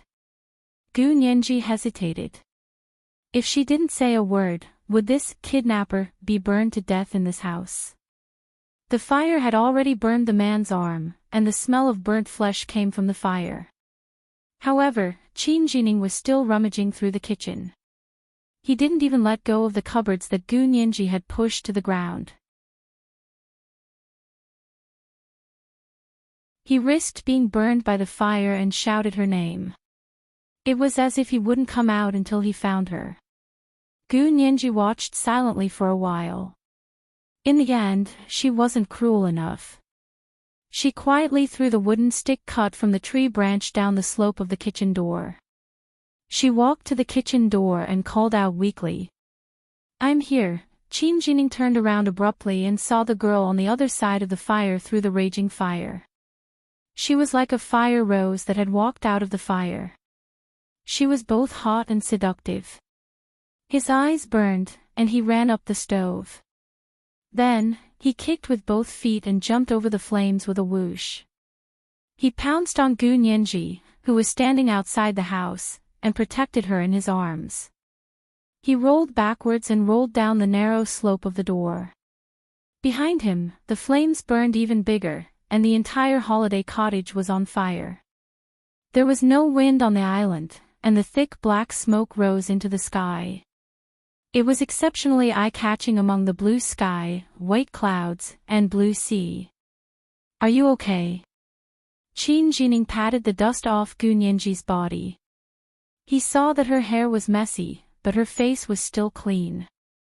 He then pulled up Gu Nianji's sleeve to see if her arm was burned. Gu Nianji felt very awkward being held in his arms. She quickly pushed his hand away and struggled to stand up. She shouted, "Molestation, molestation. You really have evil intentions towards me. And you said I sexually harassed you. Humph. You're twisting the truth. A thief crying thief." Qin Jining's face darkened. He hadn't known that Gu Nianji was so vengeful when she was young. He didn't know who she had learned it from. Qin Jining stood up and said in a low, muffled voice, "Who molested you? It was an emergency just now. If I hadn't hugged you, you would have been burned to death." Gu Nianji patted the dust off her body and pursed her lips. "I was fine outside the door, but you had to hug me and take advantage of me. How dare you say that I had evil intentions? Humph. A normal girl would probably be so scared that she wouldn't be able to speak in such a situation. She would only burrow into someone's arms." She, on the other hand, didn't forget to retaliate against him for saying that she was sexually harassed. Qin Jining was both angry and amused. He moved closer to Gu Nianji and looked at her face carefully. "Do you really want me to molest you that much?" "Sure, come on, I'm not afraid of you." As he spoke, he reached out to hook Gu Nianji's chin. Gu Nianji quickly jumped away. She was really nervous, and her voice changed. You. Don't do anything rash. If you dare to do anything rash, Major General Hua will take your life. I'm telling you. Major General Hua. Who's Major General Hua? Qin Jining took another step forward with a smile, deliberately pretending to be a spoiled brat. Gu Nianji became bolder at the mention of Hua Xiaoheng. She held the Swiss Army knife in her hand. When Qin Jining was about to reach her, she suddenly waved her hand. Qin Jining only saw a flash of silver light in front of his eyes. He subconsciously felt that something was wrong and quickly took 2 steps back. However, his arm had already been cut open by the knife in her hand. The flesh that had been burned by the fire just now was torn open again. The burning pain was not ordinary. You actually have a knife. Qin Jining was extremely surprised. Gu Nianji saw Qin Jining's bloody, black and red arm and felt a little sorry for him. However, he was a strong man. If he really wanted to fight her head-on, she wouldn't be able to take it. She could only pretend to be crazy and joke around with him, hoping that he wouldn't go berserk. Gu Nianji held the small Swiss Army knife in her hand. No matter how small a mosquito is, it's still meat. The Swiss Army knife can still skin you. Qin Jining laughed so hard that he was convulsing. So it's a Swiss Army knife. This thing can also hurt people. You'd better save it for peeling apples. No wonder his colleagues hadn't taken it away. In their eyes, this Swiss Army knife wasn't even a knife. He turned around to look back at the fire in the kitchen, when he caught a glimpse of something not far away from him. Qin Jining's expression darkened and he strode over. It was a wooden stick cut from a tree branch. Qin Jining slowly bent down and picked up the wooden stick from the stream. He slowly turned around and looked at Gu Nianji. He asked coldly, "What is this?" Gu Nianji groaned in her heart, but on the surface, she pursed her lips and put her hands behind her back. She raised her chin slightly and said arrogantly, "How low is your IQ? You don't even recognize a tree branch. Which country are you from? You're such a disgrace to your country." "Of course I know it's a tree branch." Qin Jining was so angry that he was about to smoke. He strode back and raised the wooden stick cut from the tree branch high. I thought you were almost burned to death and risked my life to save you. Is this how you repay me? Qin Jining's other hand suddenly reached out and grabbed Gu Nianji's throat. He squeezed out the words from between his teeth. Did you set this fire? Gu Nianji denied it without batting an eyelid. Of course not. It was just an accident. Although she had said it, she wouldn't admit it stupidly. Accident? I asked you to boil water, but you burned the kitchen. Was that an accident? Qin Jining wouldn't believe that someone wouldn't even know how to boil water. Although Gu Nianji knew how to boil water, it wasn't the first time she had burned the kitchen when she was asked to cook. So her counterattack was very forceful. It was an accident. So what? I've never seen a cook burn the kitchen. I cooked once at Major General Hua's house. Not only did I burn his kitchen, but I also caused the camp to be on full alert. Even the fire trucks and the special operations team were mobilized. What's the point of this? Gu Nianji rolled her eyes at the kitchen, which was still burning. Qin Jining found it unbelievable, but judging from what Gu Nianji said, it didn't seem like she had made it up on the spot. According to their intelligence, it seemed that there had indeed been such an accident at Hu Xiaoheng's official residence. His hand quietly loosened, but he still said fiercely, "Aren't you very smart? Why can't you cook?" So what if I can't cook? Did I eat your rice? Gu Nianji flew into a rage out of humiliation. When she saw that Qin Jining had let go, she immediately went overboard and stepped on Qin Jining's foot. I'm so lucky. I don't have to cook myself. I'll hang you if you don't agree. Gu Nianji was wearing the kind of casual soft-soled shoes she wore in the house, but her foot was very accurate. She stepped hard on Qin Jining's little toe. The pain made his nose sting, and he almost cried. Qin Jining hugged his foot and jumped up. Don't go too far, I'm telling you. Don't think I won't dare to hit you. Gu Nianji now understood that Qin Jining really didn't dare to do anything to her, so she couldn't help but become even more arrogant. Without Hu Xiaoheng, she was a little devil. If others were arrogant, she could be even more arrogant than them. She simply picked up the wooden stick she had just thrown away and swung it at Qin Jining. She cried as she hit him, I told you to kidnap me. I told you to shoot me. I told you to strangle me. Try touching another strand of my hair. I'll skin you alive. With Qin Jining's ability, it was easy for him to snatch the weapon from Gu Nianji's hand. However, when he saw that she was waving the stick with tears all over her face, and that she was even more upset than he was, the one who had been beaten up, his heart softened. He had no choice but to cover his head and run away, not daring to fight back. Just as one of them was running away and the other was fighting, a fishing boat cruising on the coastline not far away saw the black smoke and immediately drove over. A few black men with carbine guns and ammunition clips on their backs got off the fishing boat and ran towards the black smoke. Qin Jining had just turned around to protect his head when he saw these black men. His expression changed abruptly.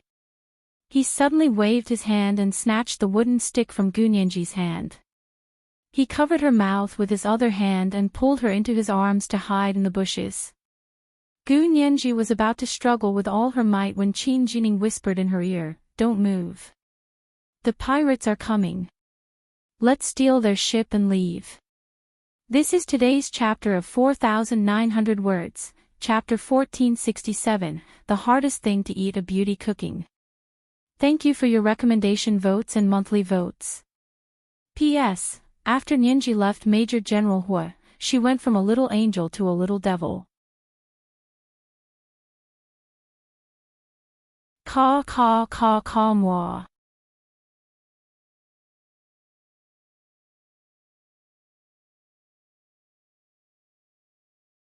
Chapter 1479. Pirates. How could there be pirates here? Gu Nianji was shocked. She stopped struggling and pulled Qin Jining's hand away. She spat softly. Qin Jining was also very surprised. His eyes widened even more than Gunyanji's. The Caribbean Sea is full of pirates. Don't you know? He added, the neighboring countries here only want to protect themselves and don't care about pirates, so they're especially rampant. No way. Isn't the United States very powerful? The Caribbean Sea is considered America's backyard, right? Gu Nianji was even more confused. She had been to the Caribbean Sea several times. Why hadn't she heard that it was full of pirates? If there were so many pirates, the famous Caribbean cruise route wouldn't even need to be opened. Qin Jining sighed softly and whispered.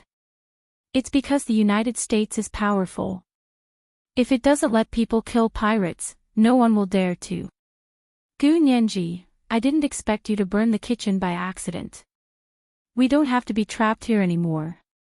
Qin Jining saw Gu Nianji's unhappy expression and quickly praised her. Gu Nianji looked at him like he was an idiot.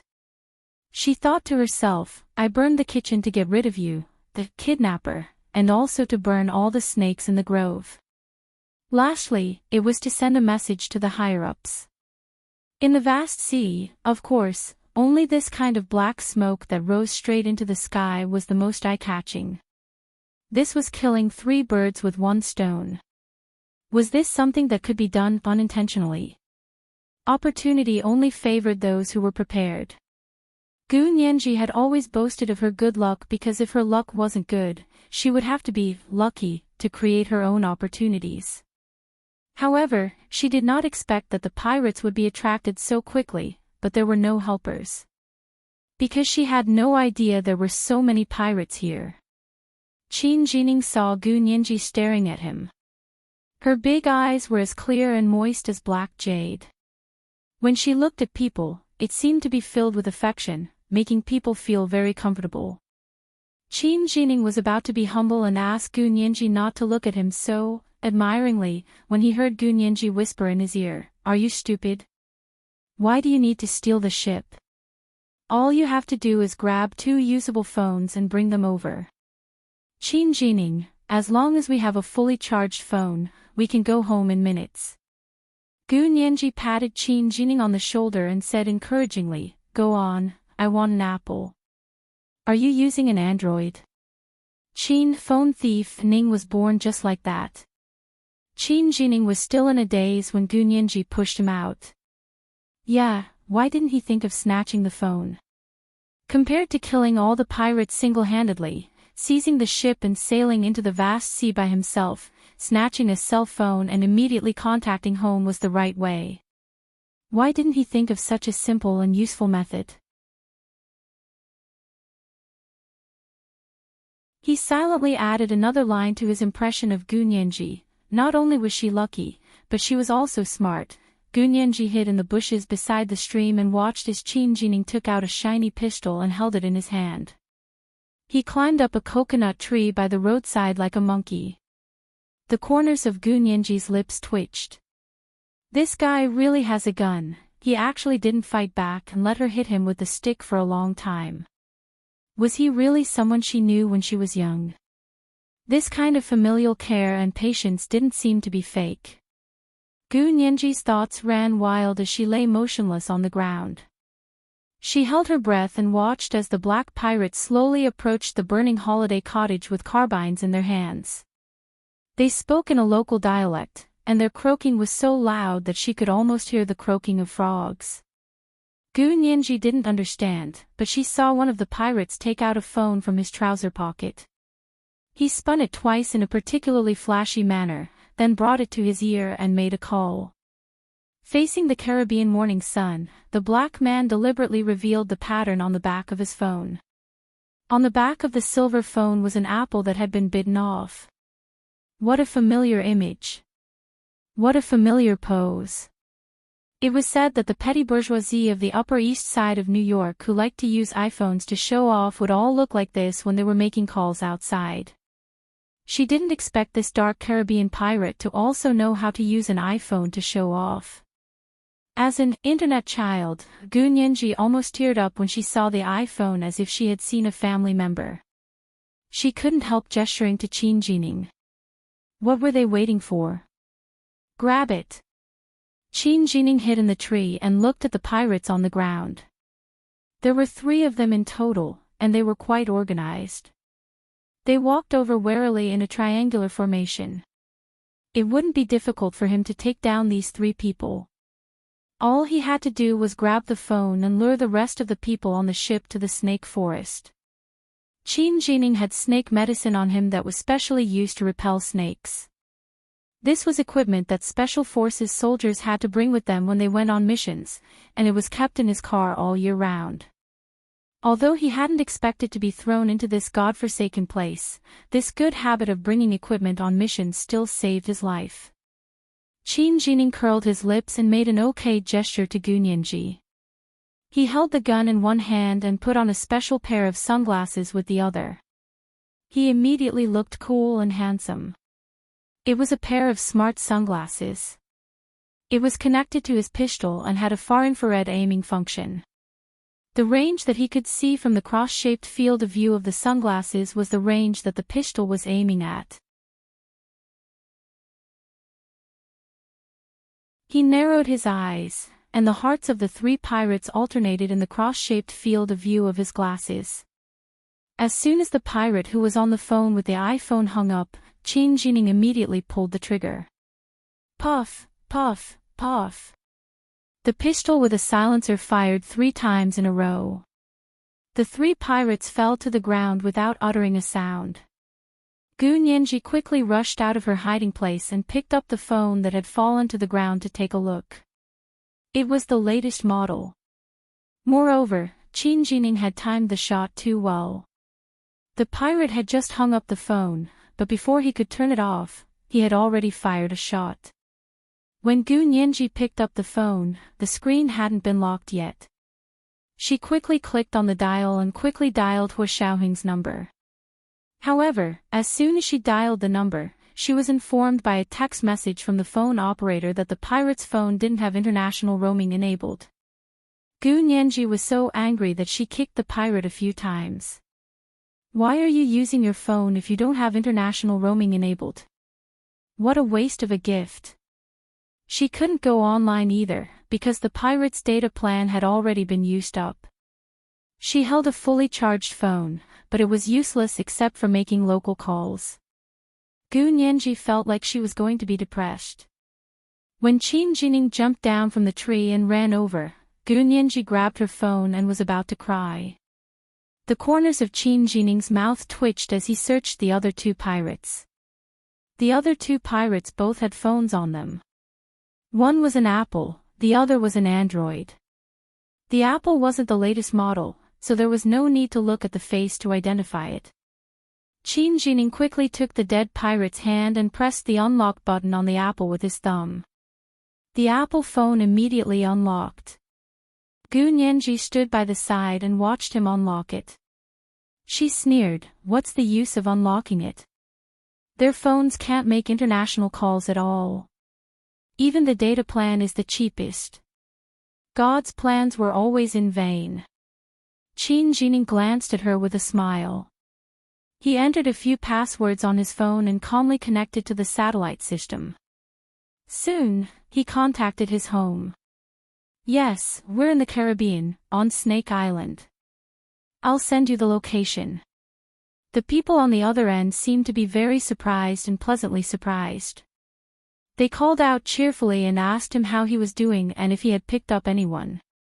Qin Jining smiled and said, "Yes, he's a troublemaker. Talk to you later." He hung up the phone and said to Gu Nianji, "All right, wait. A helicopter will pick us up within an hour." Gu Nianji's heart skipped a beat. "How did you call? Why can't I call?" Qin Jining gave her a half smile. "Your phone doesn't work." "My phone does." "Really? Can I have a look at your phone?"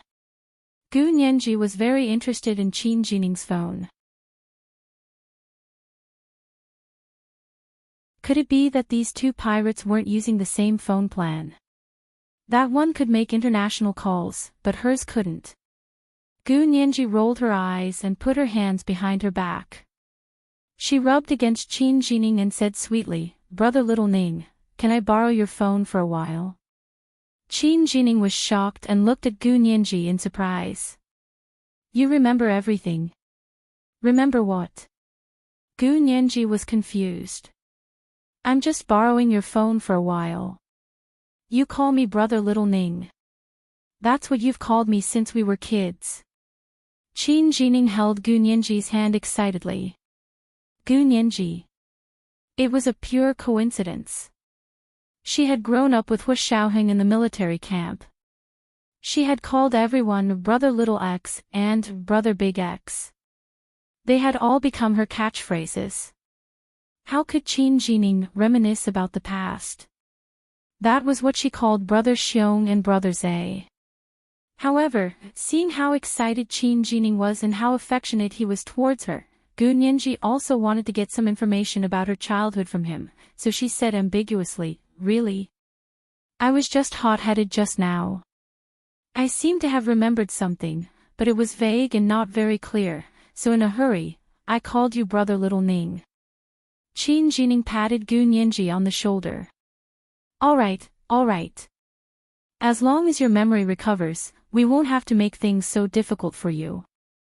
Nianji, come home with me." Gu Nianji blinked and continued to work hard. "Brother Little Ning, can you lend me your phone for a while?" Qin Jining was now completely obedient to her. He smiled and placed the phone in her hand. "Go ahead." Gu Nianji grabbed it and quickly opened the dial to dial Hu Xiaoheng's number. However, just like the phone she had just used, this phone still couldn't roam internationally. She used the internet for a while, but she couldn't go online. Then Qin Jining must have used another software system to make the call just now. Gu Nianji changed her mind and affectionately held Qin Jining's arm as they walked towards the grove. She asked, "Brother Little Ning, how did you make the call? Can you teach me?" Although Qin Jining was much nicer to her, he wouldn't fall for her trick. "Teach you? Teach what?" Qin Jining pretended to be dumb. "What call do you want to make? Tell me and I'll call for you." Of course, Gu Nianji wouldn't tell him Hu Xiaoheng's number. However, she could tell him Chi-Chi's number. She immediately gave him Ma Chi-Chi's number and said, "This is my best friend. Help me call her and tell her not to worry. Just say that I was bored and came to the Caribbean for a vacation." Qin Jining narrowed his eyes at her and smiled. He nodded and said, "In your eyes, am I a complete idiot? There's no way I'll send you a message." Gu Nianji begged for a long time, but Qin Jining completely ignored her. Later, he found her annoying and hit her on the back of the neck with a knife, knocking her out. When Gu Nianji woke up again, she was already sitting in an extended luxury RV. She slowly woke up in the back seat and looked around blankly. Qin Jining was still wearing the same black uniform. He was sitting next to her and chatting on his phone. The corners of his mouth curled up from time to time, and a sweet smile appeared on his face. Gu Nianji felt a chill run down her spine. She quickly sat up and shrank to the window. She asked warily, "Where is this?" "Qin Jining, where are you taking me?" Qin Jining saw that she was awake and quickly typed 2 words to end the conversation. "Love you." Then he put away his phone and glanced sideways at Gu Nianji. "You're awake. You're not talking nonsense." "I'm not awake. I'm talking in my sleep." Gu Nianji frowned and felt very uneasy. "What is this place? Where are you taking me?" There were thick black curtains on the car window, and she couldn't see the world outside. There was a row of fenders in front of her, and she couldn't see who was in the driver's seat and the passenger seat. Qin Jining put his hands on his head and leaned against the car seat. He crossed his legs and said with a smile, "Thanks to you burning the kitchen, we welcomed the pirates and found the phone. Then, the family sent a helicopter to pick us up from the island. We're already in the Huaxia Empire. That fast? Gu Nianji's eyes widened. Even if we flew here from the United States, it would still take us 12 hours. Have I already slept for 12 hours? She quickly looked at her watch.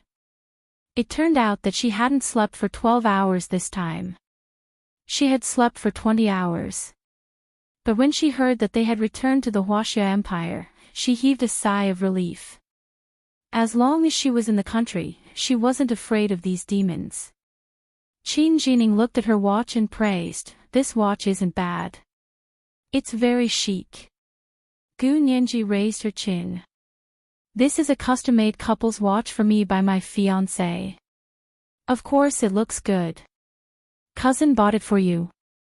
When Qin Jining heard Gu Nianji say fiancé, he reflexively assumed it was He Zhichu. Gu Nianji was puzzled. "I said he's my fiancé.